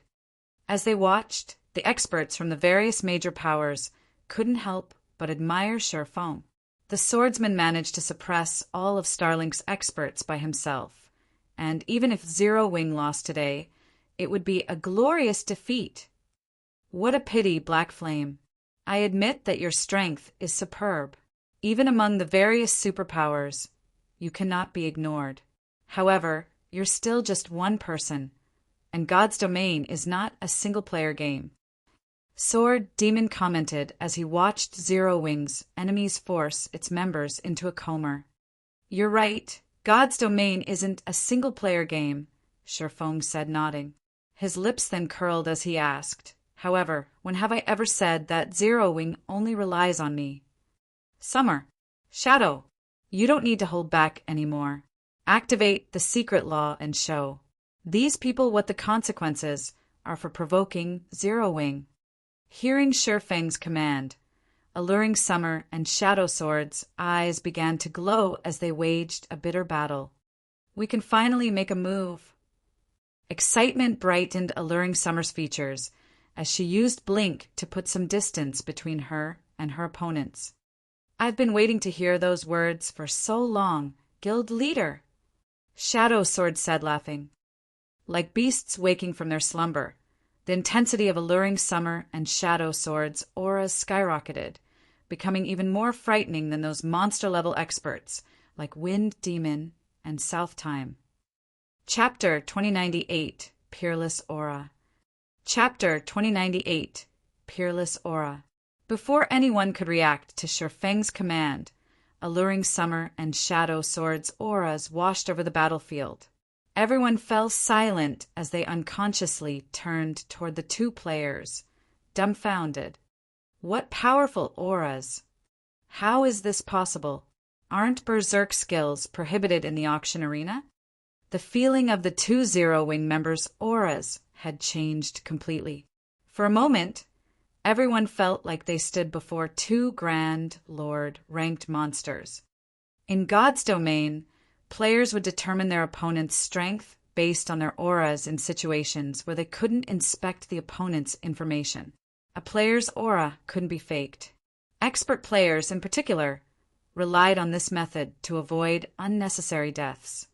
The fact that Alluring Summer and Shadow Sword's auras had abruptly grown stronger meant that their combat power had just increased.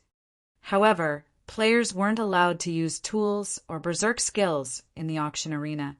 No one on the battlefield could figure out how these two had suddenly become so powerful. Blackwater's members paused their assault, shuddering, as they felt the sudden transformation.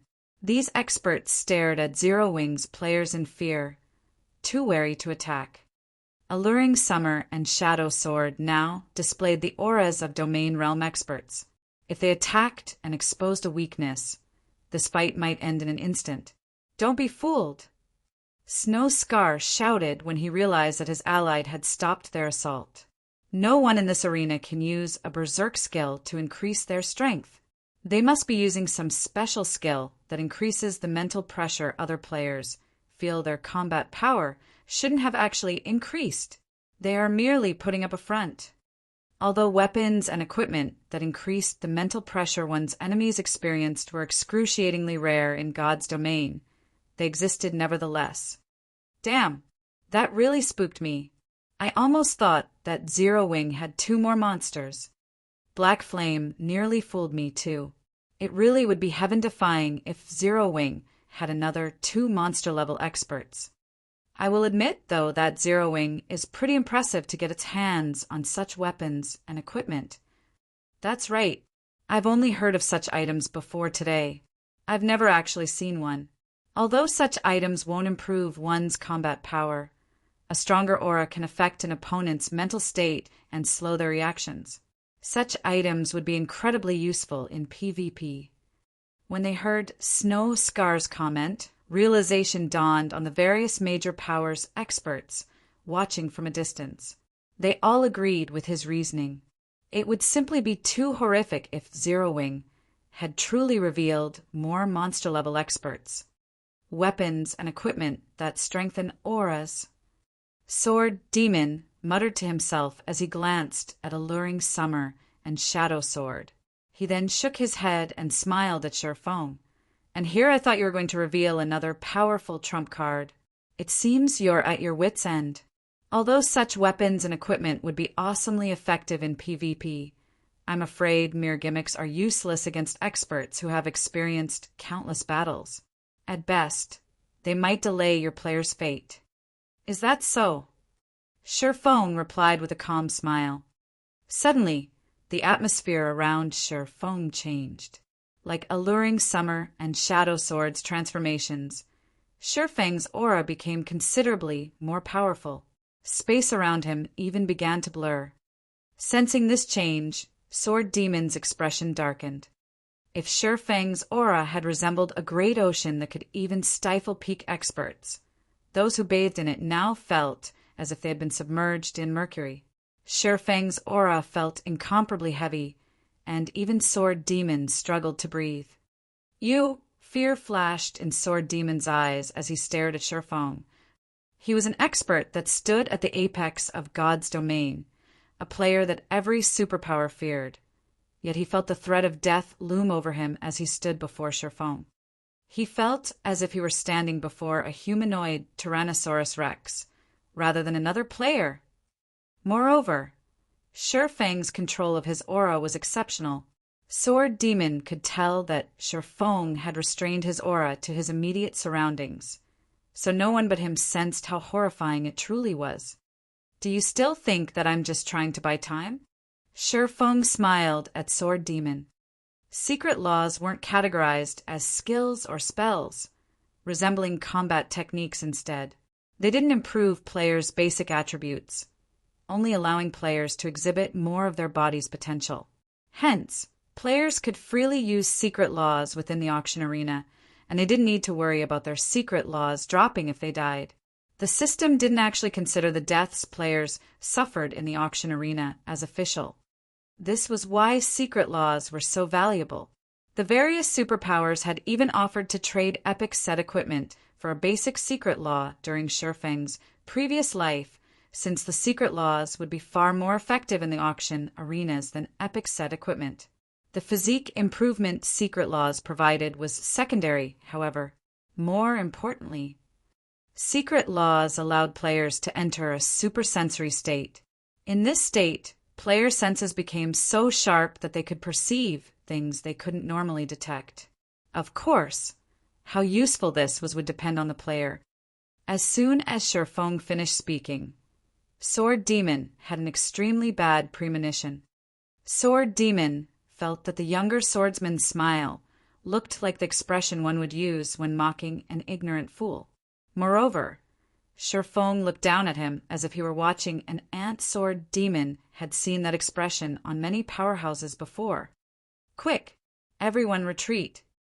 Sword Demon instinctively shouted. He hadn't been able to determine whether or not the change to Alluring Summer and Shadow Sword's auras was truly related to a combat power increase, but after experiencing Shifeng's enhanced aura, he was absolutely certain that this transformation wasn't due to a weapon or equipment effect. Rather, it was a byproduct of their combat power increasing. "Retreat!" Why are we retreating? The players from Starlink and Blackwater were confused when they heard the command. Victory was already within reach. As long as they kept fighting for another minute or so, they'd win.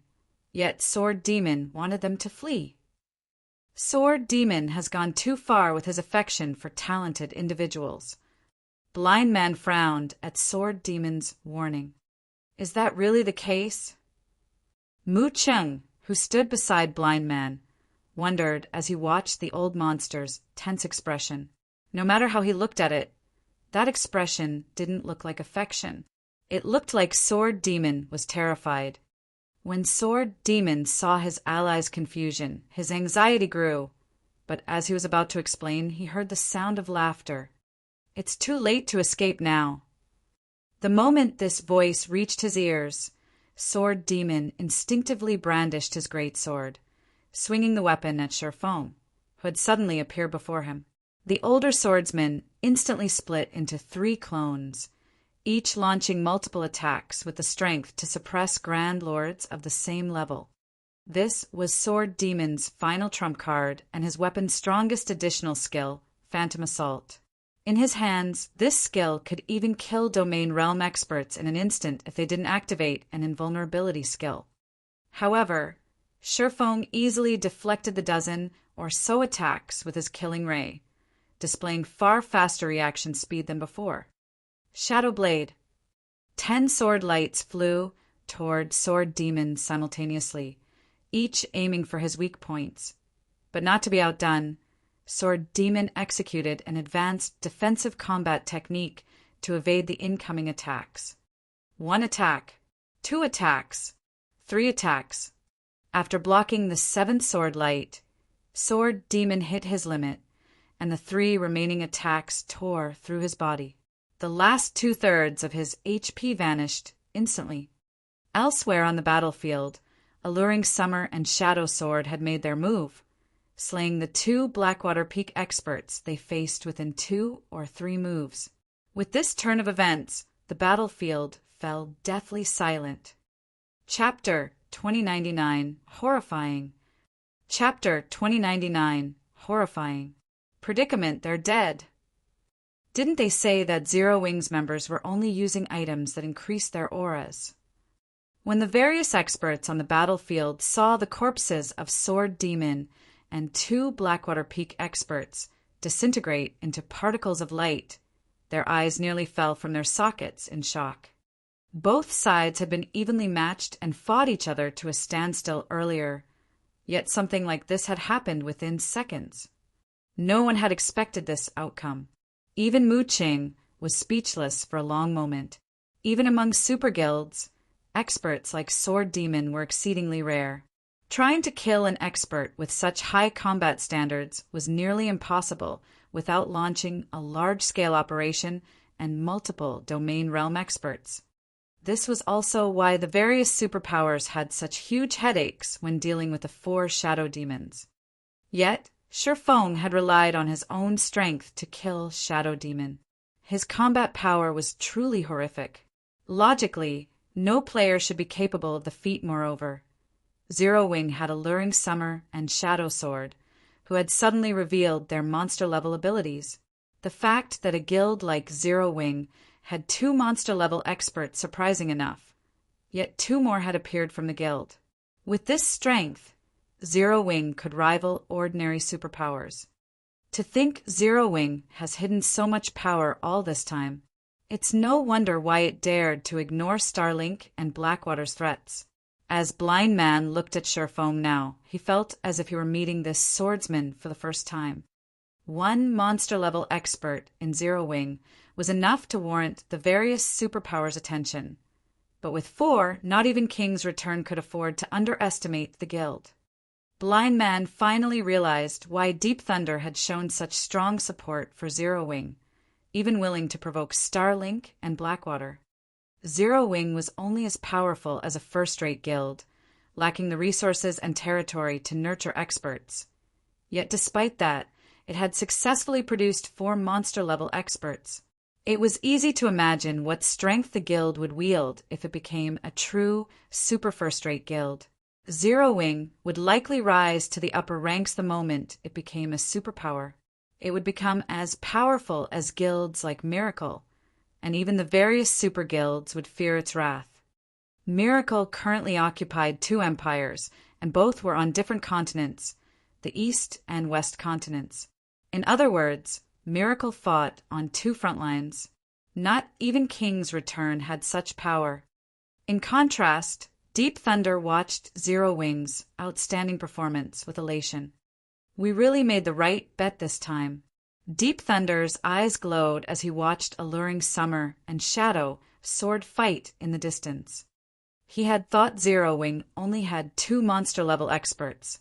Neither he nor Nature Hall as a whole had expected to find 4 of them in the guild. As far as ordinary major powers were concerned, monster-level experts simply had inhuman combat power. Even if these powers got lucky and produced one of their own, they'd only treat that expert like a weapon against their enemies.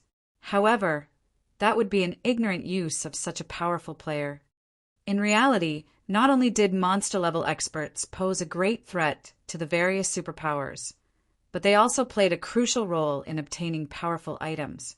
Based on the various superpowers research, one needed strength as well as luck to secure certain powerful tools. As guilds procured more powerful items, they'd grow stronger overall. One could say that monster-level experts were responsible for finding 70% of the powerful items the various superpowers had collected. Since Nature Hall had only recently become a superpower, it had far fewer monster-level experts in its midst than other super first-rate guilds. The fact had troubled the guild for some time now. Yet, as luck would have it, Many of God's domain's super high-ranked quests required more than one person to complete. They needed the strength of a team. But how rare were monster-level experts? Even in veteran superpowers, one could count the number of monster-level experts present on one hand. If Nature Hall wanted to complete super high-ranked quests, it would need to work with other superpowers, but if it chose that option, it would gain far less. However, it would be a different story if Nature Hall worked with Zero Wing. Zero Wing was still only a first-rate guild. To develop further, it would need an astronomical amount of resources, not powerful items. As it so happened, Nature Hall had plenty of resources. Nature Hall would benefit more by partnering with Zero Wing than it would if it worked with other superpowers. Both guilds would be able to complement each other's deficiencies. This was why Nature Manifestation had sent Deep Thunder to befriend Zero Wing. While everyone was shocked over the strength Zero Wing's members had displayed, Sherfong, Alluring Summer, and Shadow Sword busied themselves by slaughtering Starlink and Blackwater's Olar experts. Although deep sea meditation was only a basic secret law, maintaining it placed an immense burden on players. Players couldn't even keep it active as long as a berserk skill. Fortunately, the difference between both sides' strength was massive. Sherfong and his companions only need a few moves to dispatch each of their opponents. In less than 10 seconds, Blackwater's members had been annihilated. Even South Time, Blackwater's domain realm expert, hadn't survived the combined assault from Alluring Summer and Shadow Sword. As for Starlink, only Wind Demon remained alive. The battle was utterly one-sided. As he faced Sherfang's relentless pursuit, Wind Demon continued to lose HP. 80%, 50%, 20%. However, despite his rapidly depleting HP, Wind Demon didn't panic. Instead, he turned his mocking gaze on Sherfong and said, "I have really underestimated you people from Zero Wing. But so what if you defeat us? At the end of the day, this is only one of 5 battlefields. Starlink and Blackwater still have plenty of experts on the other 4. On the other hand, all of Zero Wing's top fighters are stuck on this battlefield." Zero Wing had certainly proven stronger than they had expected, but the results of one battlefield wouldn't decide this competition's victor. Although Zero Wing had indeed defeated their 2 guilds here, with its peak combatants isolated to battlefield number 1, it would suffer on the other 4 battlefields. In the end, Zero Wing would still lose White River City. Wind Demon had spoken loudly enough to ensure that the major powers experts, who stood several hundred yards away, had heard him. Those experts couldn't help but watch Sherfong with pitying looks. "In the end, Zero Wing will lose," one of the spectating experts mumbled. Although Zero Wing had won the battle, it had lost the competition. "Black Flame, you asked for this. Since you rejected my offer, you'll pay for your foolishness for the rest of your life." Jingyang, who had resurrected in the arena, bellowed as he glared at Sherfong through the magic mirror. He then commanded his people through the team chat. "Everyone heed my command. Work with Starlink's members to eliminate Zero Wing." He had planned to give Zero Wing one more chance to hand over the guardian puppets. If Zero Wing agreed and behaved itself, Blackwater would give up its aggression against the guild. However, he abandoned the thought his desire to see Sherfong despair was far stronger than his desire to complete the task Xuanwu Chisa had given him. Chapter 2100 Divine Appearance. Chapter 2100 Divine Appearance. As soon as Jingyang issued the command, Blackwater's members on the other 4 battlegrounds began to cooperate with Starlink's members against Zero Wing. Although battlefield number 1 had a collection of monsters, the other battlefields had barely any. For example, Blackwater didn't have a single monster-level expert among the 4 other battlefields, and Starlink only had the 2 remaining shadow demons. However, while the 4 remaining battlefields did not have many monster-level experts, more players had been assigned to these battlefields than those on battlefield number 1. Every one of the 4 remaining battlefields had at least 100 Blackwater and Starlink members in total, and even the weakest of these players was a refinement realm expert. In contrast, even when added together, Blackwater and Starlink had fewer than 40 members on Battlefield Number 1. There was simply no comparison between Battlefield Number 1 and the others. Blackwater and Starlink's forces on Battlefields Number 2 and 3 were led by Mad Demon and Heart Demon. Even the other superpowers were afraid of facing those forces. Zero Wing is in trouble now. Iluafe from the FFF Adventure Ream commented as she watched Blackwater and Starlink's joint forces. Although Zero Wing had emerged victorious on Battlefield Number 1, despite the monsters there, it was at an overwhelming disadvantage on the other battlefields, especially Battlefields Number 2 and 3. A 100-man team of Refinement Realm experts, led by a Domain Realm expert, could even hunt down lone Domain Realm experts. On the other hand, Zero Wing only had around 20 players on each of these battlefields, and they didn't have any monster-level experts to lead them. They stood no chance against Blackwater and Starlink's forces. The auction house competition was about securing energy crystals, and as time passed, more crystals would descend onto the battlefields. At that time, the advantage of having more players would become obvious, and Zero Wing would suffer an even greater disadvantage. Black Flame's decision was really unwise. If he hadn't provoked Blackwater into cooperating with Starlink, Zero Wing might have had a chance of victory.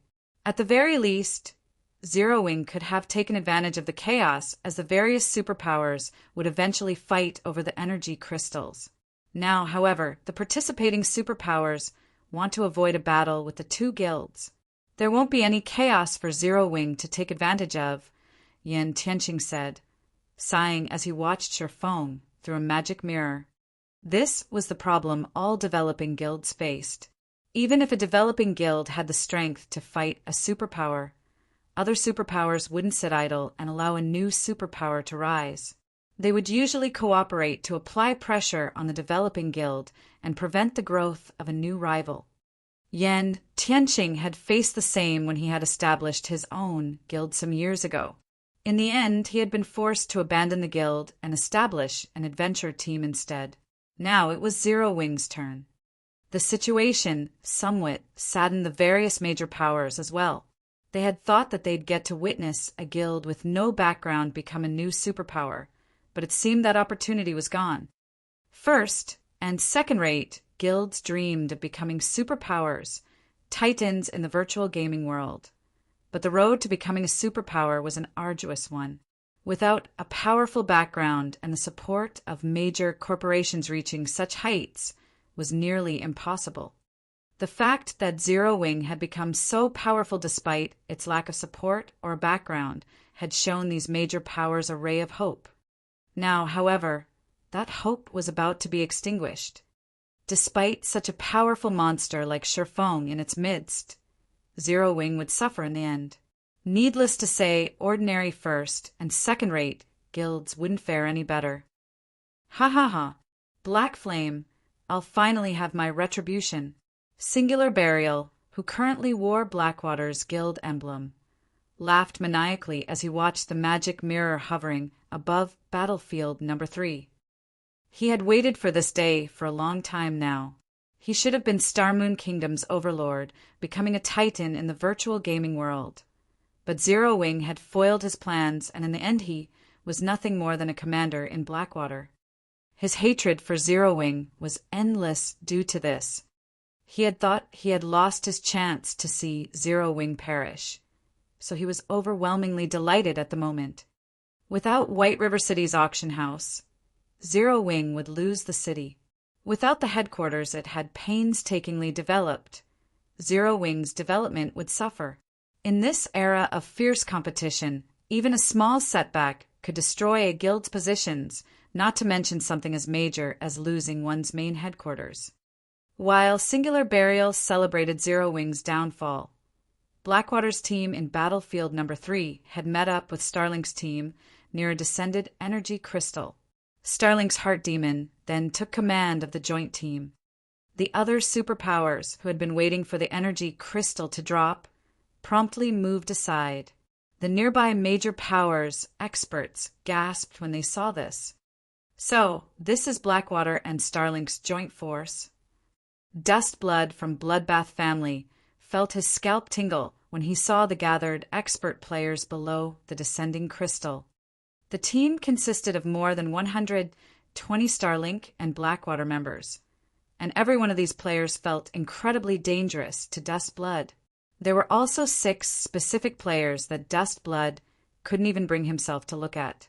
Each of these 6 wore at least 2 or 3 epic weapons or equipment pieces.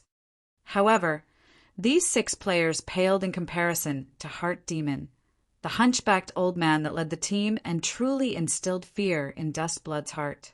Even though Dustblood was not a magical class player, he could see the mana circling Heart Demon's body.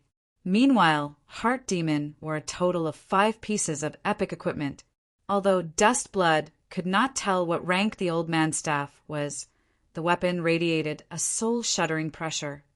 As far as Dustblood was concerned, these 120-plus experts from Starlink and Blackwater could even destroy a top-ranked, first-rate guild like Bloodbath family if given enough time.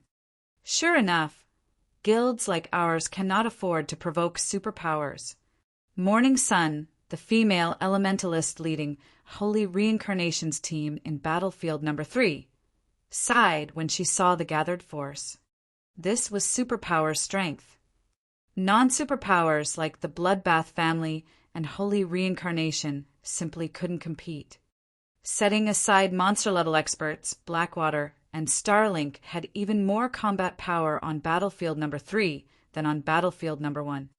Despite the great length Zero Wing had gone to defeat the 2 guilds on Battlefield No. 1, these superpowers had immediately formed another formidable team on another battlefield. Moreover, they had 3 more teams on the other battlefields. While the various major powers were awestruck over Blackwater and Starlink's strength, a team of 20-plus players made its presence known. Everyone made a ruckus when they saw this team. Why are Zero Wings members here? Don't they know that Blackwater and Starlink will attack them the moment they show themselves? The various major powers experts shot the team incredulous looks. They couldn't believe that Zero Wings members would be so daring. Unlike the team on Battlefield No. 1, this team didn't have any monster-level experts like Sherfong, Fire Dance, Alluring Summer, and Shadow Sword. Very good. And here, I thought you would only act after a significant number of energy crystals had dropped. This will save me the trouble of looking for you. Heart Demon watched Zero Wing's team approach through narrowed eyes. With a wave of his hand, he said, "I'm not like Old Wind and Old Sword. I prefer to settle troublesome matters as soon as possible. Everyone attack. Do not let any of them get away." Blackwater and Starlink's experts swarmed toward Zero Wing's team under Heart Demon's command. However, once these experts got within 20 yards of Zero Wing's ream, a silver-armored woman wielding a golden great sword emerged from the group. This woman brandished her great sword at Blackwater and Starlink's many experts. 1 slash, 2 slashes, 3 slashes. The silver-armored woman executed 5 consecutive attacks, sending 5 sword lights flying at her opponents. Wherever the sword lights passed, they left behind a pitch-black spatial tear, following which the 5 golden lights enveloped the advancing players.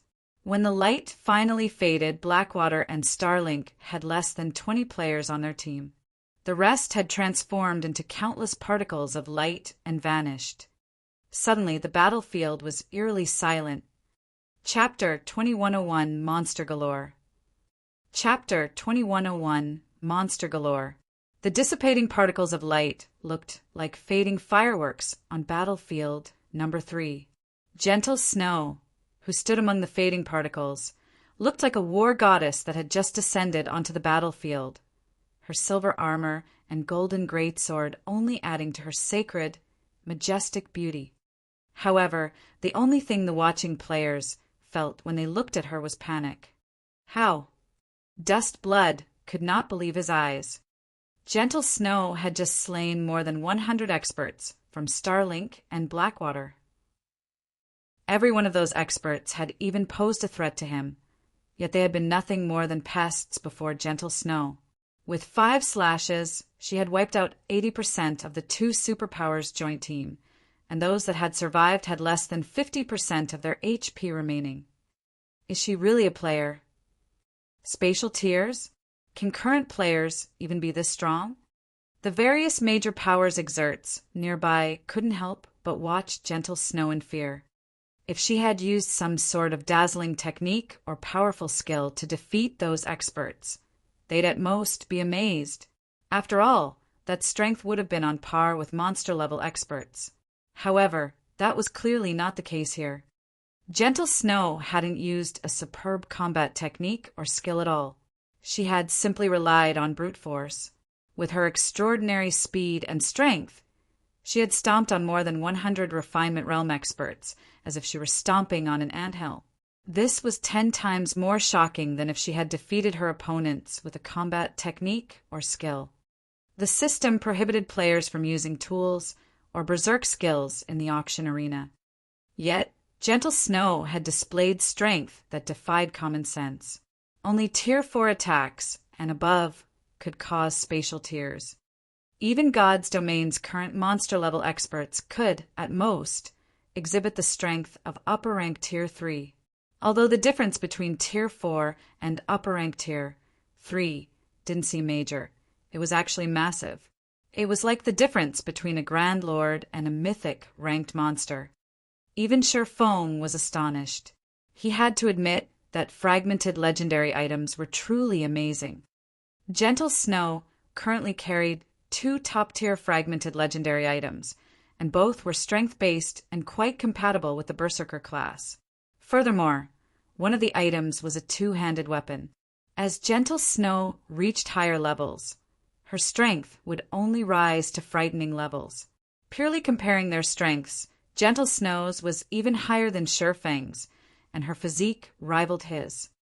When Gentle Snow had been questing, she had miraculously discovered a bloodline called the Great Earth Bloodline. Although it was a basic bloodline, it focused on improving a player's strength. Although this newfound strength didn't help Gentle Snow become as powerful as a mythic monster, she wasn't far from it. She was truly a humanoid Tyrannosaurus Rex. She has Tier 4 strength. After watching Gentle Snow's display, Heart Demon couldn't help but tense with fear. He'd rather fight old experts like Sword Demon than face a player with Tier 4 strength. With such an overwhelming advantage, Gentle Snow could easily outmaneuver any of his offensive or defensive moves. Fighting this female berserker head-on would be suicidal.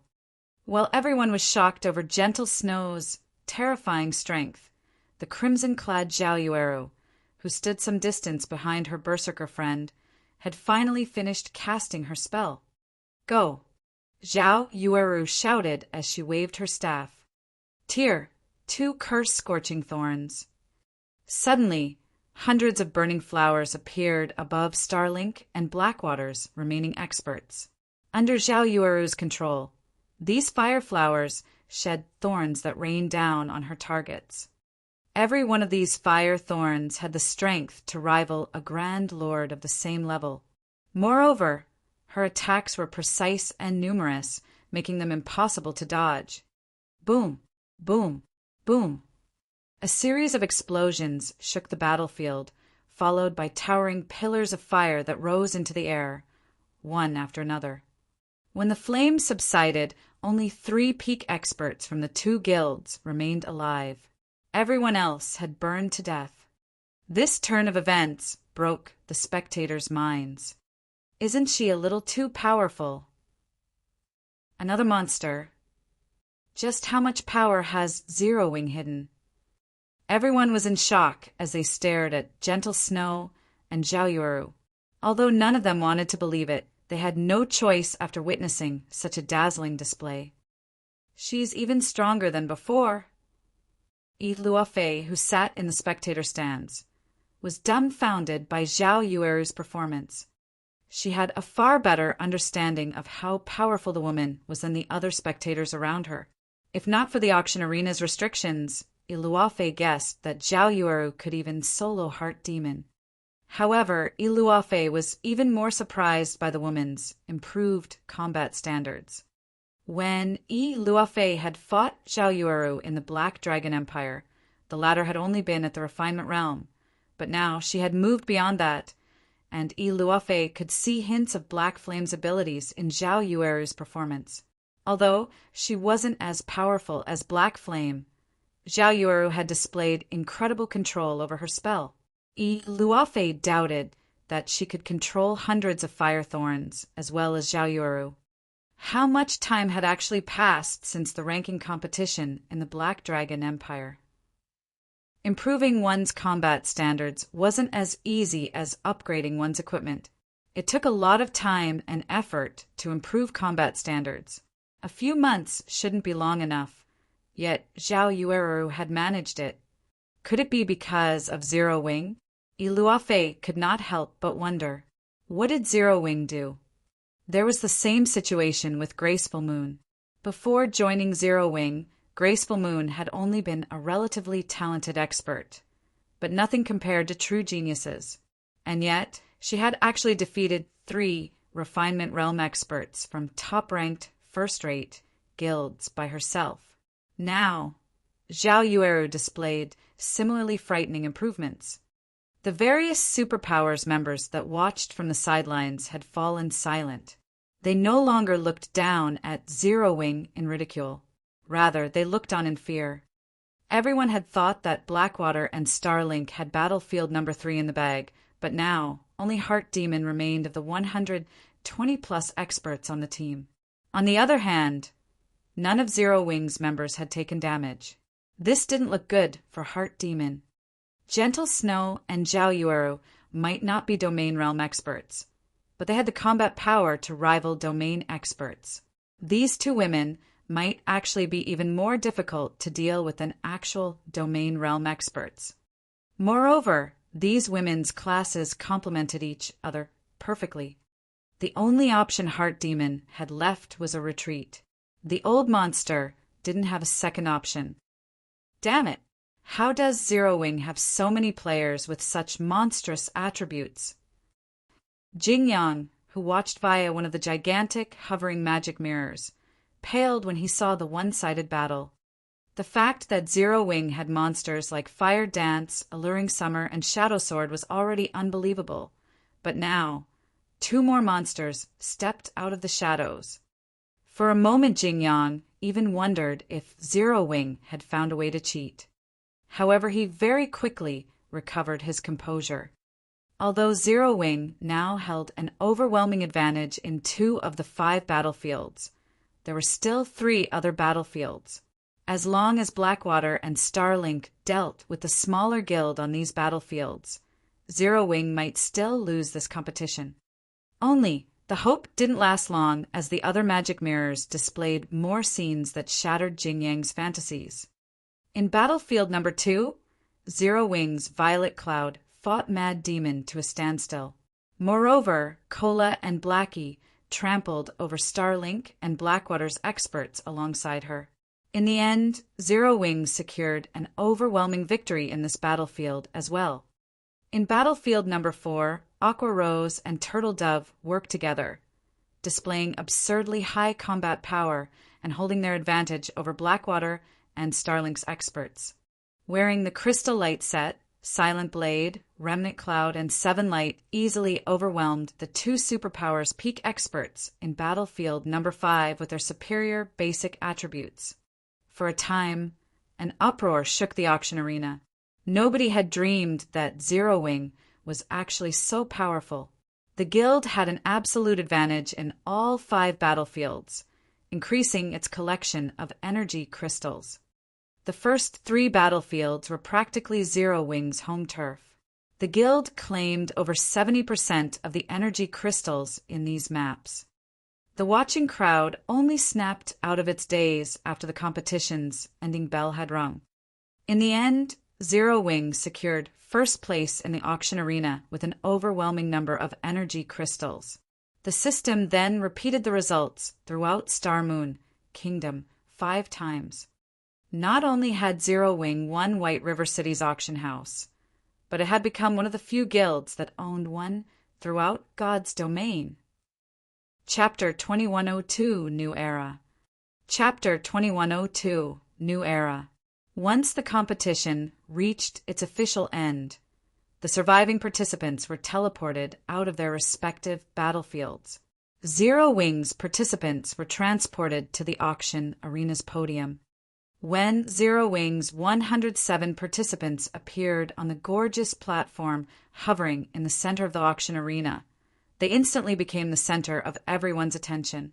The magic mirrors across the city displayed this scene, so almost everyone in White River City had their eyes on Zero Wing's representatives.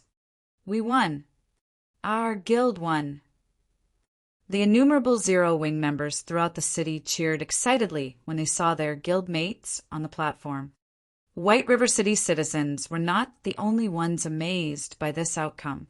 Practically every player and power in Star Moon Kingdom was stunned. With just 107 players, Zero Wing had held White River City against 4 superpowers. Moreover, it had won the competition by a landslide. This was practically a dream. When the system had announced the auction arena's activation, even players who had just joined God's domain knew that the auction arenas would become a playground for the various superpowers. Lesser powers had no place in the competitions. Even if they wanted to fight for an NPC city's auction house, they'd have to wait for the second round of promoted NPC cities. Ordinary powers couldn't hope to understand the superpowers' level of strength.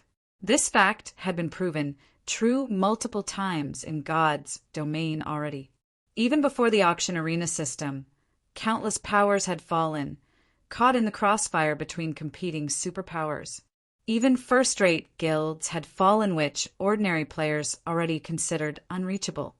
Hence, nobody had expected for White River City's auction arena to end like this. By the time Sherfong, Zero Wing's guild leader held up the crystalline certificate that granted the guild the management rights over White River City's auction house, the arena's atmosphere had reached its peak. I finally have it. Sherfong burned with excitement as he gazed at the crystalline certificate that glowed with a multicolored light. In his previous life, he had been forced to watch the various major powers obtain control of the auction houses in NPC cities from the spectator stands. In this life, however, not only had his guild secured an NPC city's auction house, but Zero Wing was also one of the first guilds to do so. Countless Zero Wing members shouted their elation throughout White River City, their voices echoing down every street. It seemed like these players were trying to tell the world that from today, Zero Wing was White River City's true overlord. Now that Zero Wing had control of White River City's auction house, it had control over the city's economic lifeline. Even if multiple superpowers moved against Zero Wing, they couldn't touch the guild in this city. Moreover, Zero Wing now had an additional income source, which would guarantee a certain level of the guild's development. Zero Wing's position in Star Moon Kingdom was also unshakable now. Surpassing the guild within its kingdom was nearly impossible after this victory. In addition, as one of the first guilds to win the management rights to an NPC city's auction house, Zero Wing qualified to contest with the various superpowers for neutral maps. With a nigh-impenetrable mean headquarters, Zero Wing could afford to send more manpower to neutral maps. Now, Zero Wing truly had the potential to become a superpower in the future. A superpower. Countless powers and players in the virtual gaming world dreamed of commanding such power. When Gentle Snow and Aqua Rose saw the crystalline certificate in Sherfang's hand, they were just as emotional and excited. Neither of them ever thought that Zero Wing would reach this point. As the guild's core upper echelons, no one understood Zero Wing better than they did. The fact that Zero Wing had started as a guild with nothing, yet developed into something so powerful so rapidly, was a miracle. Although some assumed otherwise, Zero Wing truly lacked a background. It didn't even have any financial support from major companies. Zero Wing had reached this point by relying on its own abilities.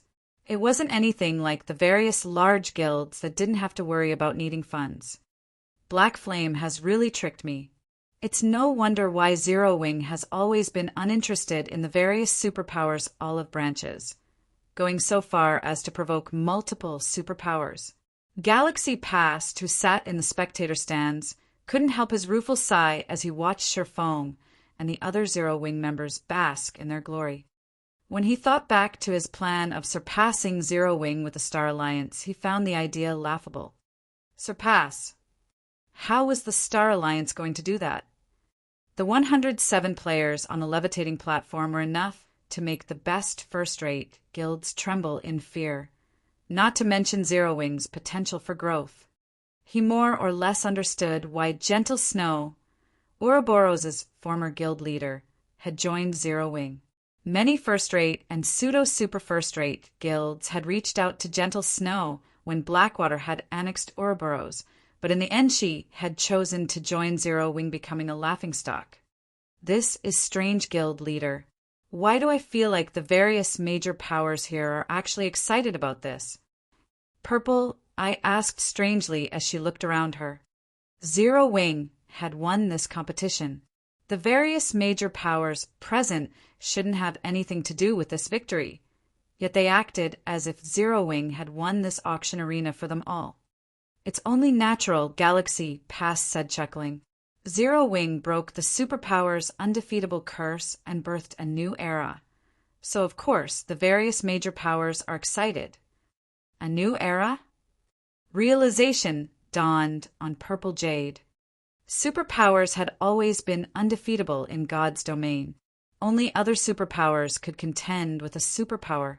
In fact, this was common sense in the virtual gaming world. Although there had been instances of a non-superpower defeating some of God's domain superpowers, these fights had been mere squabbles.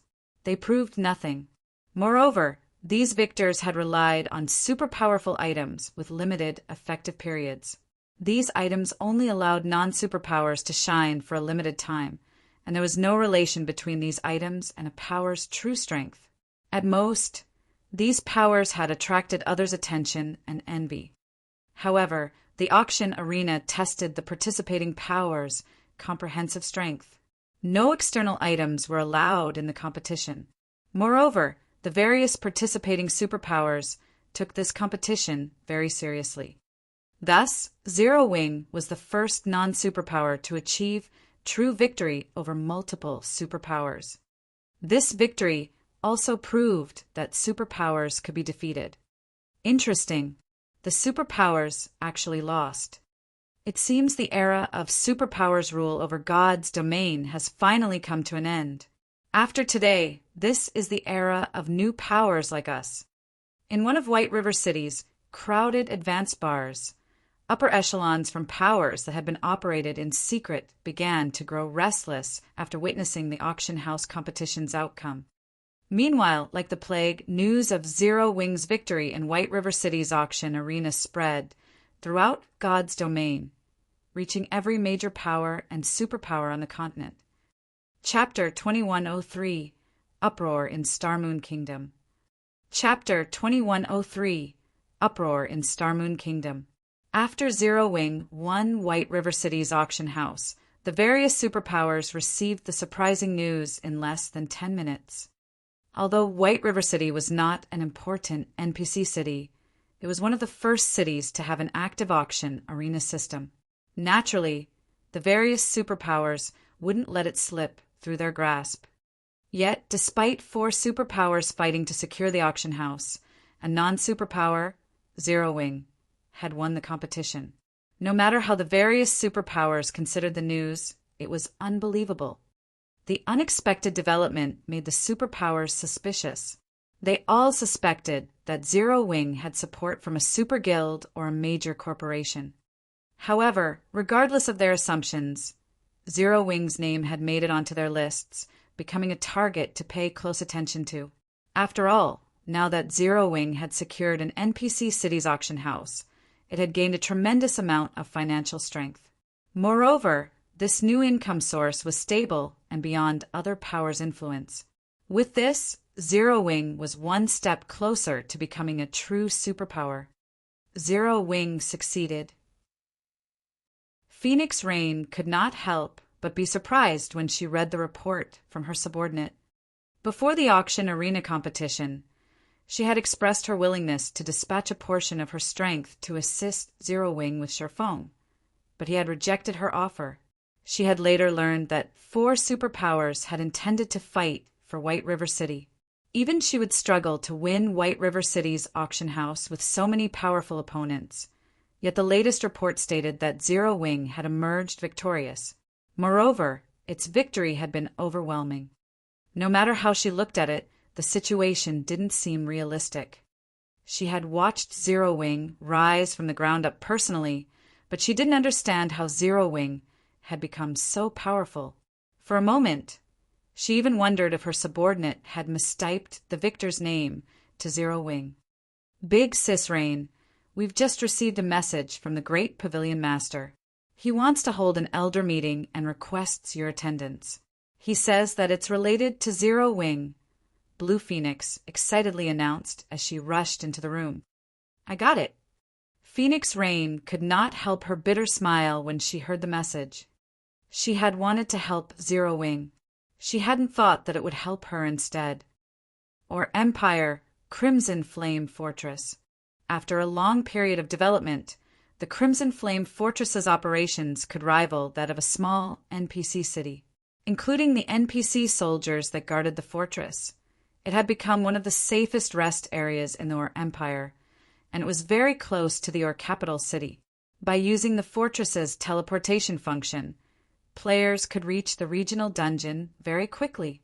As a result, the fortress had become exceptionally popular among players. However, tension dominated Blackwater's residence in the Crimson Flame Fortress. Jingyang, who stood in the Vice Guild Leader's office, was drenched in sweat. Zero Wing sure has a lot of experts.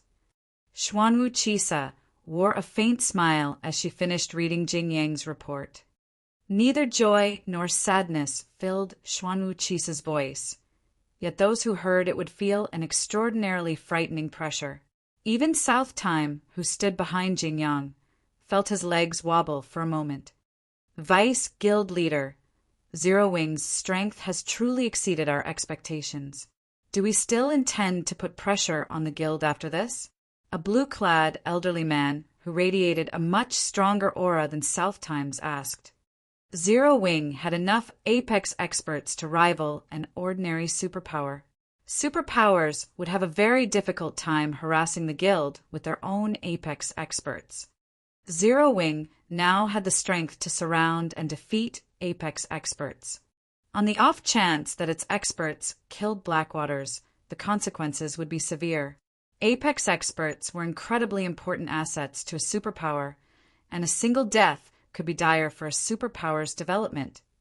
Moreover, with the strength Sherfong had displayed thus far, Zero Wing wouldn't likely need to launch a large-scale offensive to deal with hostile apex experts. Sherfong alone would be more than enough to get the job done. The only option Blackwater had left involved mobilizing all of its apex combatants to wage a war of attrition against Zero Wing. However, doing so would not benefit either side. Blackwater's development would stagnate, and it would fall behind other superpowers. They had to avoid that method unless absolutely necessary. This was why the various superpowers rarely mobilized their apex experts to resolve conflicts with other superpowers, dispatching peak exerts at most to fight. Apex experts played a crucial role in acquiring powerful items, and superpowers couldn't afford any hindrances to their development. Normally, superpowers also had the option of an economic war, but now that Zero Wing had White River City's auction house, its financial prowess was likely unshakable. Of course, we are continuing, Xuanwu Chisa said as she eyed the blue-clad elder beside her. This is merely the start of Zero Wing's tragedy. Starlink has 1 auction houses in 3 NPC cities, including Dark Knight cities. This has substantially increased the guild's overall strength.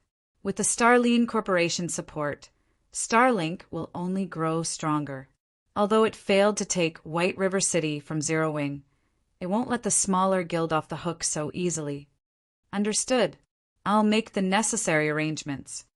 The blue-clad elder bowed and left the room. After the blue-clad elder, Jingyang and the others left, Xuanwu Chisa restarted the battle video of the competition for White River City's auction arena. At one point, she began to smile. Black flame, huh? Xuanwu Chisa's eyes narrowed as she focused on the moment Shurfeng had killed Sword Demon. Laughing, she said, "How interesting. The fact that you have grown your guild from nothing is truly amazing. It seems you have quite a few secrets, but turning a guild into a titan in God's domain isn't such an easy task. Show me how much you can grow." Meanwhile, joy dominated White River City streets. Zero Wing's members celebrated throughout the city like it was New Year's Eve. Now that Zero Wing had control of the city's auction house, its position as Starmoon Kingdom's overlord was stable. Any power that picked a fight with the guild in Starmoon Kingdom would simply be asking for an early death. Although Zero Wing had only secured the management rights to White River City's auction house, White River City had the highest player population of any city in the kingdom. Merchant and lifestyle players frequently gathered here, and various products flowed through the city every day. Any power that wanted to develop in Starmoon Kingdom couldn't avoid visiting White River City's auction house. It was easy to imagine the consequences if a power were barred from the city's auction house. Because of this, Starmoon Kingdom's various powers forbade their members from provoking Zero Wing under any circumstances once Zero Wing had secured White River City's auction house. Any player that ignored the order would be instantly banished from the organization, and no power in Starmoon Kingdom would accept the banished player. Even the kingdom's dark players were a little intimidated by Zero Wing. Before this turn of events, they had been able to move about the kingdom without fear. But as time passed, the merchandise in White River City began to have greater influence on their daily lives in God's domain. Furthermore, if they wanted to fetch a good price for the items they sold, White River City's auction house was the best place to go. If they made it onto Zero Wing's blacklist, their relationship with the auction house would be severed. At the same time, Zero Wing's new position and influence in the kingdom attracted an unprecedented number of players who wanted to join the guild. In the past, Zero Wing's position as Starmoon Kingdom's overlord hadn't been infallible, but now it was truly unshakable. Taking into account the guild's incredible performance in the auction arena, players who wanted to leech off of other success, and those who wanted to improve their own strength swarm to join Zero Wing.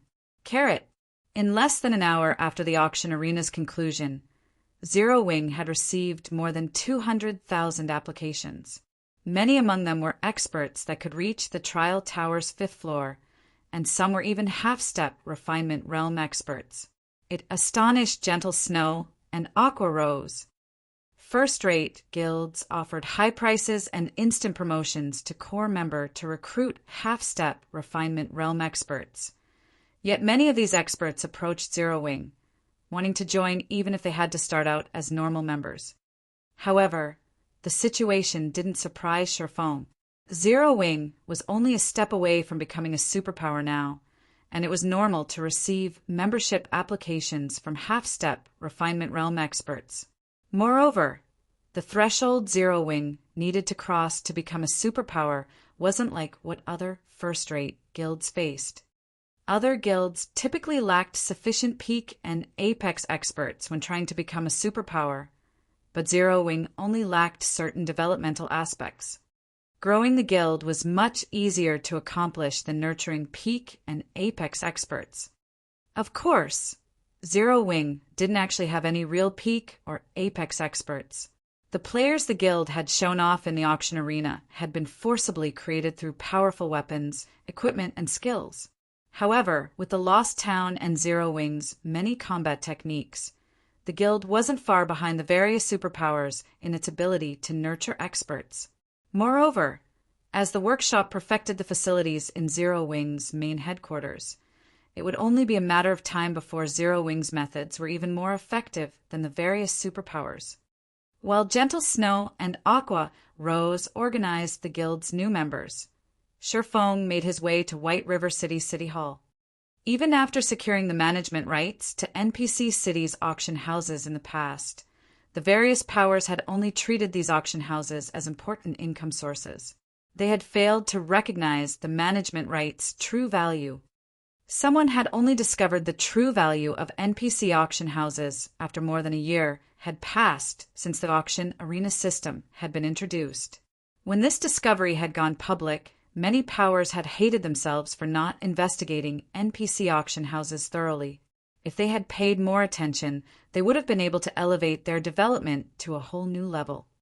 What the various powers had failed to discover was the fact that NPC auction houses could be linked with player-constructed auction houses. The process of doing so was troublesome, but compared to the potential harvest, it wasn't worth mentioning. After waiting in the city hall for some time, a level 150, Tier 3 senior administrator approached Sherfong. "Lord Count, I apologize for the long wait. The magistrate is in his study. Please follow me." The senior administrator respectfully addressed Sherfong. "All right." Sherfong nodded. He then followed the senior administrator to the staircase that led to the top floor. Chapter 2104, Proper Use of the Auction House. Chapter 2104, Proper Use of the Auction House. Under the senior administrator's lead, Sherfong arrived at a quiet and elegant study. The study was not particularly large. It had only 2 bookshelves, which were filled with dilapidated books. Some of the books didn't even have a cover. At a glance, one could tell that these books were considerably old. Some of them even exuded a faint trace of divine might. In God's domain, every item capable of exuding divine might was extraordinarily valuable as past possessions of gods and having been bathed in the aura of gods for long periods. Among items that exuded divine might, books were especially valuable, since they recorded either a topic that interested gods or knowledge left behind by gods. Some even recorded hints and instructions on how to become a Tier 6 god. Hence, even a useless book that exuded divine might could sell for thousands of gold on the market. Their value easily rivaled an ordinary piece of epic equipment. Meanwhile, more than 50 of such books were sitting on the 2 bookshelves. So, this is the study of White River City's City Hall. Sherfong was astonished as he gazed at the 2 bookshelves. From an ordinary player's perspective, there was nothing special about a magistrate meeting a player in his study. After all, the magistrate would not always remain in one location inside the city hall. However, what most people didn't know was that magistrates normally wouldn't ever meet with players in their studies. Only the manager of an NPC city's auction house would be allowed to visit the study of the respective city's city hall. One could say that this was a special privilege of auction house managers.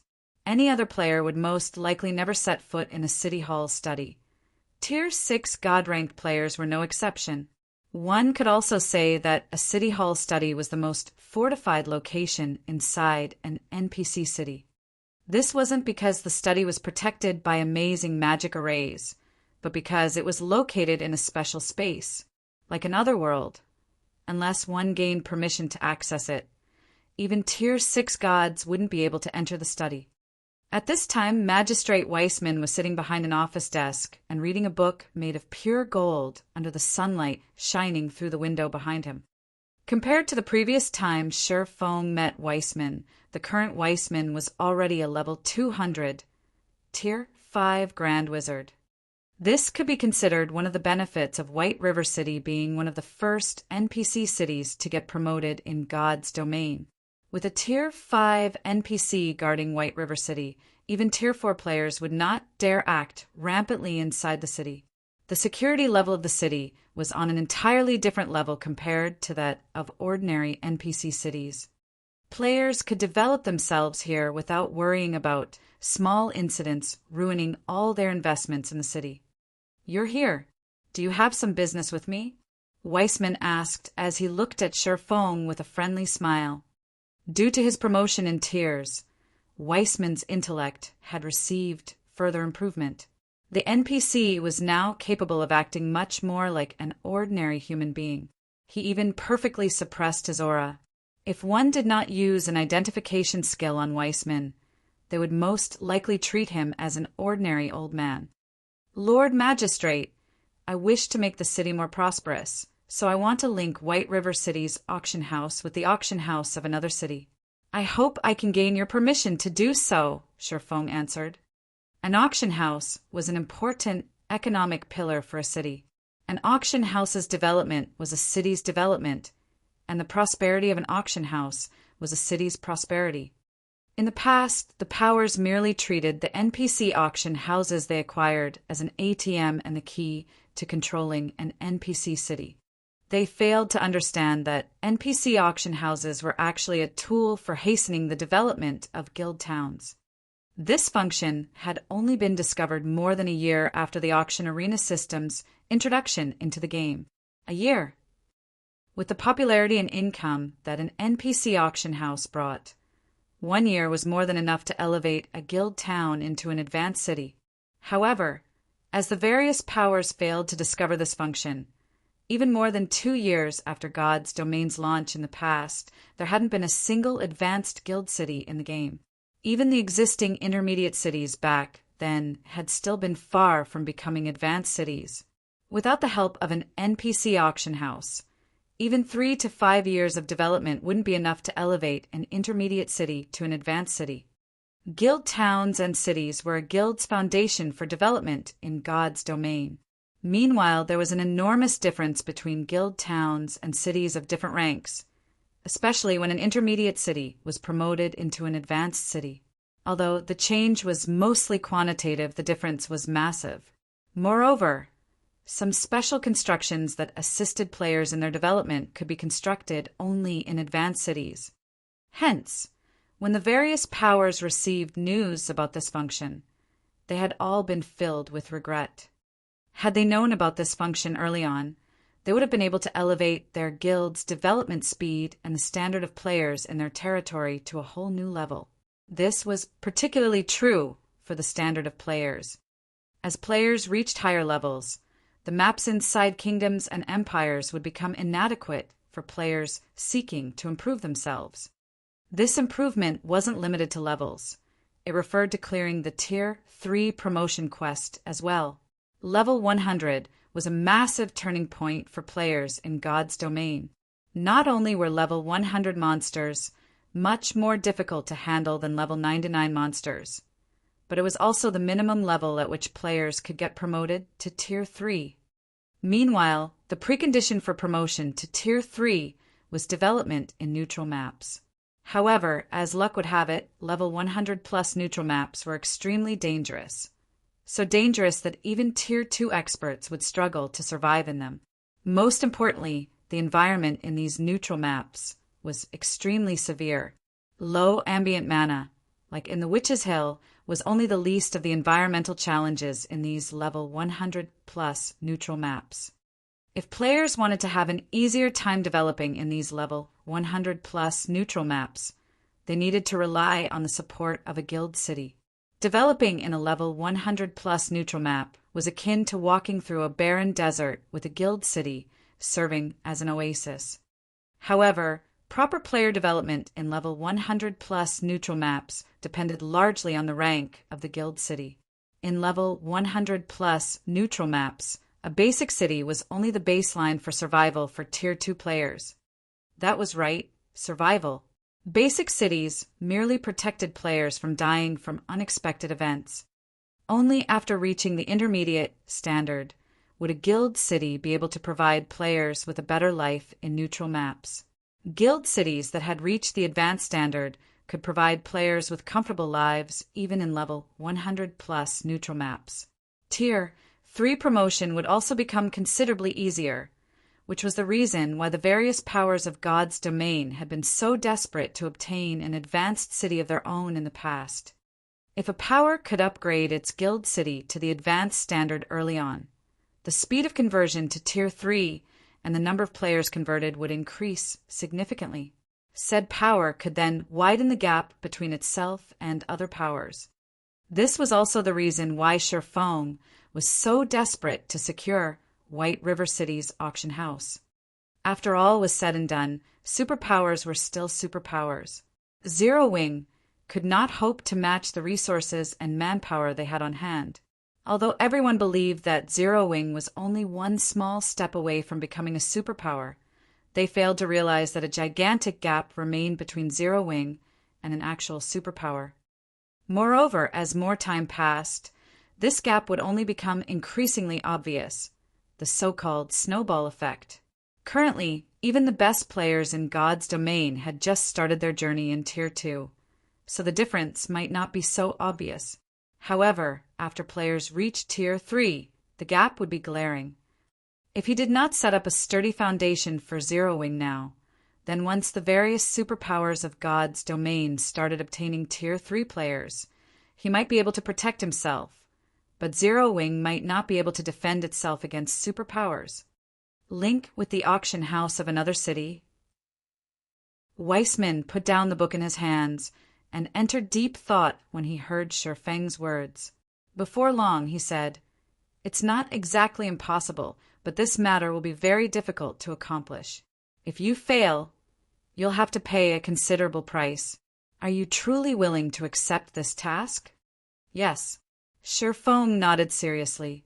He had long since known about this point, as he wouldn't have visited Weissman without preparation. "Which town or city would you choose?" Weissman asked. "Stone Forest Town." Shifeng replied. The Witch's Hill Zero Wing City was built in was a precious leveling ground. He couldn't possibly move Zero Wing City to a neutral map. Stone Forest Town, however, was a different story. The Stoneclaw Mountains the town was built in was already starting to lose popularity among players. Moreover, Stone Forest Town was already an advanced town and only a step away from becoming a basic city. He naturally had to prioritize its development. Although linking an NPC auction house with a guild town's auction house was slightly more difficult than doing so for a guild city's auction house, the difficulty was only on the standard of an epic team quest. To Shifeng's current self, completing such a quest would be no problem at all. "All right, as White River City's magistrate, I will grant you this authority. Here are the tasks you need to complete. I hope you can succeed," Weissman said as he took out a parchment and handed it to Shifeng. Meanwhile, the moment Shifeng accepted the parchment, a system notification entered his ears. "System, you have accepted the inferior legendary quest, Road of Prosperity. Chapter 2105, Road to Tier 3. Chapter 2105, Road to Tier 3. An inferior legendary quest?" Shifeng was stunned when he saw the system notification. As far as he could remember, the quest to link an NPC auction house to a guild city's had only neared epic rank. Even if it were slightly more difficult to accomplish, the quest shouldn't be more difficult than an epic team quest. He had never heard of an inferior legendary ranked version. Although there was only one rank between inferior legendary quests and epic quests, the actual difficulty difference was massive. This was like the difference between peak and apex experts. Even apex experts would face extreme risks when completing an inferior legendary quest, and that was with the support of a superpower. Without a superpower behind them, completing an inferior legendary quest would require heaven-defying luck. During Shifeng's brief moment of shock, he received another system notification. "System, congratulations. You are the first player to activate the Road to Prosperity in God's domain. There will be no penalties for failing the quest. Upon quest completion, you will be awarded an additional peak construction design or gold town promotion order." A peak construction design or gold town promotion order. Shifeng began to grow excited as he read this second notification. Both the peak construction design and the gold town promotion order were painfully difficult to acquire in God's domain. Either of these items was easily as valuable as a fragmented legendary item. Any peak construction could easily attract a flood of players, increasing a city's popularity. Peak constructions were also required to promote an advanced city to a main city. A guild city could only truly become a guild's main headquarters after becoming a main city, which even individual Tier 5 players would find difficult to take down.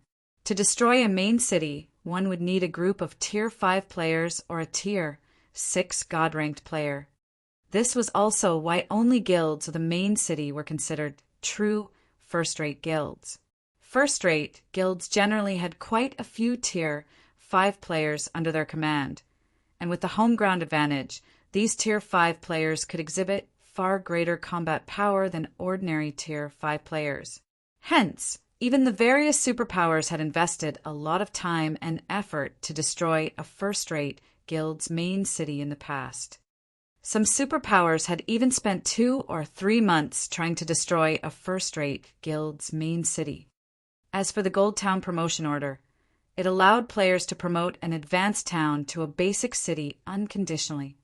Every superpower dreamed of commanding a basic city at this stage of the game. Not only would a basic city provide a stable source of income, but it would also allow its ruling superpower to control more territory. At the same time, a basic city was the basis for survival in level 100+ neutral maps. God's domain had plenty of level 100+ neutral maps, and every one of them had its own characteristics and resources. Occupying one of these neutral maps would certainly benefit a guild's members as they grew stronger. God's domain's current powers desperately needed both the peak construction design and the Gold Town Promotion Order.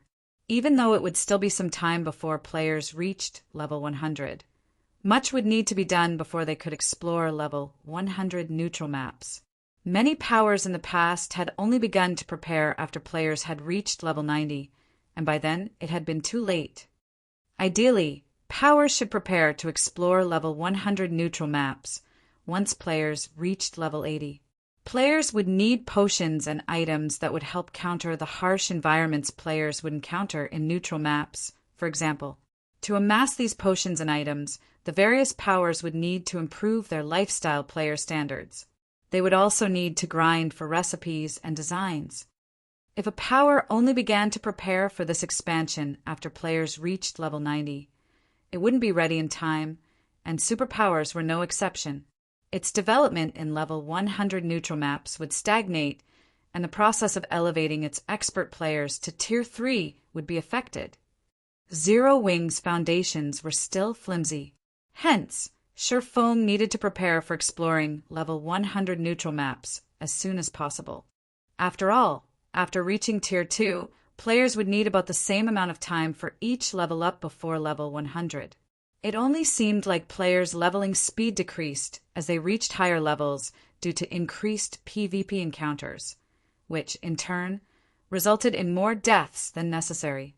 In addition, top-tier weapons and equipment became more difficult to acquire. Thinking up to this point, Sherfong promptly unfurled the parchment Weissman had given him. The parchment listed all the conditions that he would need to fulfill. Once he met these conditions, White River City's auction house would link with the auction house in Stone Forest Town. As expected of an inferior legendary quest, these conditions are absurd.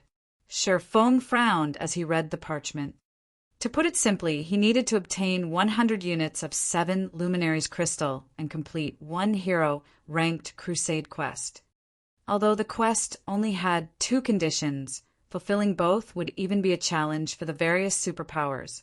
The various superpowers likely didn't even know what a Hero Crusade quest was. A Hero Crusade quest was also known as a Kingdom Crusade quest. Even an entire kingdom would struggle to complete such a quest, so they were usually commissioned through the Adventurers Association. In the past, even the various superpowers had considered Hero Crusade quests absolute nightmares. In the past, first-rate guilds had been powerless when it came to Hero Crusade quests, and the various superpowers had sacrificed tens of thousands of expert players to complete them. Even apex experts had died multiple times during the quest.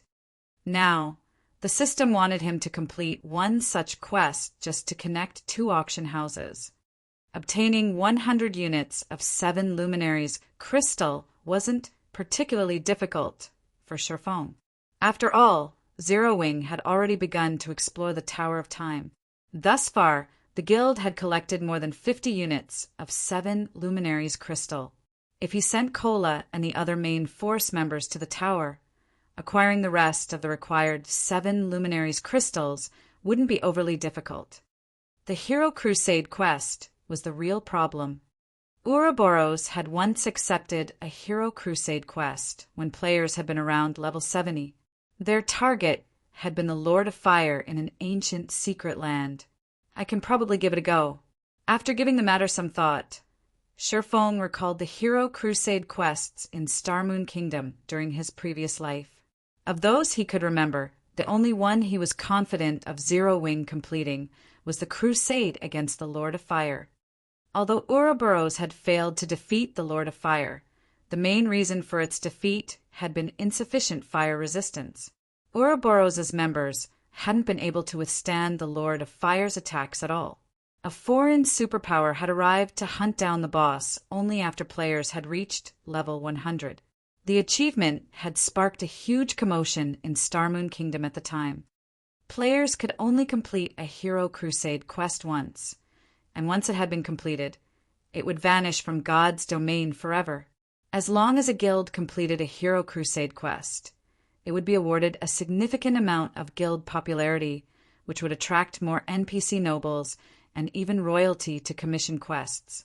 A guild could even earn the appropriate deeds to become a territory lord, although trying to reach that rank was extremely difficult. After considering the matter for a moment, Sherfong decided to hunt down the Lord of Fire. Other powers might find it struggle to amass enough fire resistance to raid the Lord of Fire, but it wasn't an issue for Sherfong and his guild. He had already raided the Flame Demon King and obtained the Flame Demon's crown, a piece of top-tier fire resistance equipment after all. Furthermore, Zero Wing was far stronger than Ouroboros had been. With the help of master fire resistance potions, raiding the Lord of Fire was definitely possible for the guild. As Sherfong left the city hall and was about to head to the Candlelight trading firm to prepare for the Crusade quest, Aqua Rose contacted him. Guild leader, something major has just happened. A moment ago, Starlink made a move and invited every core member in our guild to join it. It is offering us 3 times what Zero Wing is paying, and it has poached a group of advanced lifestyle players from Candlelight. Starlink has started selling weapons and equipment for cred, causing our sales to plummet. Aqua Rose hurriedly reported. Everyone in the guild is talking about it. I guess Starlink finally gave in and is trying to suppress us with its financial power. Sherfong could not help but laugh. How can you laugh at a time like this, guild leader? We are already tight on credits. Now that Starlink is trying to sabotage us, many of the guild's members are growing concerned. If our people start to leave the guild, our development will likely stagnate, Aqua Rose said, exasperated at Sherfeng's reaction. I get it. Notify Melancholic and Yulan. Tell them to reduce our prices in the Dark Knight Empire and purchase the Empire's specialty materials at a high price. Since Starlink wants to cause trouble in Starmoon Kingdom, we'll do the same in the Dark Knight Empire. Sherfong calmly decided. Chapter 2106, Advanced Authority. Chapter 2106, Advanced Authority. Aqua Rose was stunned when she heard Sherfeng's orders. Guild leader, are we really doing this? Aqua Rose hurriedly asked after snapping out of her daze. We're short on coins and credits right now because of the guild's development. I'm afraid that we won't last more than 2 days if we go through with this. Zero Wing had secured White River City's auction house, which significantly increased the guild's income. But the battle had also tremendously elevated the guild's fame, which had attracted more recruits and increased the guild's member count. Overall, the guild's funds were still stretched thin. Meanwhile, a large-scale price war wouldn't yield results quickly. It could even backfire on Zero Wing. Starlink was its opponent this time, and the superpower had immense financial strength. Moreover, Zero Wing would be attacking Starlink's home turf. Even when Zero Wing's coffers had been overflowing, it still hadn't been a match for Starlink. Not even superpowers like Unyielding Soul or Crimson Emperor dared to engage in a financial war against Starlink. How many coins can we save each day after including the income from White River City's auction house? Shifeng asked. After deducting the guild's necessary expenditures and including the funds we have on hand, we should be able to save around 35,000 gold per day, Aqua Rose said with a bitter smile. 35,000 gold was unquestionably a huge sum to current first-rate guilds. Many of them dreamed of saving so much in a single day. As guilds continued to develop, they encountered more necessary expenditures.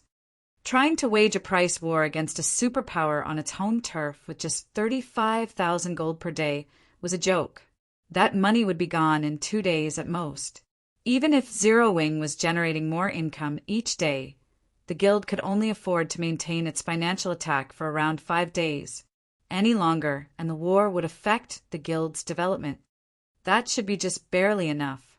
Shifeng mimicked Aqua's faint smile after giving the matter some thought. That's enough. For a moment, Aqua Rose wondered if she had misheard Shifeng. Either that, or she had accidentally told him the wrong numbers, stating the guild's net income as 350,000 rather than 35,000. MHM, that's enough. Just inform Melancholic and Yulan and tell them to see to the necessary preparations in the Dark Knight Empire, Shifeng said, nodding. He then disconnected the call and continued toward the Candlelight trading firm to prepare for the Lord of Fire raid. A few days ago, he wouldn't have been confident enough to start a price war with Starlink in the Dark Knight Empire, but he had already purchased 500 stamina gemstones from the 4-star Wandering Merchants All. The various major powers desperately needed stamina gemstones, since they'd all started to explore neutral maps. Unfortunately, these neutral maps didn't have guild towns or cities, yet where players could rest. Moreover, the various large guilds couldn't transfer their guild towns to these neutral maps yet, which meant that exploration relied entirely on players' strength and stamina. Meanwhile, the wealthier and neutral map was, the harsher its environment would be. As a result, players expended more stamina than normal when exploring these maps. Players would even consume stamina while standing still in some neutral maps, and even if they sat down to rest, their stamina recovery would only be enough to nullify the passive consumption rate. Players simply couldn't survive in these maps for long. Although there were some potions that aided in stamina recovery on the market, they were extremely rare. The various major powers usually saved these potions for their members, rarely selling them. Take Zero Wing, for example. Although Zero Wing could brew the exotic stamina potion, it only had 10 players that were capable of producing it, yet the guild had more than 500,000 members. After deducting the guild's needs, very few exotic stamina potions were left that could be sold on the market. This predicament only increased the stamina gemstone's value. First, the stamina gemstone did not have a set duration. It would not disappear after a certain period of use. Second, it did not have a level limit. Hence, players could use the stamina gemstone throughout their careers in God's domain. If players equipped 3 stamina gemstones, they wouldn't have to worry about stamina consumption when exploring neutral maps below level 100. Because of this, the various major powers had gone crazy for stamina gemstones in the past, each easily selling for 300 gold in an auction. While Shifeng prepared all sorts of fire resistance equipment and potions, players throughout Starmoon Kingdom had discovered Starlink's assault on Zero Wing, and a commotion erupted across the kingdom. Starlink has finally made its move. I knew Starlink couldn't take the embarrassment of losing to Zero Wing lying down. Even though Zero Wing has many experts, the competition between the various powers is one of finances. How can Zero Wing possibly compete with Starlink without any backers? Starlink is pretty impressive, though. It's actually poaching Zero Wing's members by offering to triple their salaries. I've heard that several hundred Zero Wing members have already left to join Starlink. Moreover, a large number of them are advanced lifestyle players. This will likely wound the Candlelight trading firm. I would be tempted as well. After all, they get to join a superpower and earn 3 times their normal salary. That's not all Starlink is doing. I've heard that it started to buy Star Moon Kingdom's materials at a high price too. It is also selling similar products to the Candlelight trading firm at a much lower price. As a result, Candlelight's player traffic has decreased. Zero Wing's in trouble now. It has just secured White River City's auction house after fighting so hard. And just as it has gained the funds to start on the path toward becoming a superpower, Starlink had jumped in and made such a move. Zero Wing's development will likely stagnate.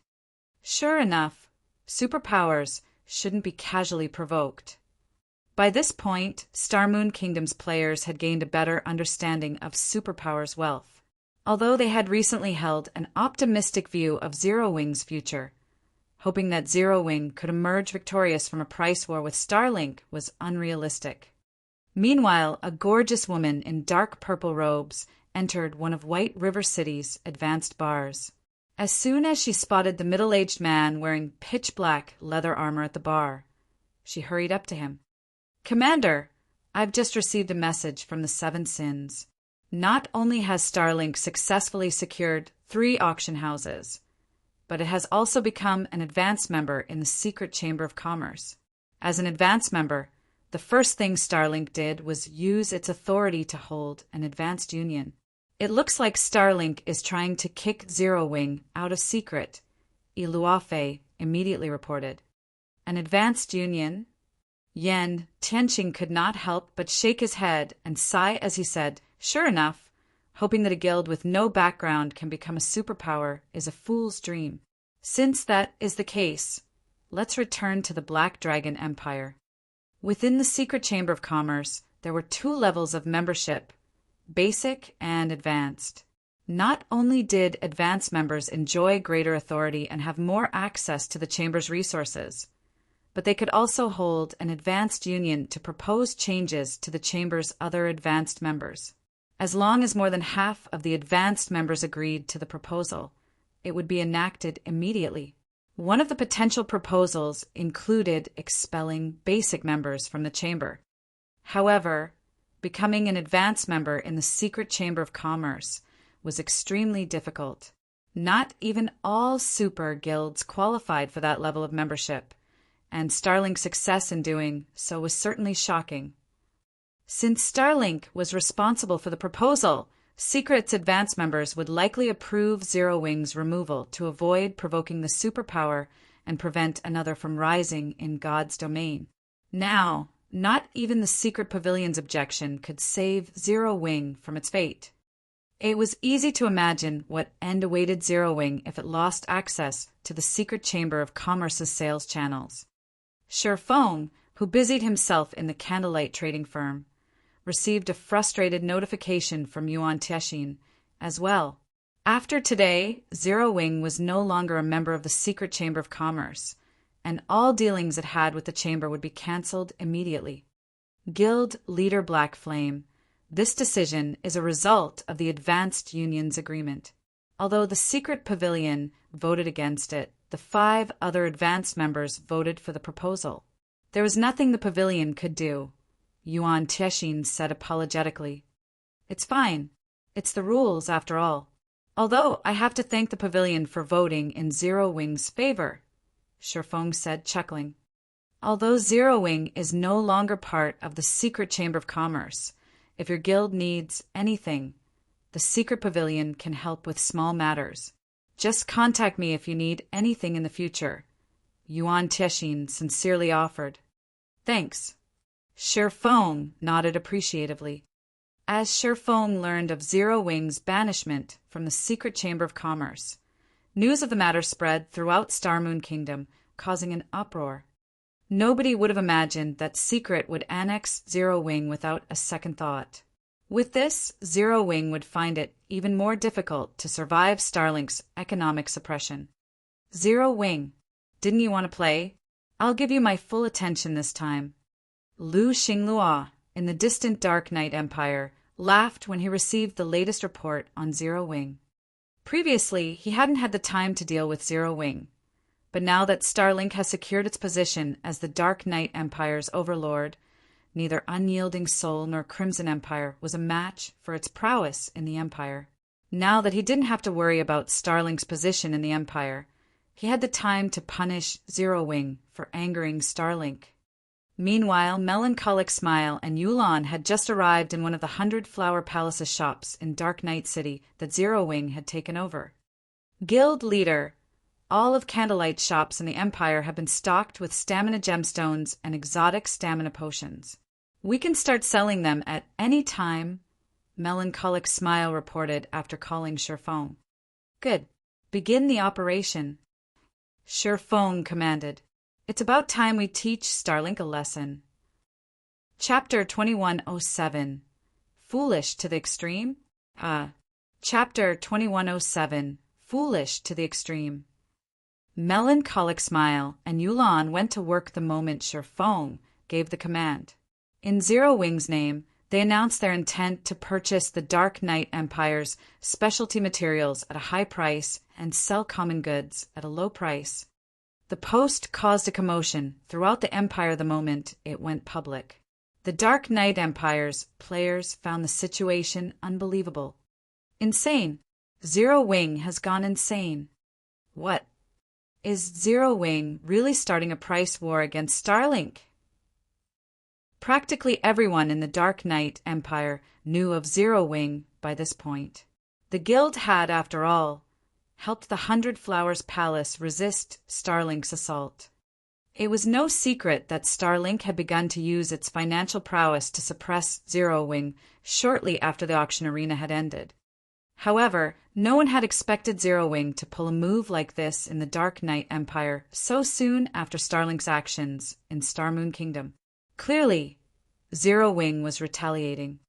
The news reached the Empire's various powers at light speed, and they all found Zero Wing's actions utterly astonishing. What are Zero Wing's people thinking? Are they unaware that Starlink has already secured Dark Knight City's auction house? Crimson Heart, the 100 Flowers Palace's first vice guild leader, said flabbergasted. Starlink had already solidified its position as the Empire's overlord, and not even Unyielding Soul or Crimson Emperor would dare engage the superpower in a financial war. Moreover, Starlink had secured 2 other NPC auction houses. Its new financial strength was unimaginable. I've heard that Zero Wing's members have become jittery due to Starlink's suppression. Maybe Zero Wing is trying to raise morale and unite its members, Cleansed Rue commented. In her opinion, this was Zero Wing's only option. A guild's morale and unity were extremely important. If the guild were fractured, it would only be a matter of time before it crumbled. Even so, this is just playing with fire. This has basically announced Zero Wing's intentions to fight Starlink. If Zero Wing loses this financial war, it will only suffer more, Crimson Heart said. Moreover, economic warfare is very taxing on a guild. This isn't a field battle. It is a pure competition of wealth and resources. War weapons are useless here. Cleansed Rue fell silent after listening to Crimson Heart's reasoning. As Crimson Heart had said, fighting a price war would hinder a guild's operations, and the consequences of losing a war like this were far worse than losing a field war. While a guild could endure multiple defeats in a field war, a single loss in a financial war could force a guild to the brink of disbandment. Even worse, a guild would still suffer severe losses, even if it won. To put it simply, there were no winners in an economic war. The 100 Flowers Palace wasn't the only guild in the Dark Knight Empire that Zero Wing's actions had confused. Unyielding Soul also discussed the situation. Zero Wing has gone too far this time. Mu Qing could not help but sigh as he read the discussions on the Dark Knight Empire's official forums. Grandpa, Zero Wing has a gold mine like Zero Wing City, as well as White River City's auction house. Overall, it still has frightening financial strength. Starlink won't come out unscathed from a financial war with Zero Wing, either, Mu Lingsha said. Other guilds might not recognize Zero Wing City's value, but as a superpower, Unyielding Soul was very aware of it. Aside from the daily entry fees, the teleportation services the city offered to players who wanted to visit the Otherworld Gate generated astonishing profits. The Otherworld Gate had many precious treasures to offer players, and the leveling speed in the area was incredible. Even players from Starmoon Kingdom's neighbors had begun to head toward the Otherworld Gate to level, not to mention the kingdom's players. The city's teleportation services likely earned Zero Wing as much money as White River City's auction house. _U_ severely underestimating Starlink. Don't forget that Starlink has taken control of Dark Nycaret House. In other words, it holds the city's economic lifeline in its palm, Mu Qing said, shaking his head. A single word from Starlink is enough to determine who can enter the auction house and who cannot. Furthermore, Starlink controls 3 total NPC auction houses. Even if one of the auction houses stops generating income, Starlink won't suffer for it. Starlink's influence over the Empire's players is leaps and bounds beyond Zero Wings. Do you think that everyone would risk provoking Starlink for a little extra profit? After all was said and done, Zero Wing was not a superpower. Ignoring background, there was a massive difference between the two guilds in terms of the number of auction houses under their control. The main reason that Starlink dared to provoke Zero Wing in Starmoon Kingdom was the fact that Zero Wing only controlled one NPC auction house. If Zero Wing prohibited Starlink's customers from using its auction house, it would sever its own lifeline. However, the same couldn't be said for Starlink. This was the difference between these guilds' foundations. It was extremely foolish for Zero Wing to think that it could use Starlink's tactics against it. Trying to mimic the superpower suppression would only make Zero Wing's death even more miserable. I'll go and warn Zero Wing right away, Mu Lingsha said. It's too late, Mu Qing said, sighing. Zero Wing has already announced its intentions in this war using its own name. Every player in the Dark Knight Empire and Starmoon Kingdom knows what's happening.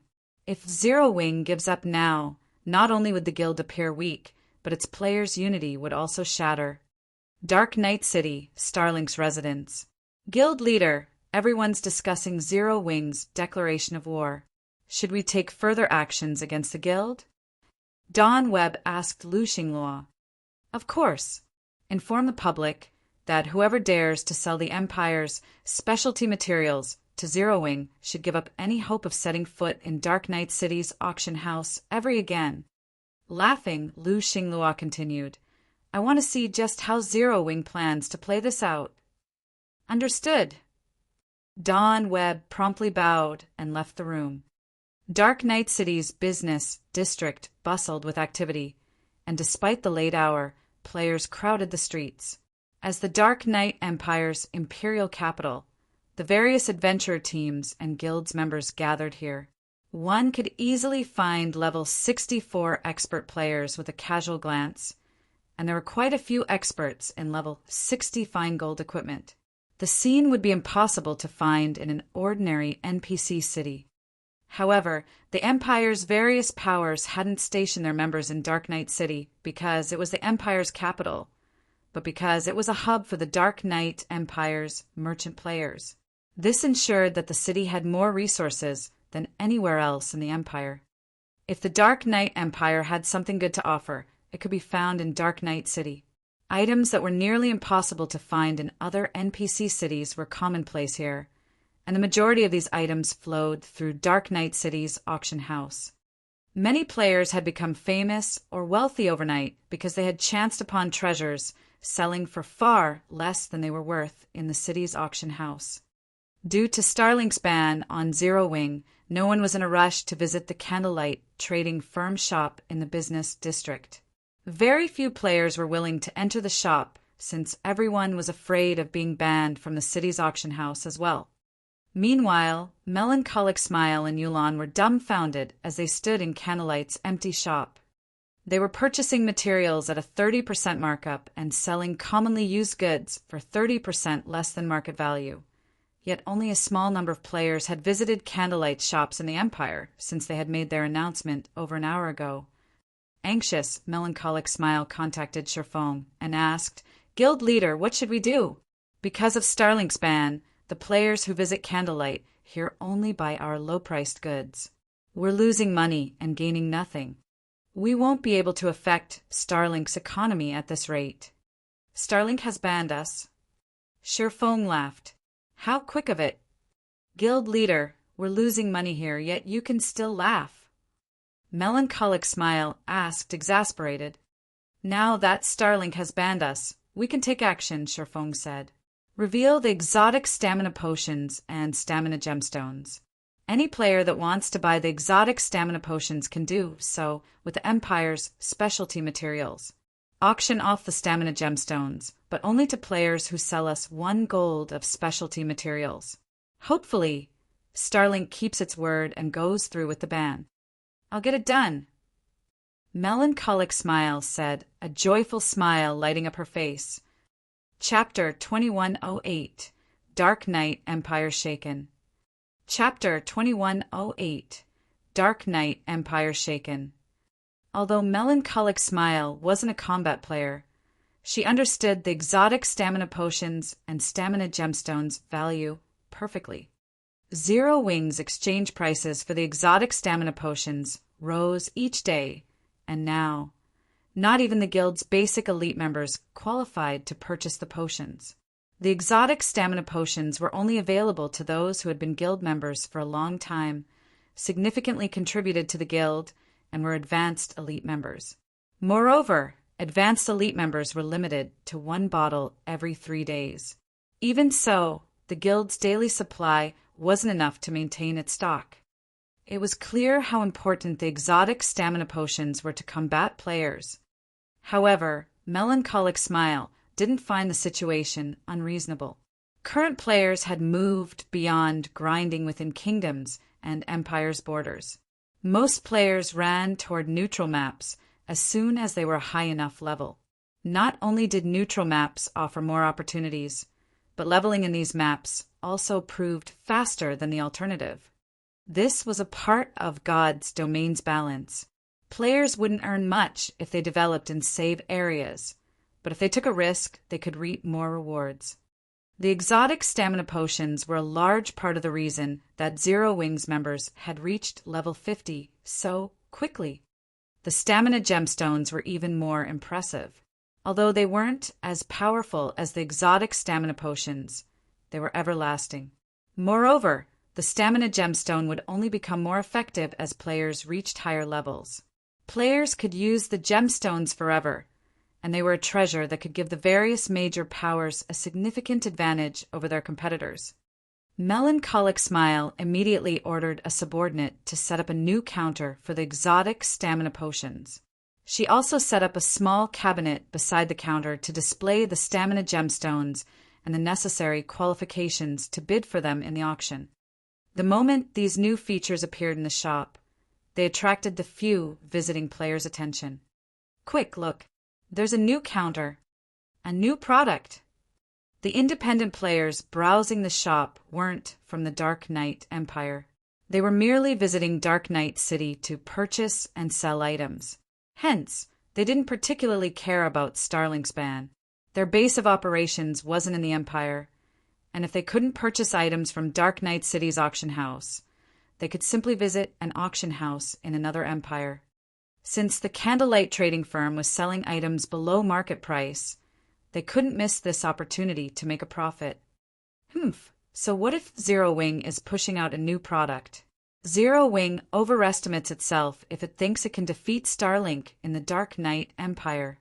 An assassin from Starlink, disguised as an independent player, said disdainfully as he looked at the new counter. As far as he was concerned, his superior's orders to watch candlelight was unnecessary.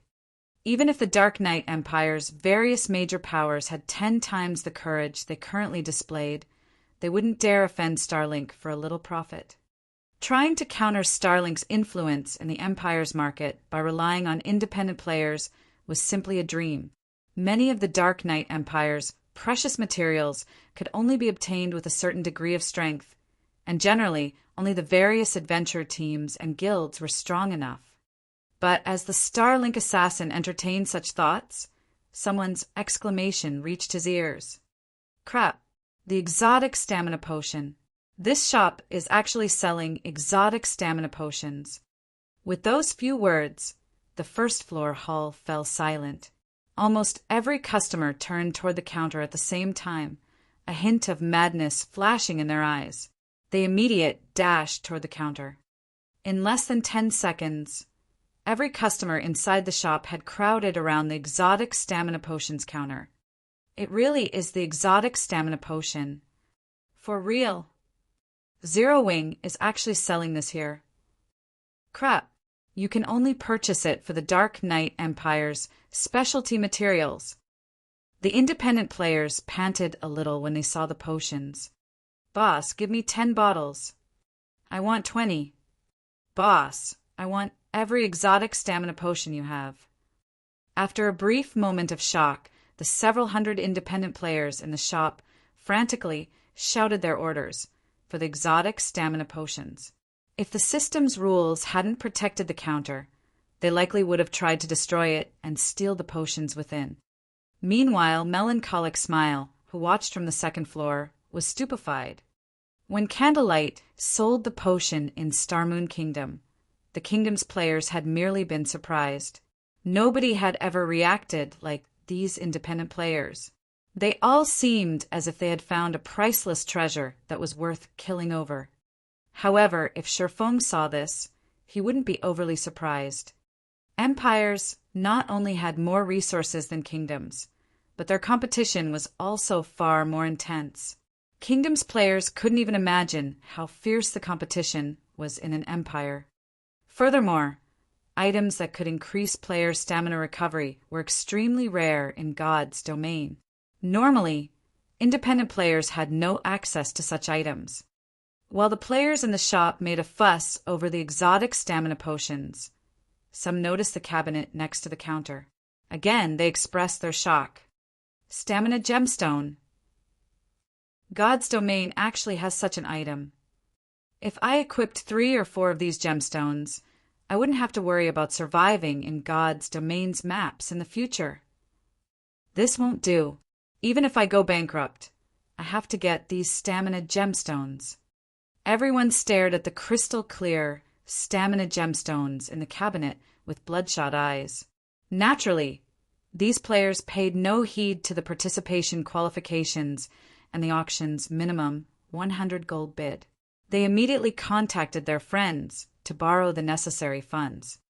The exotic stamina potions might be very important, but compared to the stamina gemstone, the potions were insignificant. With the stamina gemstones, players could treat neutral maps like their own backyards, hunting for more opportunities than other players. News of the Candlelight trading firm's exotic stamina potions spread like wildfire. Not only did it reach every corner of Dark Knight City almost instantly, but players also began to discuss the gemstones on the Empire's official forums. Is Zero Wing insane? It's actually selling such a treasure. It seems Zero Wing really wants to go to war with Starlink. Fortunately for us, we can profit from this war. As long as we have enough stamina gemstones, exploring neutral maps won't be a problem. For a moment, the stamina gemstone's appearance caused an uproar in the Dark Knight Empire. The various adventure teams, in particular, sent their members to Candlelight Shop in Dark Knight City to purchase a stock of the gemstones for their members. Other players might be afraid of being barred from the city's auction house, but adventure teams like theirs weren't. After all, they could simply visit other auction houses. At most, they might have to visit another empire to shop. However, once they had the stamina gemstones, they would have an advantage over other powers when exploring neutral maps. They simply couldn't miss such a rare opportunity. The Dark Knight Empire's various large guilds secretly sent members to the candlelight trading firm as well. This was just as much of an opportunity for them as it was for the various adventure teams. Not even Starlink could dissuade them from purchasing stamina gemstones. If they disguised their members as independent players, Starlink would have a difficult time discovering their actions. Less than an hour after the public discovered the stamina gemstones, players crowded Candlelight's previous deserted shop in Dark Knight City. It was even more crowded than the city's auction house right now. Moreover, the prices for the Empire's specialty materials in Dark Knight City had doubled within the past hour due to Candlelight's auction requirements. Even so, none of the various large guilds or adventure teams harbored any thought of taking advantage of this opportunity to sell their materials for a quick profit. For a time, chaos reigned over Dark Knight City's market. Eventually, the various superpowers' upper echelons who were preoccupied with exploring neutral maps received news of Zero Wing's stamina gemstones. Chapter 2109 Changes in the Dark Knight Empire. Chapter 2109 Changes in the Dark Knight Empire. Star Moon Kingdom, an advanced bar in White River City's business district. All 3 floors of the bar had been rented out, but aside from NPCs, the first 2 floors were void of people. Players only occupied the top floor VIP room. The several players in the room were all level 65 or above and wore top-tier level 60 equipment. The leader was an elderly man in blue, who stared through a window, admiring the prosperous view. Suddenly, a level 64, black-clad assassin entered the room, looked at the elder and said, "Elder E, we've just received news stating that Candlelight has started selling a large quantity of exotic stamina potions in the Dark Knight Empire. The trading firm has also begun to sell something called the Stamina Gemstone.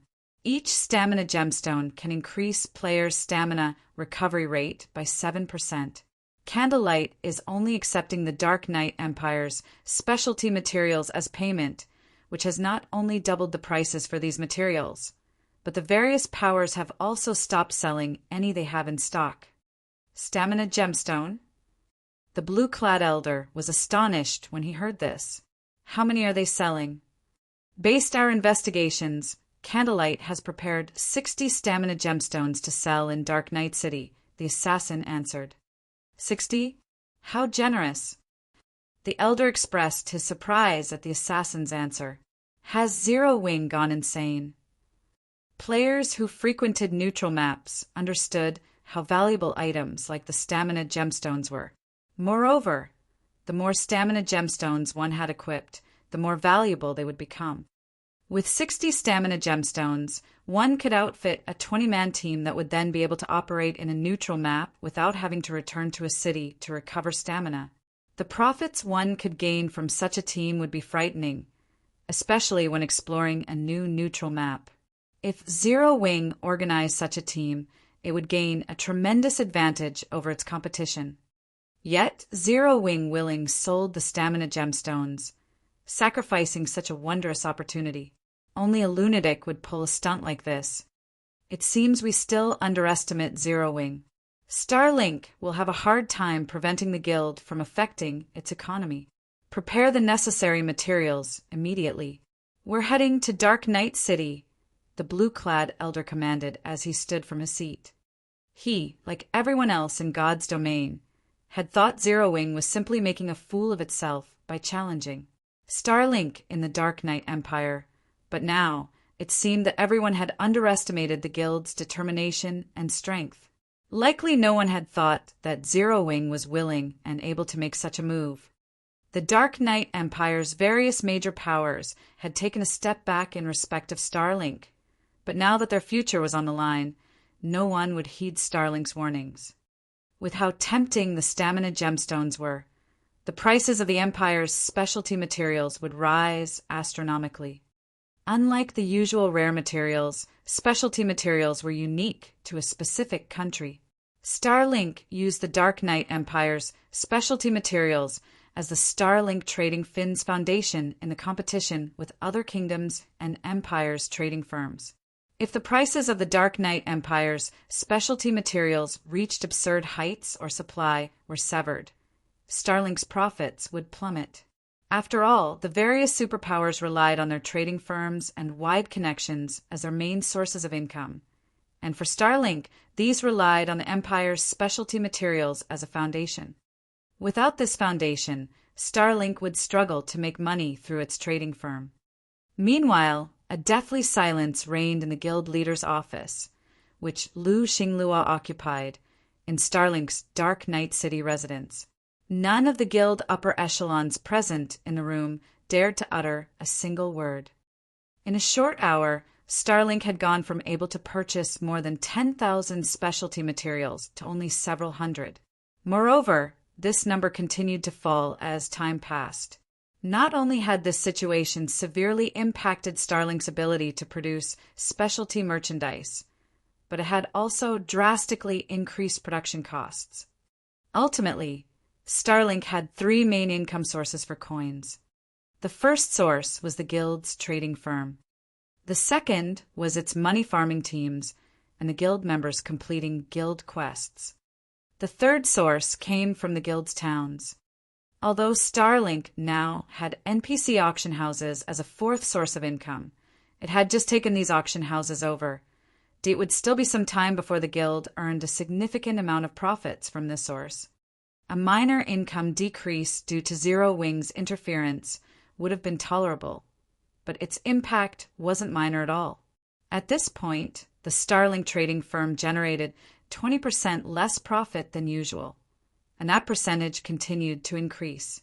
This predicament would severely impact the guild's development.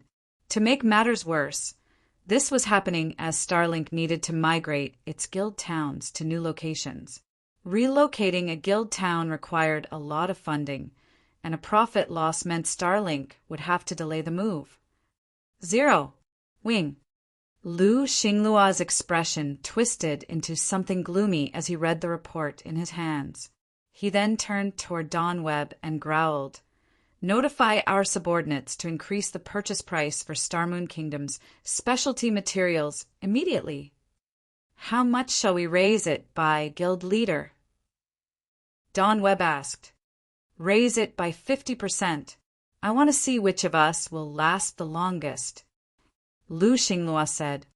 "What about the stamina gemstones?" Dawn Webb asked. "If the other powers get their hands on them, they'll have a much easier time exploring the neutral maps around the Dark Knight Empire. We don't have many materials left. Let those powers have them." In any case, the Candlelight Trading Firm only has 60 stamina gemstones for sale. Even if a power purchases all 60, it'll only have enough to equip a 20-man team. That won't be enough to upset the Empire's power structure, Lu Xinglua said disdainfully. Besides, how long can Zero Wing possibly afford to play around in Dark Knight City? Turn your focus to Starmoon Kingdom. Now that Zero Wing has lost the secret chamber of commerce's connections, it can only strut about its own kingdom.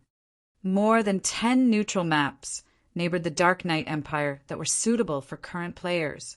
No matter how powerful a 20-man team was, it could only explore one neutral map at most. The team wouldn't have the time to explore other neutral maps, let alone affect Starlink's exploration teams. In contrast, as Starlink raised the prices for Starmoon Kingdom's specialty products, Zero Wing's operation costs would rise, and its profit margins would suffer. Even if Zero Wing had White River City's auction house, its development would stagnate. As the various major powers continued to develop in neutral maps, stagnation would eventually eliminate Zero Wing from God's domain altogether. Understood. Dawn Webb nodded. Meanwhile, the Candlelight Trading Firm shop in Dark Knight City was lively as practically every power in the Empire gathered to view its products. Even representatives from other kingdoms and empires' powers had come to inspect the goods. Every player in the shop had traded 1 gold of specialty materials to qualify for the Stamina Gemstones upcoming auction. None of them cared about Starlink's threat. Unless Starlink wanted Dark Knight City's auction house to go out of business, it wouldn't dare follow through and ban everyone that did business with Candlelight. The Stamina Gemstones will be sold in sets of 3. The bids will start at 300 gold of specialty materials. Each increment must no less than 10 gold. If everyone is in agreement, let the auction begin. Everyone in the first floor hall grew restless with Yolande's announcement. 400 gold. 450 gold. 600 gold. One major power after another yelled out astronomical bids. But at the end of the day, none of them could outcompete the superpowers that secretly participated in the auction. The first set of Stamina Gemstones sold for 1,250 gold, causing many of the participating guilds and adventurer teams to sigh with disappointment. With that kind of money, they could fully equip a player in top-tier equipment. However, none of these players found the price unreasonable. 3 Stamina Gemstones could enable an expert to roam neutral maps freely. If a superpower's peak experts had this freedom, they could easily earn back the cost of the Stamina Gemstones through the opportunities they found. It was definitely a worthwhile trade.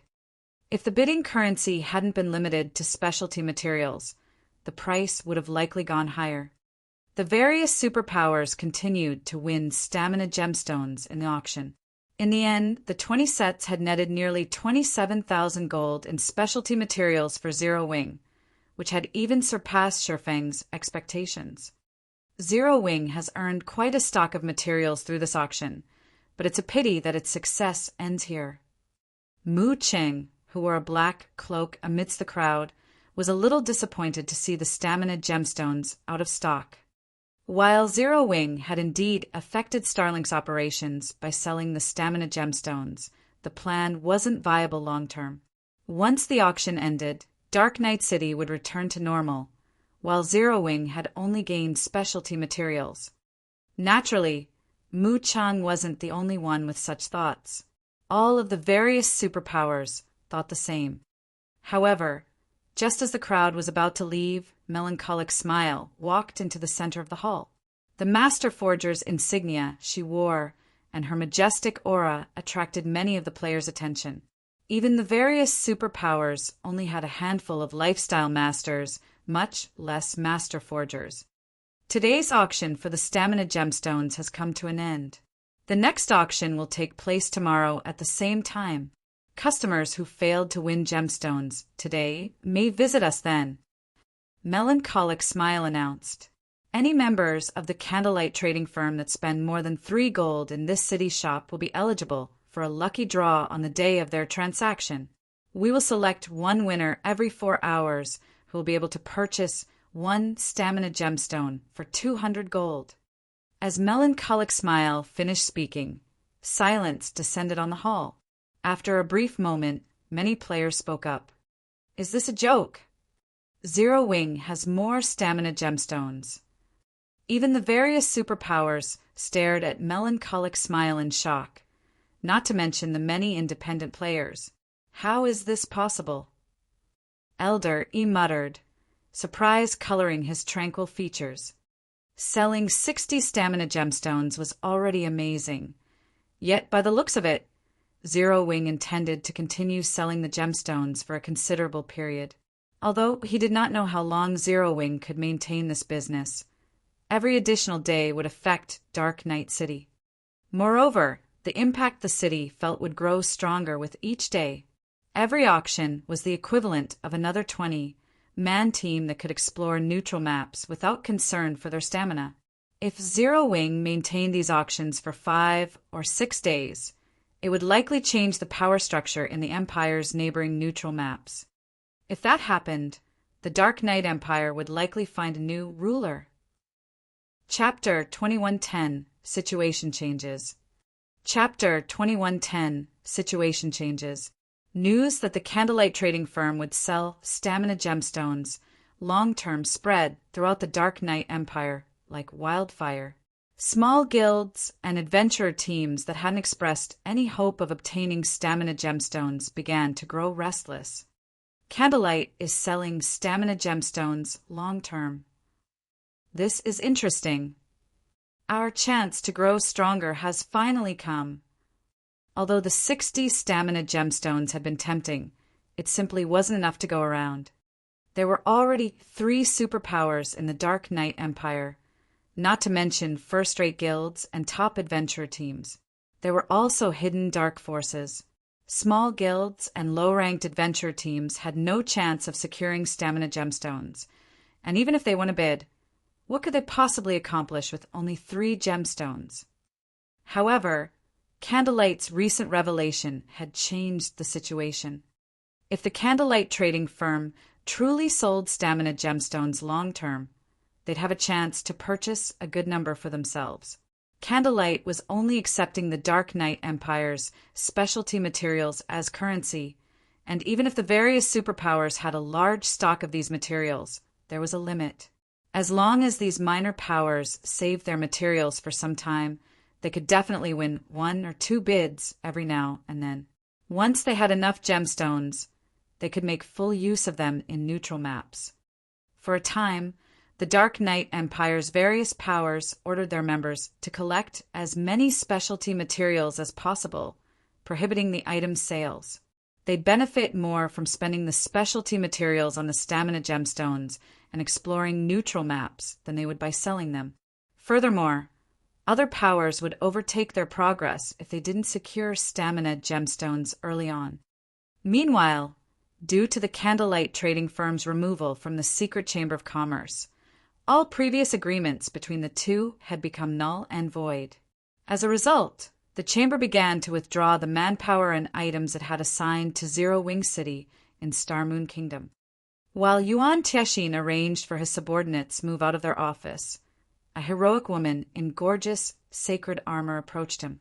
She drew everyone's gaze as she entered the office, mesmerizing many of the men. As expected of Goddess Purple Jade, she's already level 66. She can likely rank among the top 20 on any empire's ranking list. I've heard that 2 days ago her team completed an epic team quest and slew a level 60 mythic ranked Ironblood dragon, obtaining the Dragon Blood Sword. That sword is so awesome. It's even considered as one of the top 10 epic weapons in God's domain. Because of that sword, Purple Jade is now stronger than other peak experts, earning the position as one of God's domain's 10 great swordsmen from the secret pavilion. As players spoke about the 10 great swordsmen, their admiration overwhelmed them. The 10 great swordsmen was a list the secret pavilion had introduced to promote each class's experts. All classes in God's domain were unique, and some were even the polar opposite of others, so battles between different classes couldn't accurately determine the stronger expert. Hence, the secret pavilion had introduced new ranking lists for each of the 12 main classes. Each of the lists had only 10 players, and they were judged solely based on their strength. Combat standards and battle records didn't matter. In addition, the aim of these 12-class lists was to give the younger generation an opportunity to shine, so only players 30 years old or younger could qualify for the ranking lists. Of course, this age limit also allowed the secret pavilion to avoid touching upon the various superpowers' foundations. The various superpowers treated their old monsters as core secrets, and if the secret pavilion revealed these secrets to the public, the superpowers would band together against the organization. When Purple Jade had obtained the Dragon Blood Sword, not only had it earned her position on the swordsman's list, but she had also secured the 8th rank. Uncle Yuan, we've just received a message from the higher-ups. They'd like us to buy some stamina gemstones from Zero Wing. The more, the better, Purple Jade said, smiling as she walked up to Yuan Tiexin. They're so shameless. We just banished Zero Wing from the secret Chamber of Commerce. Yet they want me to negotiate with the guild? Why don't they speak with Zero Wing themselves? Yuan Tiexin could not help his growing anger when he heard the relayed message. The so-called higher-ups Purple Jade referred to where the secret Chamber of Commerce's advanced members. The secret pavilion had warned them not to casually annex the Chamber's members, particularly Zero Wing, due to the immense potential it had shown lately. However, the other 5 advanced members had ignored the secret pavilion's warning and abandoned Zero Wing. Now that they wanted him to place Peacemaker. But Zero Wing is pretty amazing. It has revealed something as valuable as the stamina gemstones, and the 5 powers regret their actions. I've heard that they are busy exploring the recently discovered Brute God's Land and urgently need items that can increase players' maximum stamina or recover rate, Purple Jade said, giggling. They're panicking now. They threw away their chance to purchase stamina gemstones just to show respect to Starlink and suppress Zero Wing. Now, they are all upset with Starlink. However, Starlink has gotten serious this time. Not only has it increased the prices of Star Moon Kingdom's specialty materials, but it has also begun to sell similar merchandise to Candlelights at lower prices. Many players have already started shopping at the Starlink trading firm. No one is buying the Candlelight's common products. I'm afraid Candlelight has lost 2/3 of its usual profits, Yuan Tiexin said. To make matters worse, the Or Empire's powers have been eyeing Zero Wing's territory. In comparison, Starlink only has to worry about Zero Wing's stamina gemstones. Although the stamina gemstones are valuable, Starlink isn't a superpower for no reason. With 3 NPC auction houses and the Starling Corporation support, its financial prowess isn't so easy to shake. Moreover, Starlink has control of a fortress in the ancient undead country, the Dark Knight Empire's most important neutral map. It is simply too difficult for Zero Wing to impact Starlink's finances negatively. The ancient undead country was a new expansion pack that had triggered in the Dark Knight Empire, and Starlink was responsible for triggering it. The ancient undead country had once been a massive empire, but due to an ancient war, it had fallen into ruin. It was no exaggeration to say that the ancient undead country was even richer than the Or Empire in resources. Moreover, it housed the only known God mode regional dungeon among the dozen or so neighboring kingdoms and empires. Because of the power Starlink held in the ancient undead country, even the various super guilds feared the superpower and had to pay it proper respect. God's Domain super guilds didn't just fear Starlink due to the Starling Corporation's backing, and if that were the only strength the guild had, the Secret Chamber of Commerce's advanced members wouldn't have allowed Starlink to join their ranks. Zero Wing is fully capable of returning to the Secret Chamber of Commerce with its stamina gemstones. The 5 other powers wouldn't object. If Zero Wing regains access to our sales channels, it could certainly afford to continue its fight with Starlink while growing even stronger, Purple Jade said, nodding. She, too, understood how powerful Starlink was, and the fact that Zero Wing had made the superpower suffer as much as it had already was impressive. Indeed, Yuan Tiexin agreed with the young woman. Starlink would struggle to suppress Zero Wing financially if the smaller guild returned to the Secret Chamber of Commerce. Following which, Yuan Tiexin contacted Shifeng to report the good news. Chapter 2111 Condition. Chapter 2111 Condition. White River City, Candlelight Trading Firm. Due to Starlink's all-out economic suppression, the previously crowded shop had calmed. Its current customers were only here to purchase Candlelight's specialty products. None of them showed any interest in the trading firm's common items. The Candlelight trading firm even saw a drop in the number of lifestyle applicants. Now, only a dozen or so players lined up to take the application test. The players that passed the shop's side at its decline. The Candlelight trading firm's shop was the most eye-catching building in the business district, aside from NPC-owned buildings. The shop loomed like a giant overlooking White River City. Why wouldn't they be surprised to see the shop practically deserted? In comparison, a 3-story shop not far from Candlelight boomed with business. Practically every player in the business district rushed toward the shop. Starlink really is ruthless. Not only has it set up shop in every NPC city that the Candlelight trading firm occupies, but it's also selling common goods at half the normal rate. It is basically selling items at cost. Purple Jade was astonished when she saw how popular the Starlink trading firm had become. Starlink was throwing away enough money to give an ordinary superpower a heart attack. Not even the secret pavilion would casually sacrifice so much income. However, Purple Jade had to admit that Starlink's strategy was effective, practically stealing all of the Candlelight trading firm's customers. Not only had Candlelight sales plummeted, but its lifestyle players' income had suffered as well, including Starlink's mass recruitment for skilled lifestyle players. Many of Candlelight's intermediate and advanced lifestyle players had jumped ship. If this persisted, it would destroy the Candlelight trading firm, and Zero Wing would stagnate due to the lost profits. Zero Wing was no longer a small guild. It had become a gigantic existence. Even if the guild avoided massive operations, it still needed to spend an astronomical amount of money each day. The guild might maintain its lead over its competition for a while, but if Zero Wing's development ground to a halt, it would only be a matter of time before it was overtaken by the other powers. Furthermore, multiple hostile superpowers still searched for a chance to tear the guild apart. These factors were a large part of the reason that Starlink had invested so much into targeting the Candlelight trading firm's business. Otherwise, it never would have paid such a painfully high price. This situation is why we are here.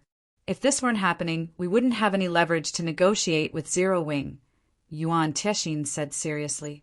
All right, let's hurry inside. Yuan Tiexin then entered the Candlelight trading firm, while Purple Jade followed behind him after taking one last look at Starlink's shop. The moment these two players entered the shop, the various reconnaissance players from Starmoon Kingdom's various powers focused on the pair. Why are the secret pavilions Yuan Tiexin and Purple Jade visiting the Candlelight trading firm? Didn't the Secret Chamber of Commerce already expel Candlelight? Why are these two here?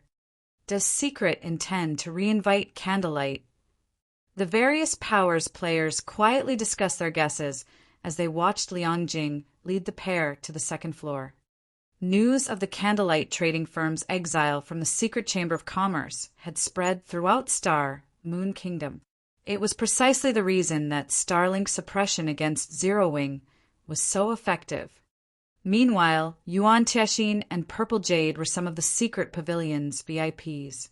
These two shouldn't have any reason to visit Candlelight now that it wasn't a member of the Secret Chamber of Commerce. The only plausible explanation involved the stamina gemstones Zero Wing sold in the Dark Knight Empire.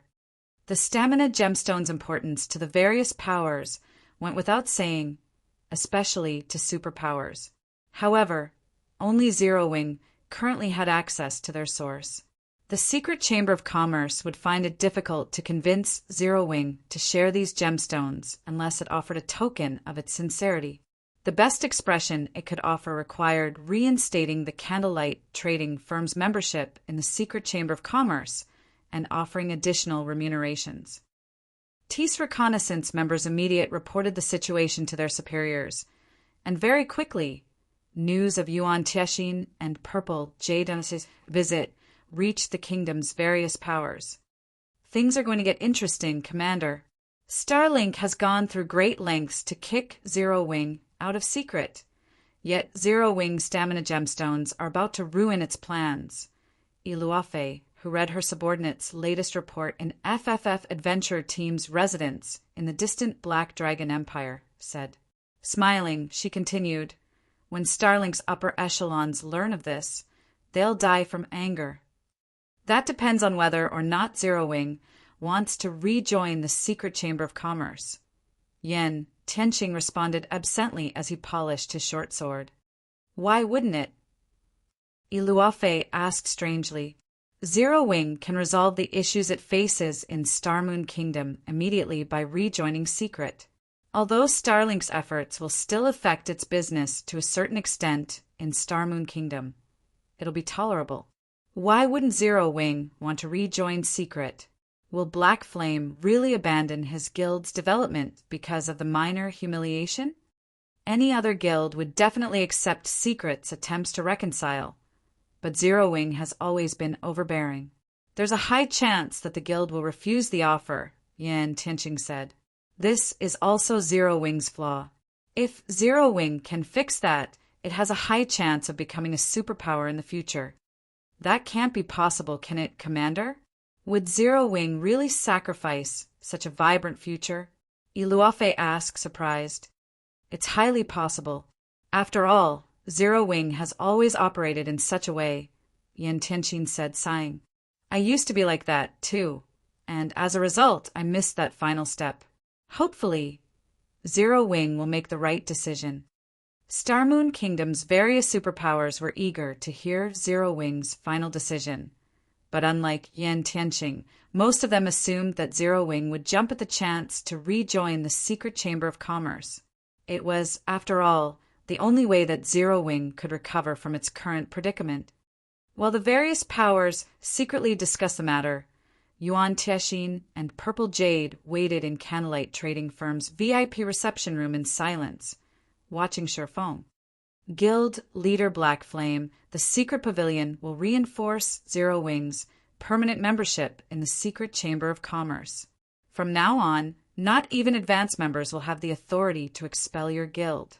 In addition, if Zero Wing agrees to sell a large number of stamina gemstones, several of the Chamber's advanced members will offer 10 additional sales channels in their own headquarters. With this, not even Starlink will achieve much by targeting Zero Wing financially, Yuan Tianxin said. May I know your thoughts on this offer, Guild Leader? Even Yuan Tianxin found the higher-ups' conditions surprising. The 10 additional sales channels were an extraordinary offer, all of which came through the shops in Empire's imperial capitals. These sales channels were far more valuable than those the Chamber's basic members had access to. With them, the Candlelight Trading Firm's profits would rise to a whole new level. Your conditions are quite tempting, Shifeng said, nodding slightly as he read the contract Yuan Tianxin had handed him. However, they're not enough. Yuan Tianxin found Shifeng's reply understandable. After all, the man should be enraged over Candlelight's removal from the secret Chamber of Commerce. Softly, Yuan Tianxin asked, What conditions do you have in mind, then? I only have one condition. Looking straight at Yuan Tianxin, Shifeng chuckled and said, I want advanced membership in the secret Chamber of Commerce. Chapter 2112, God Mode Regional Dungeon. Chapter 2112, God Mode Regional Dungeon. When Shifeng stated his condition, everything in the VIP reception room seemed to freeze. Both Yuan Tianxin and Liang Jing, who stood behind Shifeng, stared at the swordsman incredulously. Most of the guilds in God's domain recognized the secret Chamber of Commerce for the extraordinary existence it was, and those who could become members were either superpowers or powers with immensely powerful backgrounds. However, only those that had truly joined the secret Chamber of Commerce would understand how frightening the chamber was. Only a few of God's domain's powers could match the reach of Secret's influence. The secret Chamber of Commerce ranked at the very top in the game in both its ability to sell merchandise and its ability to collect materials. This was why the majority of God's domain's superpowers dreamed of joining Secret. When Liang Jing had taken over the Candlelight Trading Firm's business, she had learned how frightening Secret was. She was not a pure gamer like Shifeng, but she had managed a company before, so she knew business and economics far better than most of God's domain's players. She already found it astonishing that Zero Wing had become a member of the secret Chamber of Commerce. She hadn't expected such exceptional results from Shifeng. But now the man demanded status as one of Secret's advanced members. She had no idea what to say about this. His demand was beyond daylight robbery. Guild Leader Black Flame, this condition is simply impossible. Do you know what price the secret Chamber of Commerce's advanced members had to pay to get to their position? Contrary to expectations, Yuan Tiexin wasn't angry about Shifeng's condition. Instead, he calmly said, I can tell you now that even with over tens of thousands of stamina gemstones and all of Zero Wing City, you still wouldn't qualify to become an advanced member. Even super guilds coveted the Secret Chamber of Commerce's advanced membership, but the number of super guilds that actually became advanced members could be counted on one hand. If Starlink hadn't handed over an astronomical amount of resources and advanced member status in the Secret Chamber of Commerce was extraordinary. Not only did they have access to more sales channels, but they also had some control of the chamber itself and received 5% of the chamber's profits. While 5% might not seem like much, it was enough to rival 50% of an ordinary superpower's income with the scale of Secret's operations. In other words, by becoming an advanced member in the Secret Chamber of Commerce, one would gain half of an ordinary superpower's resources. Claiming that one could become a titan in God's domain by becoming an advanced member was no exaggeration. How could a few stamina gemstones possibly rival such benefits? Stamina gemstones might be a significant boon to players in neutral maps right now, but as players leveled up, they'd acquire better items. Naturally, players would find more items that increased maximum stamina and stamina recovery. They wouldn't have to worry about lacking stamina items in the future. Furthermore, stamina gemstones were very scarce right now. Zero Wing didn't have enough to affect the big picture. At most, it had enough for the various powers to gain a slight advantage when exploring neutral maps.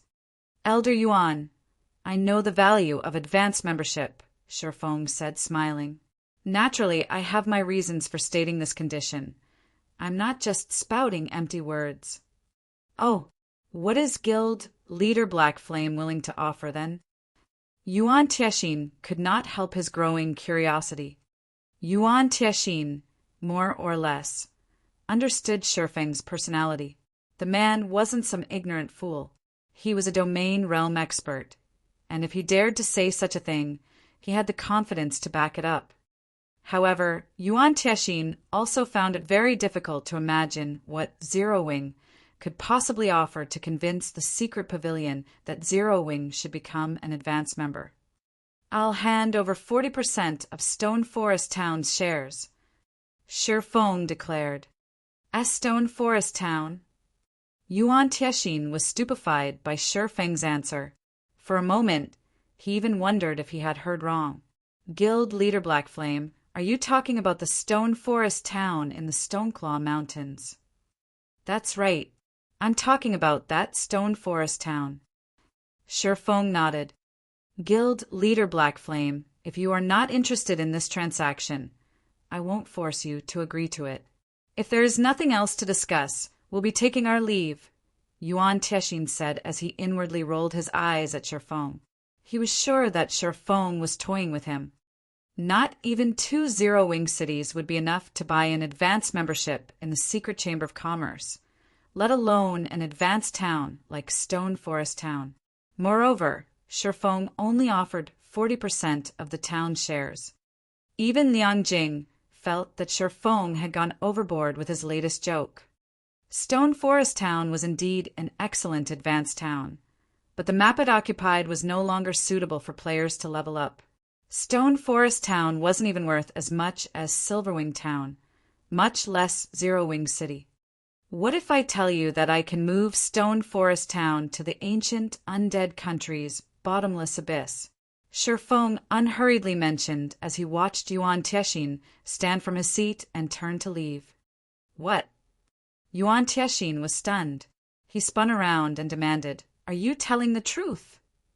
As far as the secret pavilion knew, the ancient undead country's bottomless abyss was the only God-mode regional dungeon in God's domain.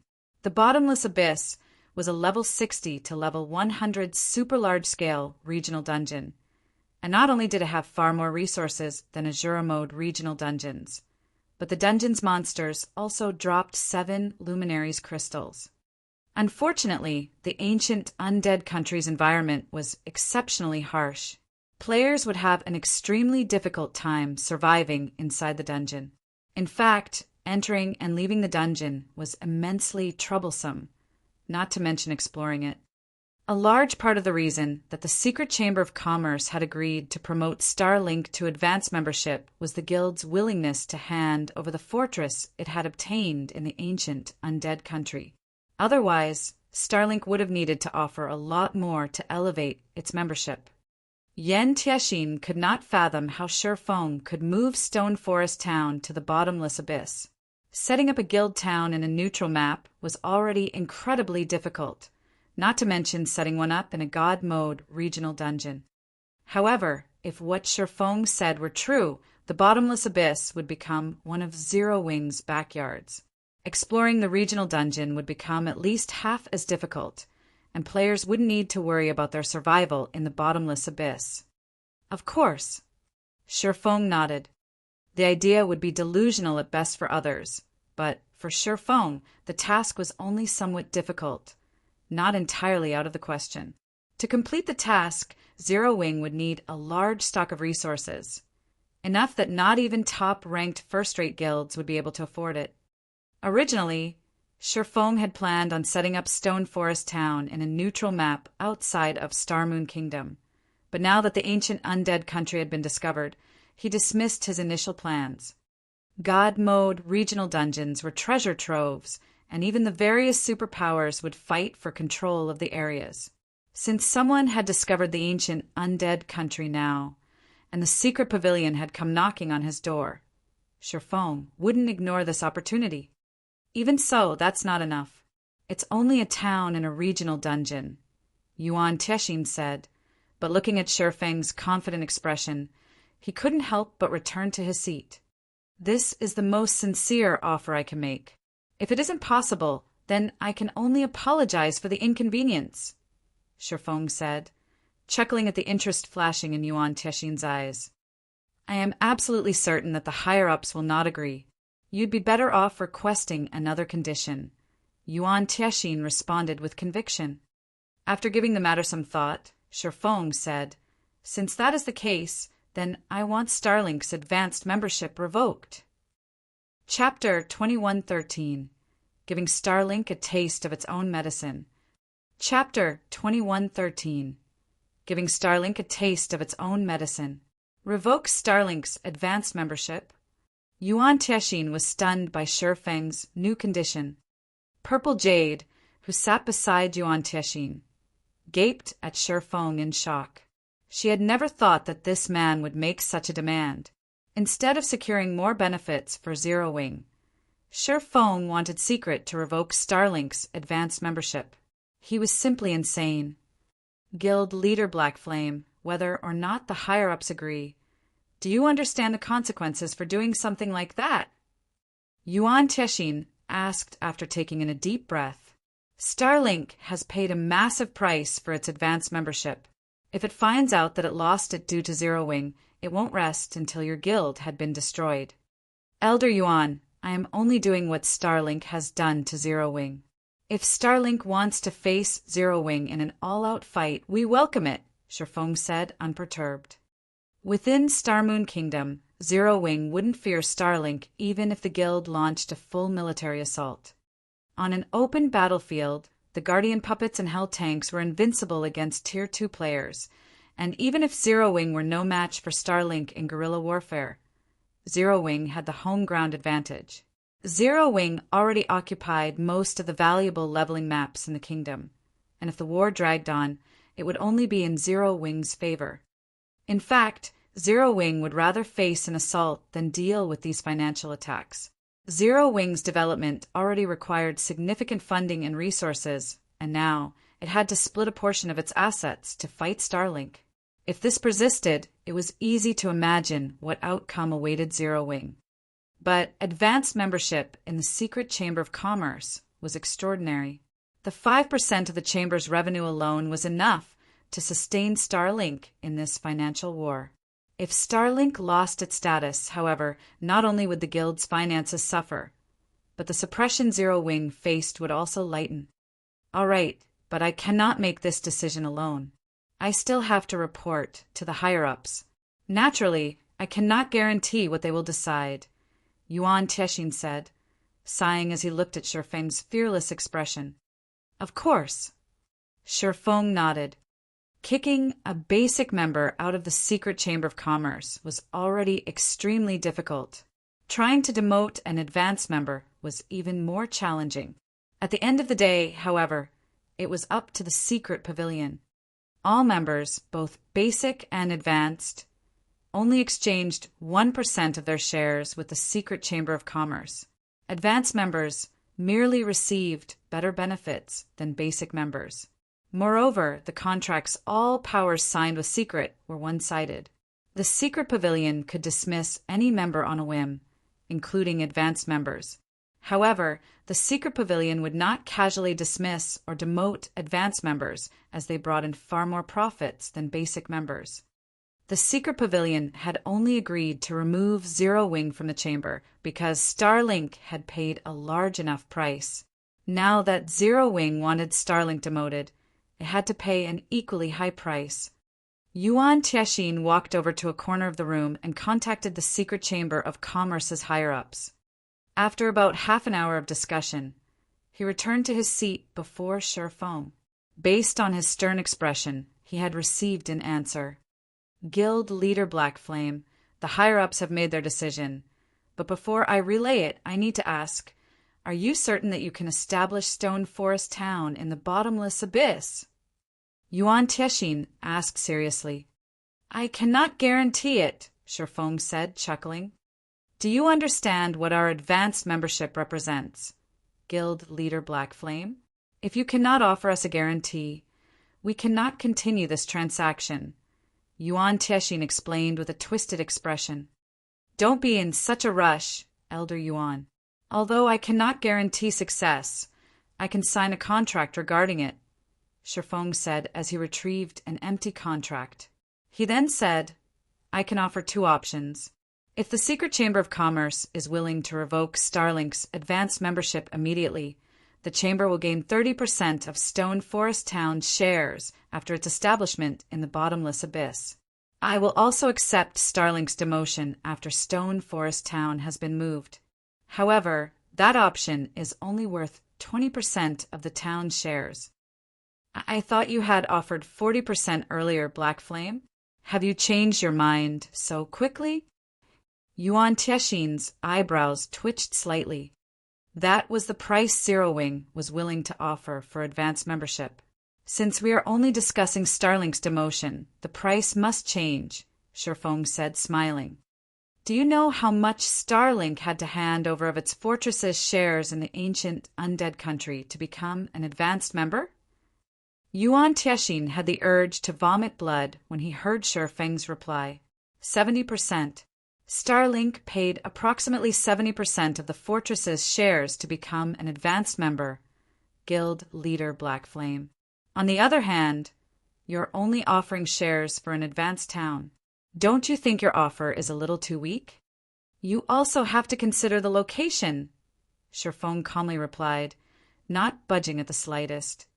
The difference between a town within a regional dungeon and one without was massive, not to mention a god mode regional dungeon. He refused to believe that the secret pavilion didn't know this difference.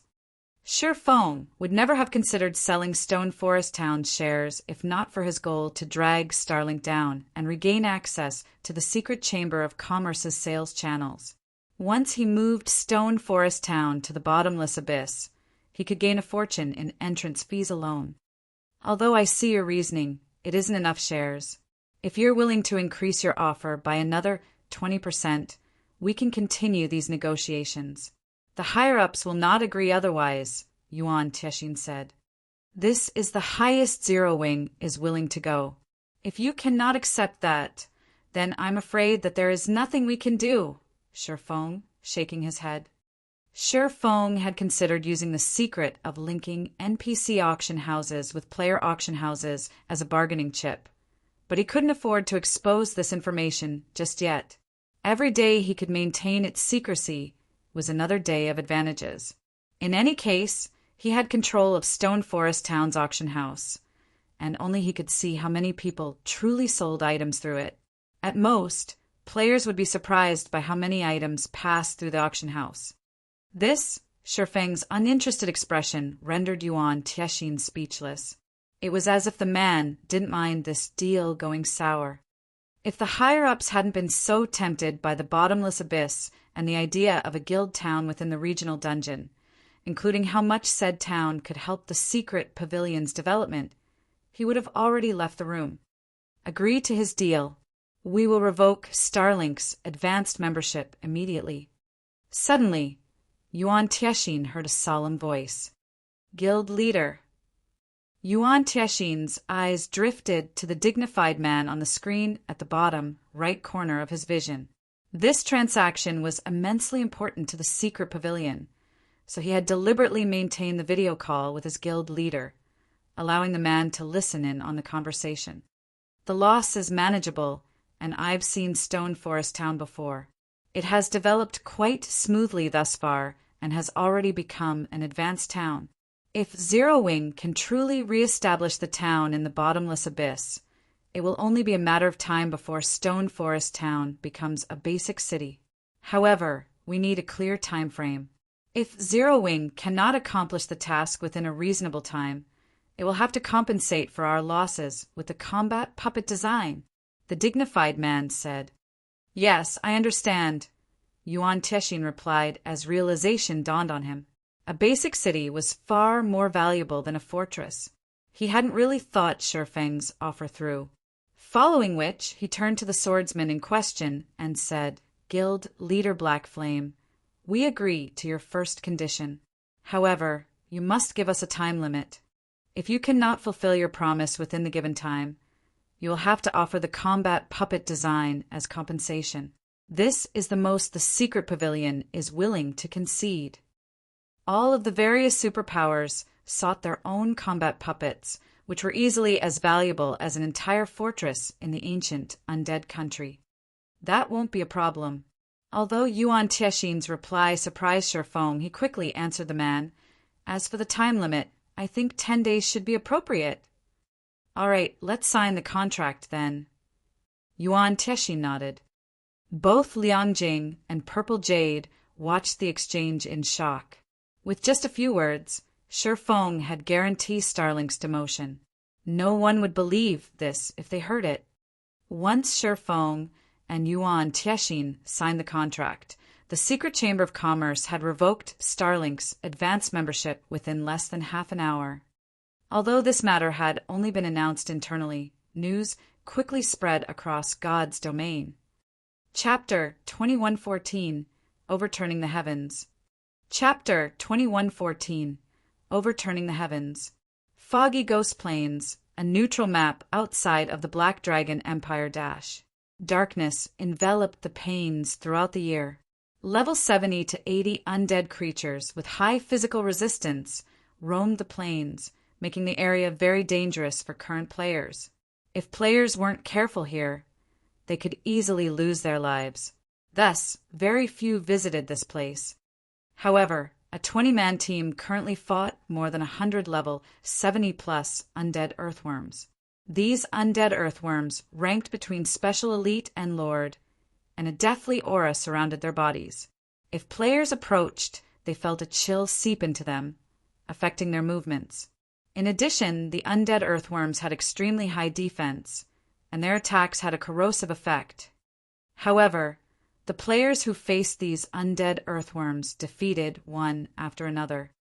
The team's leader, an assassin, toyed with roughly 80 undead earthworms by himself. Like a graceful butterfly, the assassin skillfully dodged the corrosive attacks. While the assassin attracted the undead earthworms' attacks, a willowy woman bombarded the monsters with one spell after another, each dealing over minus 20,000 damage.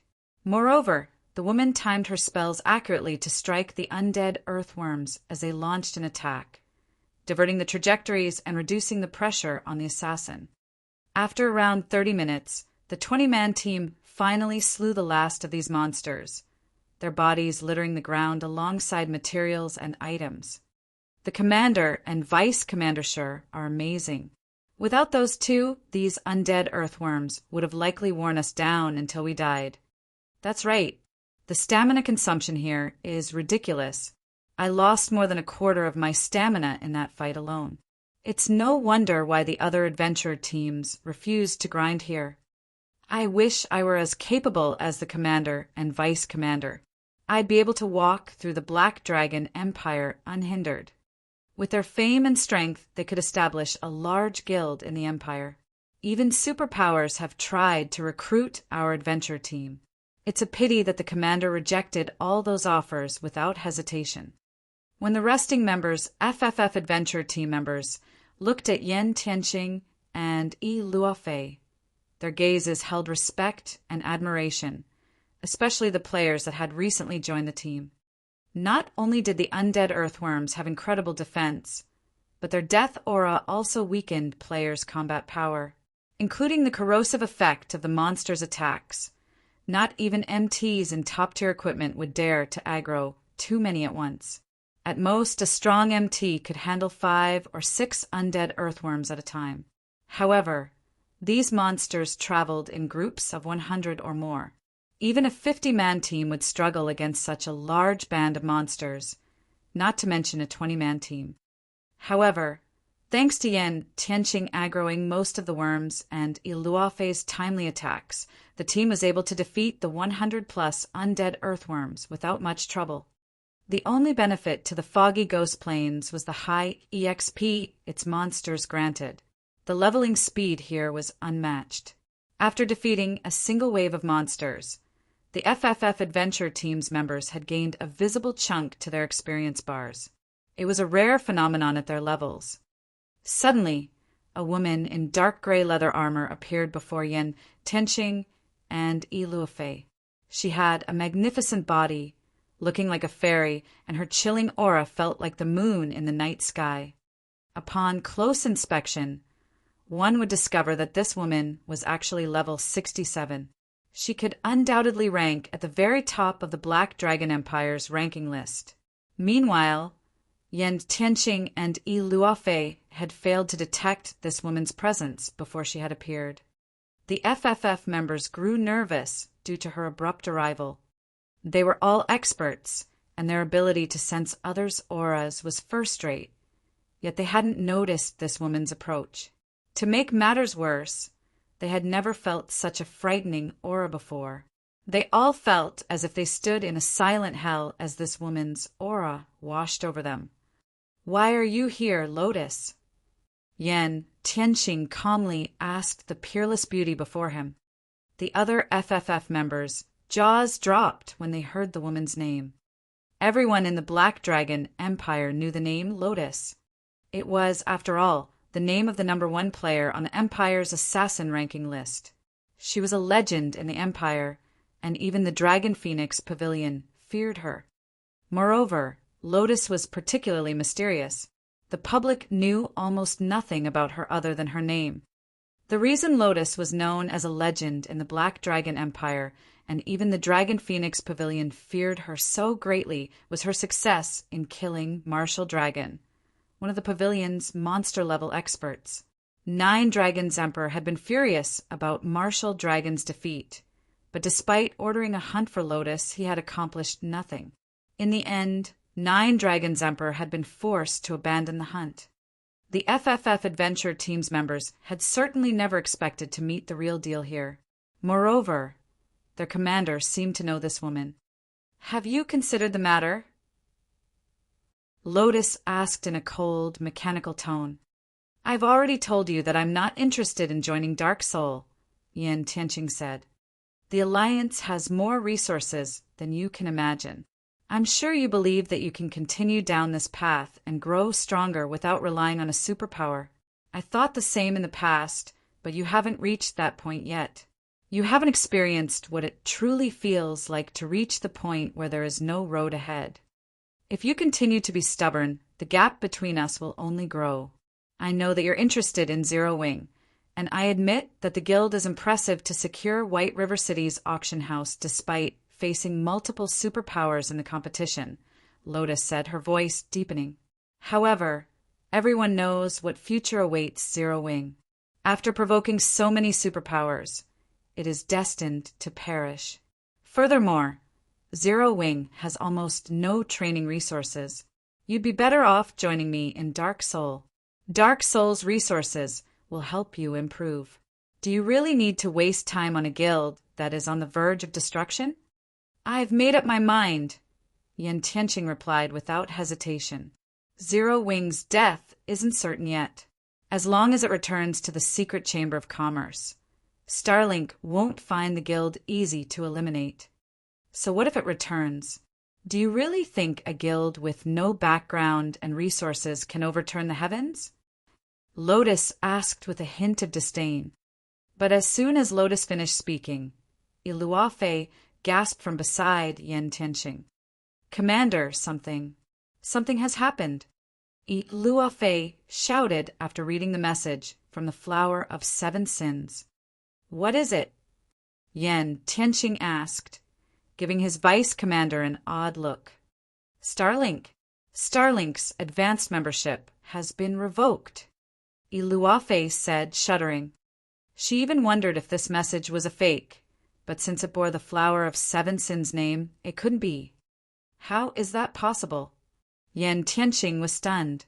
Has the secret pavilion lost its mind? What in the world has happened? Membership in the secret chamber of commerce was extraordinary. Revoking a basic member's status demanded an extremely high price, not to mention a Powers Advanced membership. The news even surprised Lotus. Becoming an advanced member in secret required an astronomical price. By demoting one of its advanced members, the chamber would lose significant profits. Why would the secret chamber of commerce willingly revoke Starlink's advanced rank? The information isn't very accurate, but based on what we currently know, I'm 90% sure that Zero Wing has something to do with it. The moment Secret reinstated Zero Wing's basic membership, it demoted Starlink, Iluafe replied hesitantly.